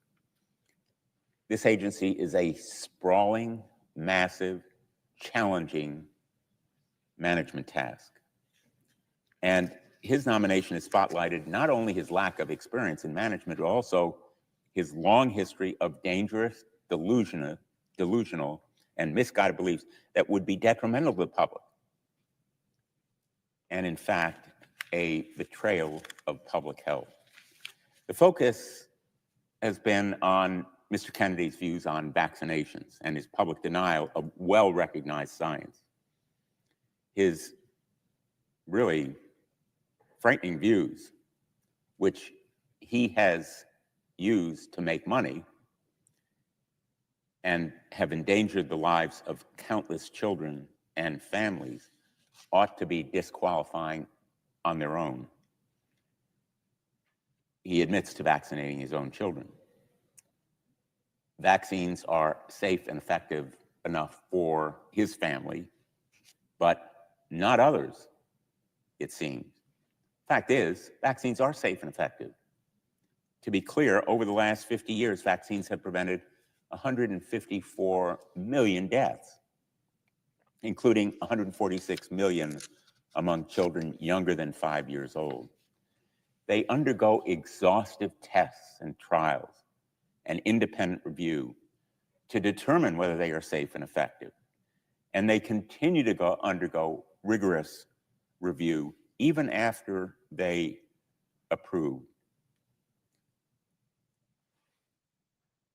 This system works, but Mr. Kennedy has a long history of weakening and weaponizing parental instincts to protect their children and to spread disingenuous and life-threatening misinformation.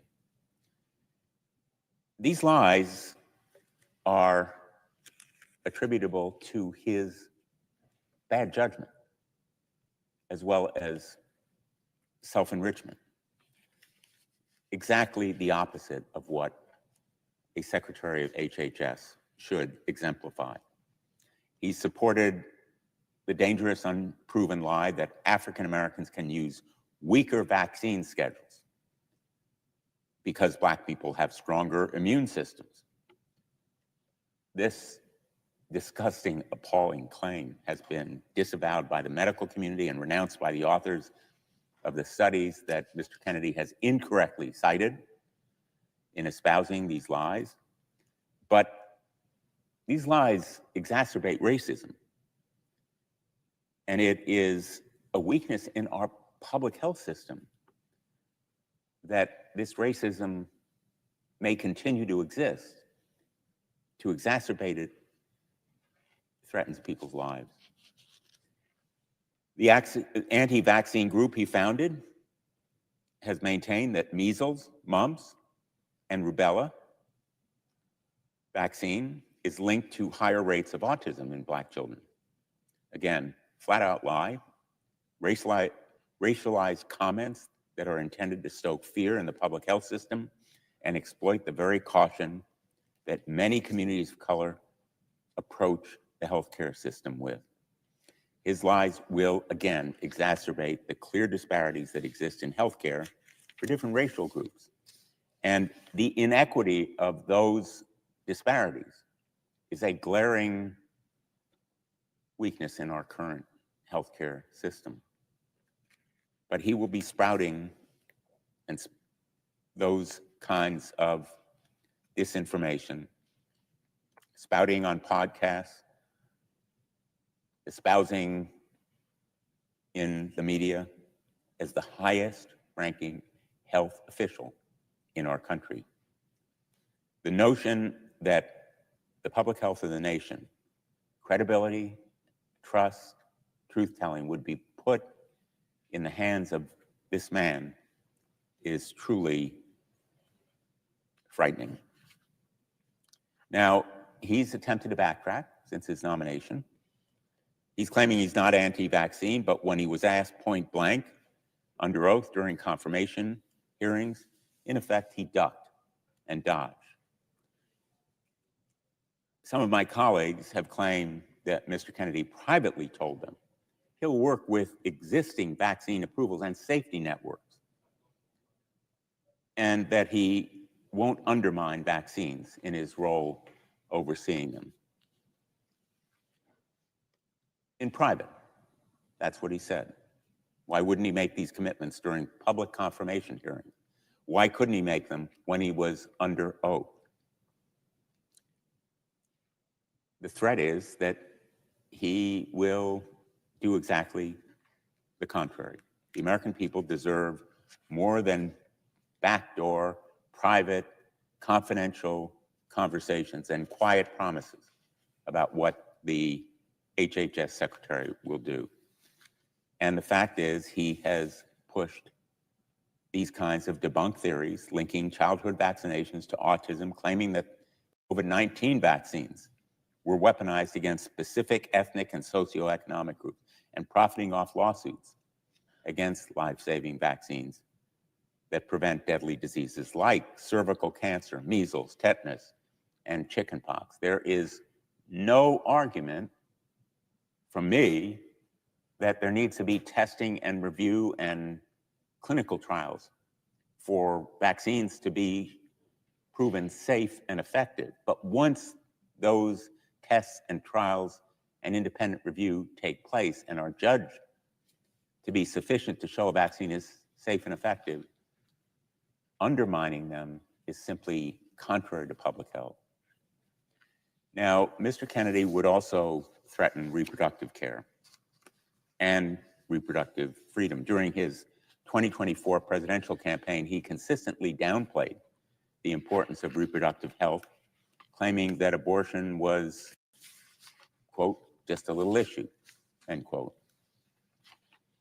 Abortion was hardly a little issue for women across the country, especially women who have literally died or come close to death as a result of denial of this essential health care and freedom.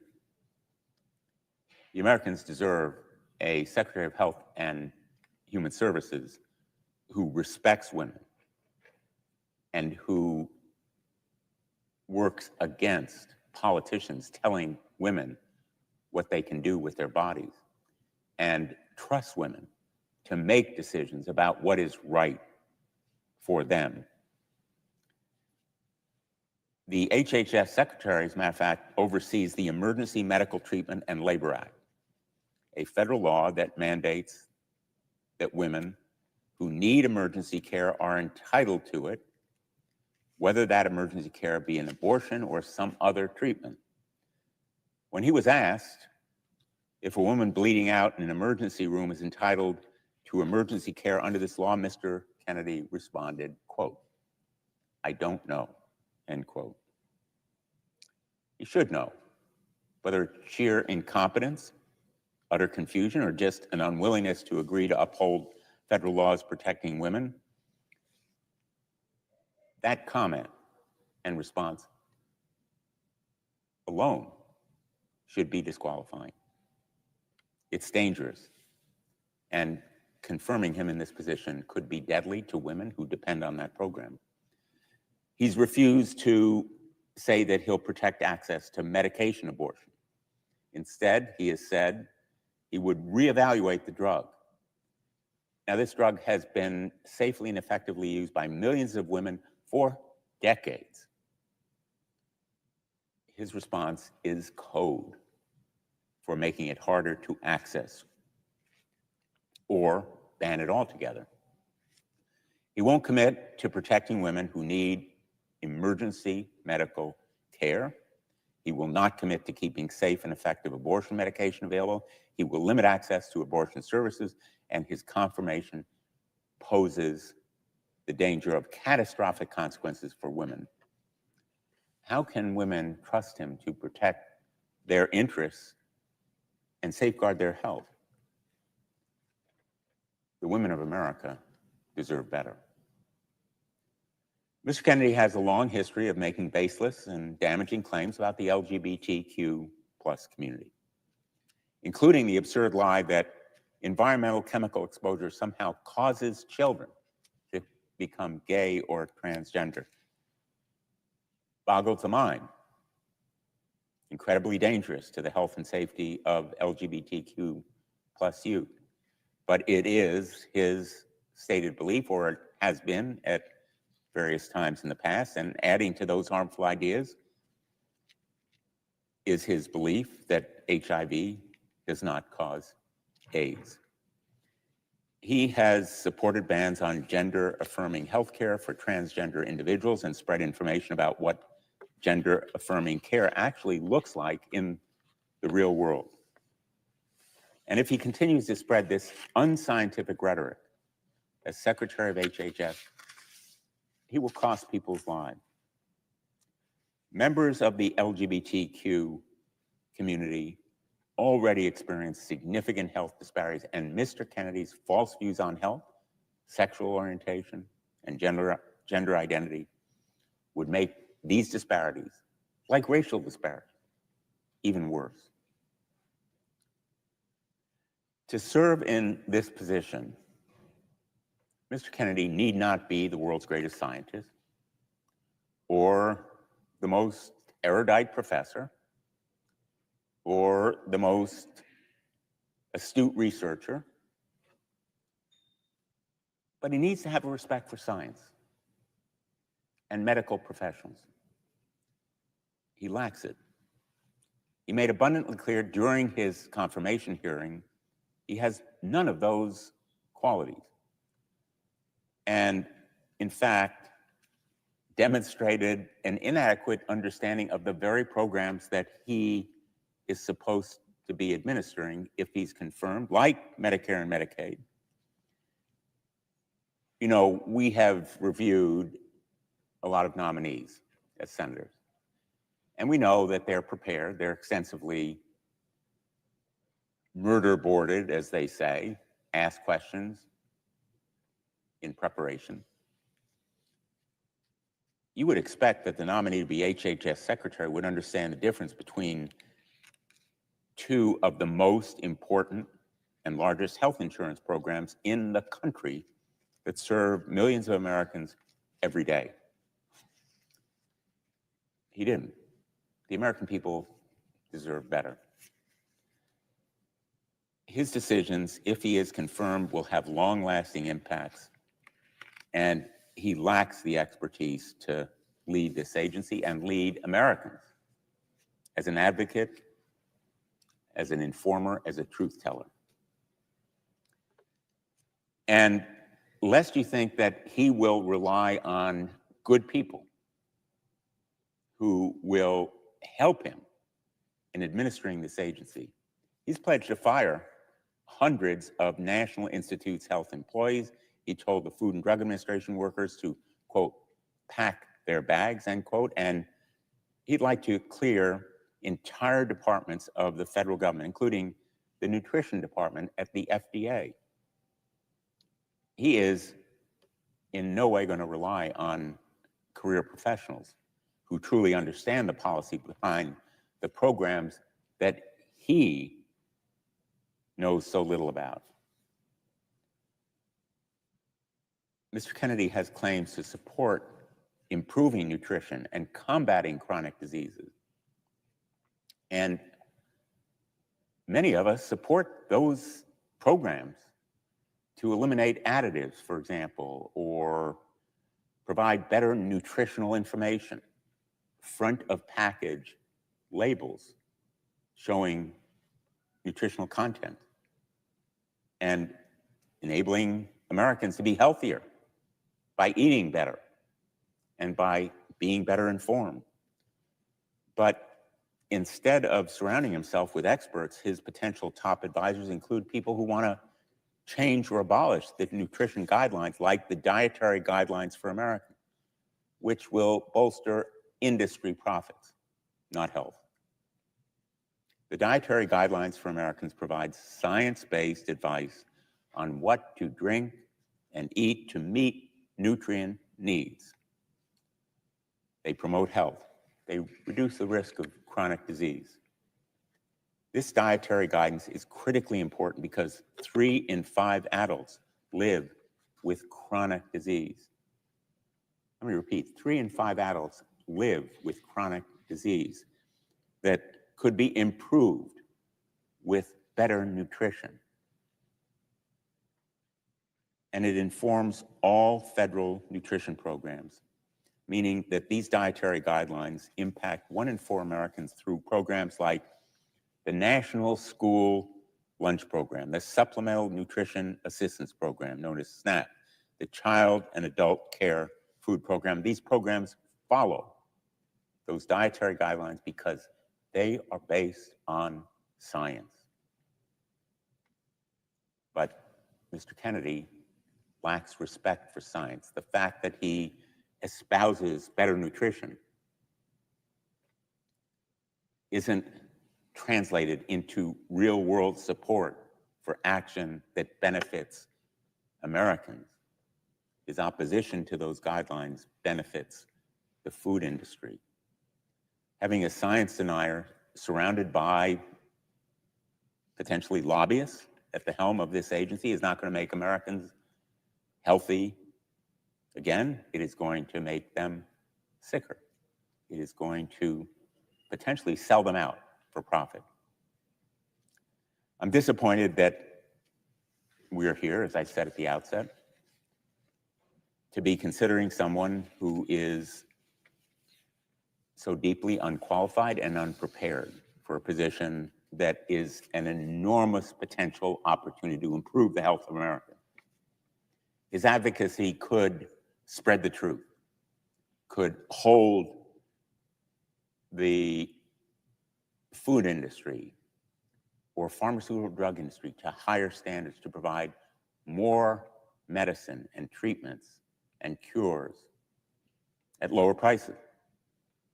He could support research through the NIH instead of advocating that it be cut. He could enable women to have reproductive care instead of dodging or diminishing its importance. He could help eliminate racism and bias against LGBTQ plus people in our healthcare system. So much opportunity squandered in this nomination. I will vote no on Robert Kennedy Jr. I urge my colleagues to heed the warnings from Americans, much better qualified than I am to make this judgment. Those Nobel laureates, the professional organizations, the healthcare experts, and of course, his family, who know him best. Caroline Kennedy, who spoke with such eloquence and insight. Her incisive and heartbreaking video should be watched by everyone who is about to vote on this nomination. Thank you, Mr. President. I yield the floor.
Mr. President. The senator from Hawaii. Mr. President, in Hawaii, thousands of our keiki children attend Head Start, setting them up for a lifetime of success. After the devastating wildfire of Maui in 2023, the U.S. Public Health Service was on the ground within days, providing care to survivors and first responders. On Oahu, the University of Hawaii's Cancer Center is leading on critical NIH-funded research on breast, liver, and lung cancer, studying diseases that disproportionately impact the Native Hawaiian and Asian American communities. All of these programs are vital for people in Hawaii, and they are all made possible by the Departments of Health and Human Services, or HHS. HHS does critical work across our country, keeping communities healthy and researching deadly diseases from cancer to COVID and so much more. Americans trust HHS because their mission has historically been guided not by politics, but by science and data. But already, Donald Trump is taking a sledgehammer to HHS and the essential work it does. For weeks, HHS employees have been prohibited from making any external communications and have been directed to withhold grant disbursements. Illegal, by the way. Halting critical updates on emerging public health threats and delaying or denying funding for community health centers without explanation. These edicts are already forcing clinics to consider reducing services and staff, or worse, closing these services, endangering healthcare access for our most vulnerable populations. And just last Friday, the National Institutes of Health, or NIH, announced it would slash indirect cost rates nationwide. Funds that keep the lights on and the bills paid at America's medical schools, hospitals, and research institutions, enabling our country to lead globally on biomedical research. This is life-saving research.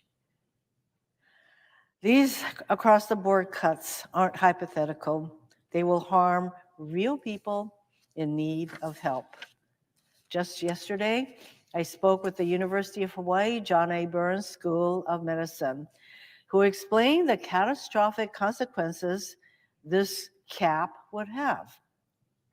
This illegal action, as I mentioned, would compromise plans for the UH Cancer Center to begin offering phase 1 clinical trials in Hawaii for the first time. What does this mean for the people of Hawaii? For the first time, people in Hawaii will not have to go to the mainland to participate in these trials, but with the help of this NIH funding now being slashed, for the first time, people of Hawaii would be able to stay in Hawaii to participate in these very important clinical trials. Mr. President, if allowed to stand, these actions will be catastrophic for our country and for global efforts to combat the spread of diseases. And all of these actions have been taken without a confirmed secretary in place at HHS.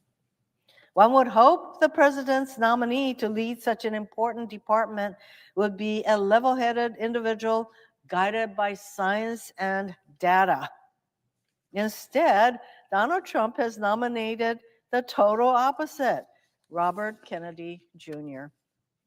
Mr. Kennedy is an anti-vaccine activist who peddles and profits from conspiracy theories and has a troubling history of misconduct. In his confirmation hearings, Mr. Kennedy appeared not to know the difference between Medicare and Medicaid, essential programs that 66 million and 72 million people respectively rely on for access to health care. Mr. Kennedy purports to be a proponent of bodily autonomy when it comes to vaccines, as if we know better than scientists about the efficacy and safety of medical treatments. But Mr. Kennedy's commitment to bodily autonomy suddenly flies out the window when it comes to women's right to control our own bodies. He has shown he'll do Donald Trump's bidding in his war on women and our freedom. Where's our bodily autonomy? As they work to reverse the FDA's approval of mifepristone, which has been used safely for medication abortion for more than 20 years. So much for bodily autonomy. And it's clear Mr. Kennedy will be guided not by science, but by the conspiracy theories he's pursued for decades on vaccines, raw milk, stem cell treatment, and much more. Vaccines are a modern miracle that have saved an estimated 154 million lives and enabled us to all but eradicate diseases like polio and smallpox.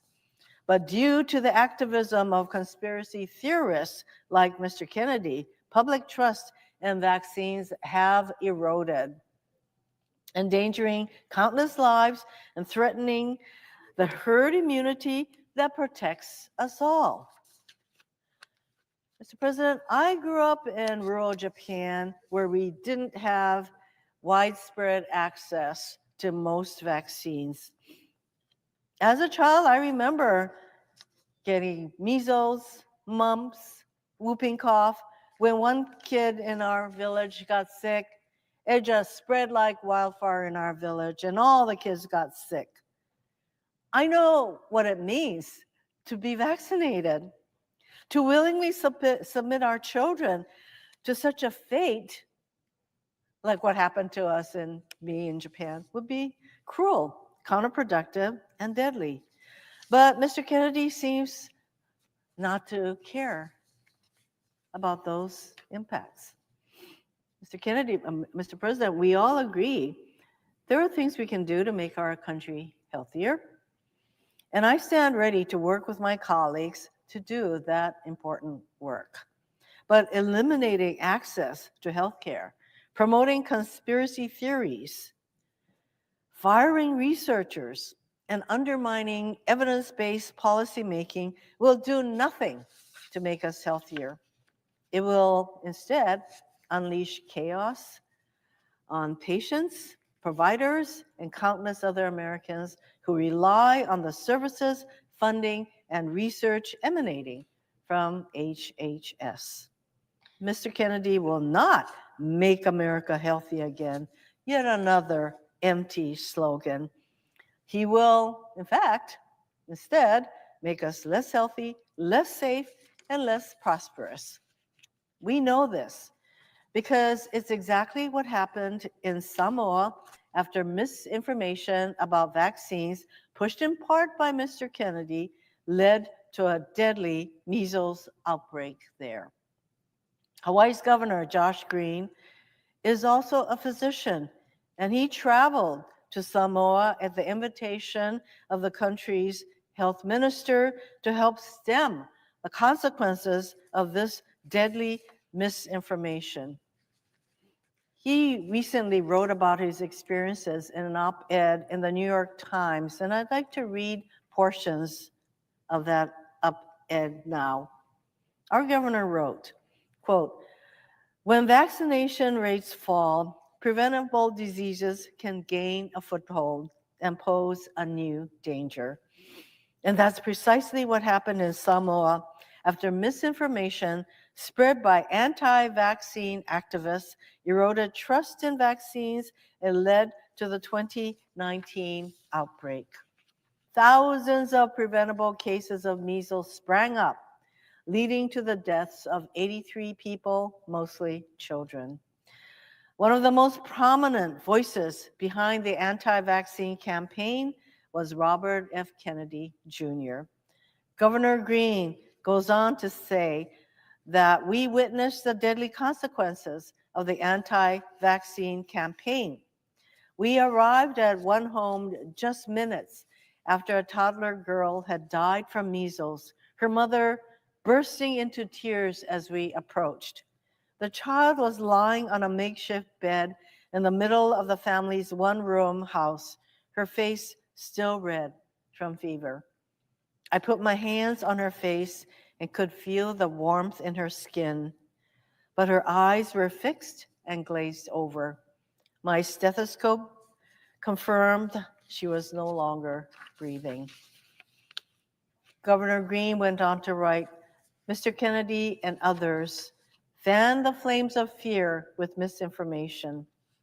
The people of Samoa shared with me that they got very little news from outside their community, but that in the months before the 2019 epidemic, they were bombarded with social media posts claiming that vaccinations were unsafe and would harm or even kill their children. Activists from other countries, including Mr. Kennedy, claimed vaccines were dangerous. Many Samoans were afraid to vaccinate their children, and by late 2019, the epidemic was raging, overwhelming Samoa's national healthcare system. Governor Green concluded by saying, as we look to the future, the possibility of his being confirmed, he's talking about Robert Kennedy, being confirmed as the Secretary of Health and Human Services is cause for grave concern. I worry he would jeopardize half a century of progress and success gained by the United States as a result of vaccination programs. Too much depend on our commitment to truth and the life-saving power of vaccines to entrust Mr. Kennedy with the direction of these programs. Our children's lives depend on it.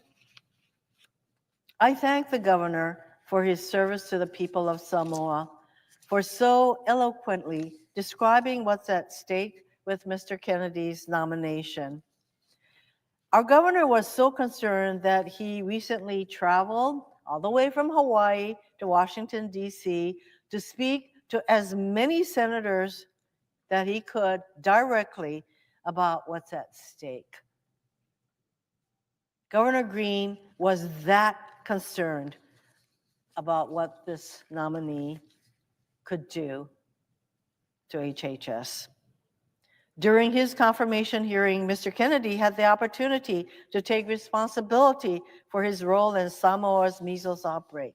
Instead, he stuck to his old tricks, blaming vaccines and spreading misinformation. Governor Green is correct. Our children's lives depend on our commitment to vaccinations, and all of our lives depend on the science and research done by HHS. Mr. Kennedy poses a dire threat to that science and indeed to the American people. For those reasons, I urge my colleagues to vote no on his forthcoming nomination. I yield back.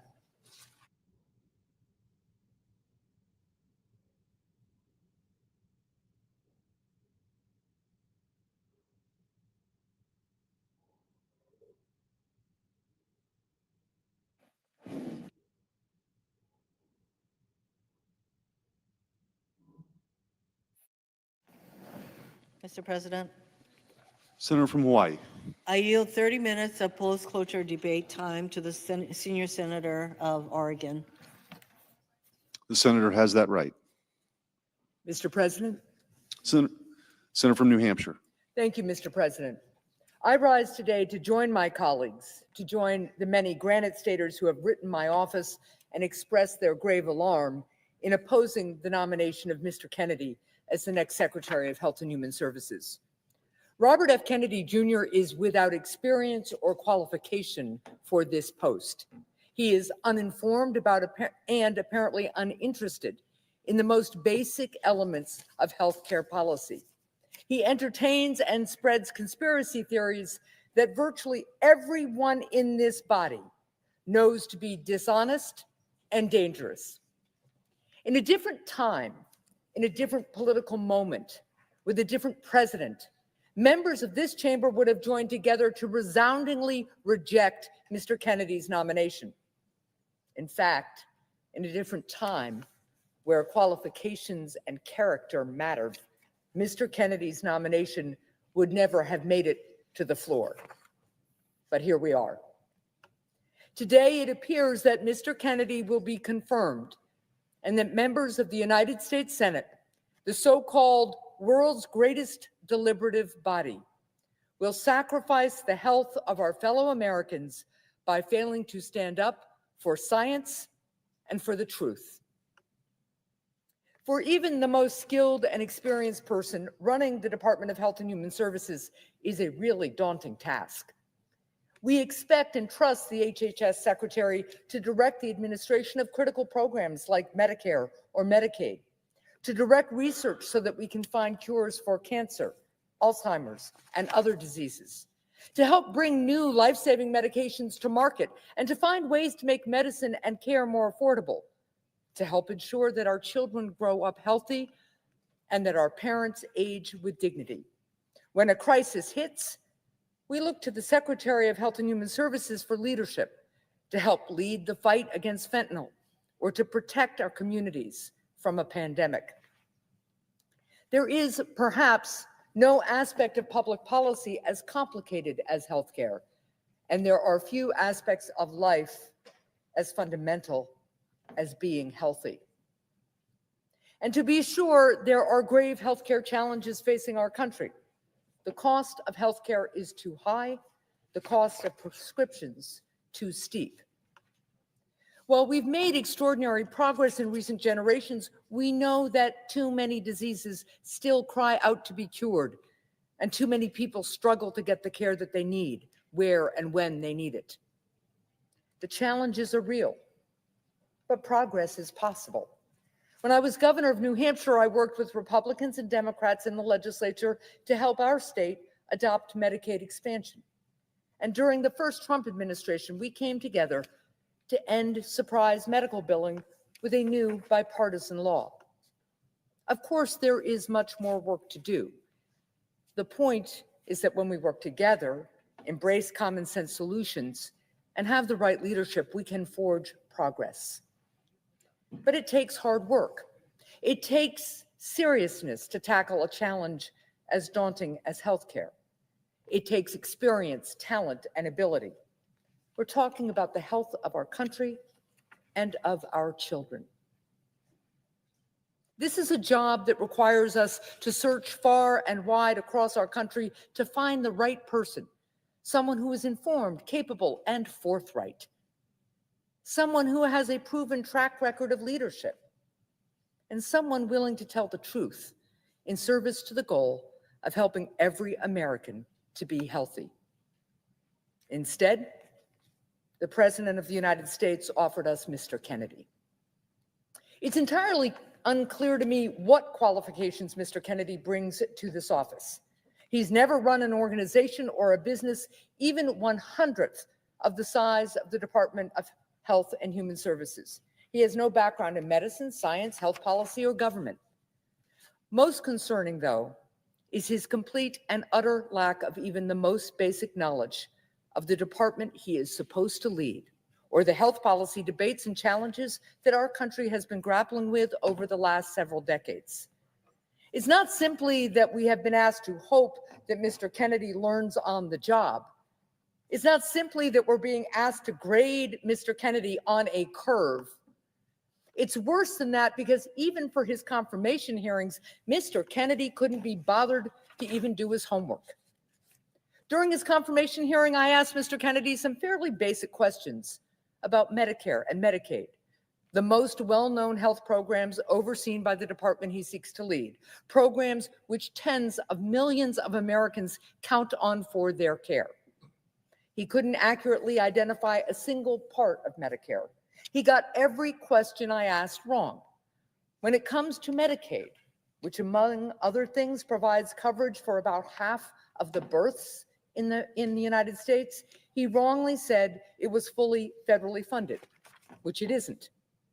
Let me be clear, the administration is asking the American people to place these critical health programs in the hands of a man who has no idea what they even are.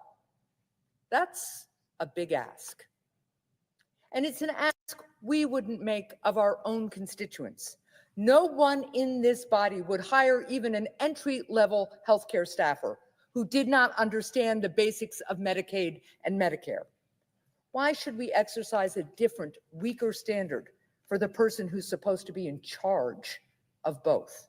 Why, with this administration, does the bar go even lower when the office becomes even higher? If Mr. Kennedy cannot be bothered to learn the basics about Medicare and Medicaid, he will certainly not bother to stand up for them. This administration has made clear that it is willing to gut Medicaid in order to pay for tax breaks for billionaires. The president's new director of the Office of Management and Budget has in fact proposed that the administration cut Medicaid, a program that provides health insurance coverage for approximately 80 million Americans, by more than 1/3. Does anyone think that Mr. Kennedy will be a voice of reason, that he will speak out on behalf of American families and make the case for saving Medicare or Medicaid? He can't even describe what they are. Mr. Kennedy is an intelligent and educated man, but education and intelligence aren't a substitute for taking the job seriously. If Mr. Kennedy were in the running for a different post, his failure to understand the basics of our healthcare system might not be relevant. But it so happens to be the American people's great misfortune that he is in fact being called to serve as the highest public health official in our land. Mr. Kennedy's lack of qualifications and knowledge about healthcare have real consequences. If confirmed, his lack of preparation, experience, and interest in America's healthcare will leave our country worse off. Our people will be less healthy. And nobody will feel Mr. Kennedy's careless disregard for the magnitude of his position more than America's women. When I was initially considering Mr. Kennedy's nomination, one mark in his favor was his long record of advocacy on behalf of a woman's fundamental freedom to make her own health decisions. When Mr. Kennedy was in New Hampshire campaigning for president, he told Granite Staters, quote, "I'm pro-choice. I don't think the government has any business telling people what to do with their bodies," close quote. But since he came out in support of President Trump, Mr. Kennedy has made a remarkable discovery. He decided at the age of 71 that his long-held belief in reproductive freedom for women was wrong. All of his principles about women making their own choices were suddenly no longer true. Instead, as the nation's leading public health official, he has said that he will faithfully and enthusiastically carry out the anti-choice policies of an administration that continues to dedicate itself to undermining and taking away a woman's fundamental freedom. This isn't a hypothetical issue. In his confirmation hearing, Mr. Kennedy said that he and the Trump administration would be examining the safety of the drug mifepristone, which is used for abortions and in miscarriage care. During the hearing, I showed Mr. Kennedy study after study, stacks, hundreds of pages of research done over the course of decades, all of which demonstrate the safety of this medication. Let me be clear, the safety has been proven. If Mr. Kennedy and the Trump administration continue to persist in studying a drug that is proven to be safe, it's clear that their objection is not with a lack of research. Their objection is to the result of that research. So they want to sow doubt about it. They want to sow confusion. And once they do, they will hide behind the very doubt that they've created as a reason for denying women the most basic of human freedoms, bodily autonomy. And Mr. Kennedy, having sold out his pro-choice principles, will surely help in that effort. He certainly will not stand in the way of it. The debate about reproductive freedom is fundamentally a debate about whether one believes in the basic promise of our Declaration of Independence, that all of us are free and equal.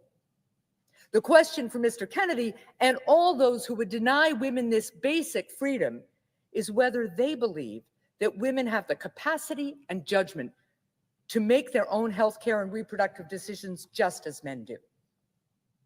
Make no mistake, Mr. Kennedy did not have a miraculous conversion, something like the Apostle Paul's on the road to Damascus on this issue. He just made a cold-blooded, expedient choice to cut a path to power. He decided that the freedom of women was a small price to pay in order to be able to call himself a cabinet secretary. I have had good faith disagreements with friends and colleagues on the issue of abortion. But Mr. Kennedy is different. Mr. Kennedy has spent his lifetime arguing for a woman's reproductive freedom. But he now abandons what he used to refer to as a core value for a title and for what he apparently thinks is more important than freedom, being in Donald Trump's orbit. Americans have a particular disdain for those who sell out the freedom of their fellow citizens in pursuit of power. We call such people many things. We seldom call them Mr. Secretary. Even if Mr. Kennedy was not inexperienced, even if Mr. Kennedy had basic knowledge regarding our health system, even if Mr. Kennedy was not willing to imperil freedom for women, members of both political parties should reject his nomination. Because Mr. Kennedy, who has forged a career of peddling cynicism and conspiracy regarding vaccines, is perhaps the most uniquely dangerous man ever nominated to head America's Department of Health and Human Services. Vaccines are among the greatest achievements in human history, and America has been at the center of that success. Our doctors and scientists were instrumental in helping vanquish smallpox and banish polio. Because of vaccines, more than 20 million people walk today who otherwise would have been stricken with polio. Hundreds of millions of people are alive today because of vaccines. I'm reminded of the words of a previous HHS secretary, quote, "Vaccines are some of the most thoroughly tested medical products we have. Vaccines are safe, effective, and life-saving," close quote. HHS Secretary Alex Azar, who was appointed by President Trump, said those words during his first term. He was right when he said this 6 years ago. But today, Mr. Kennedy asserts that this statement is wrong.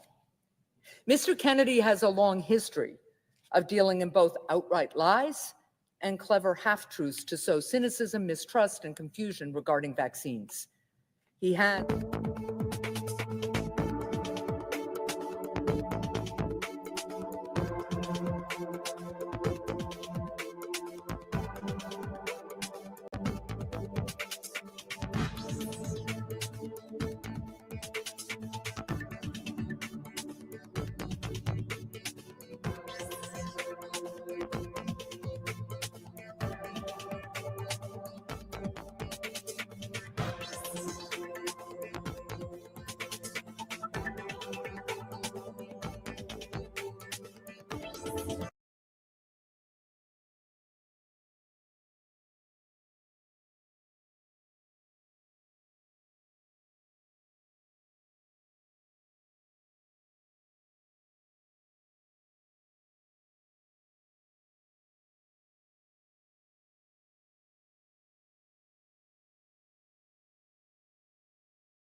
that HIV causes AIDS, made millions by spreading lies about vaccines, compared vaccine mandates to Nazi Germany, said Wi-Fi and cell phones cause leaky brains, threatened to remove fluoride from drinking water,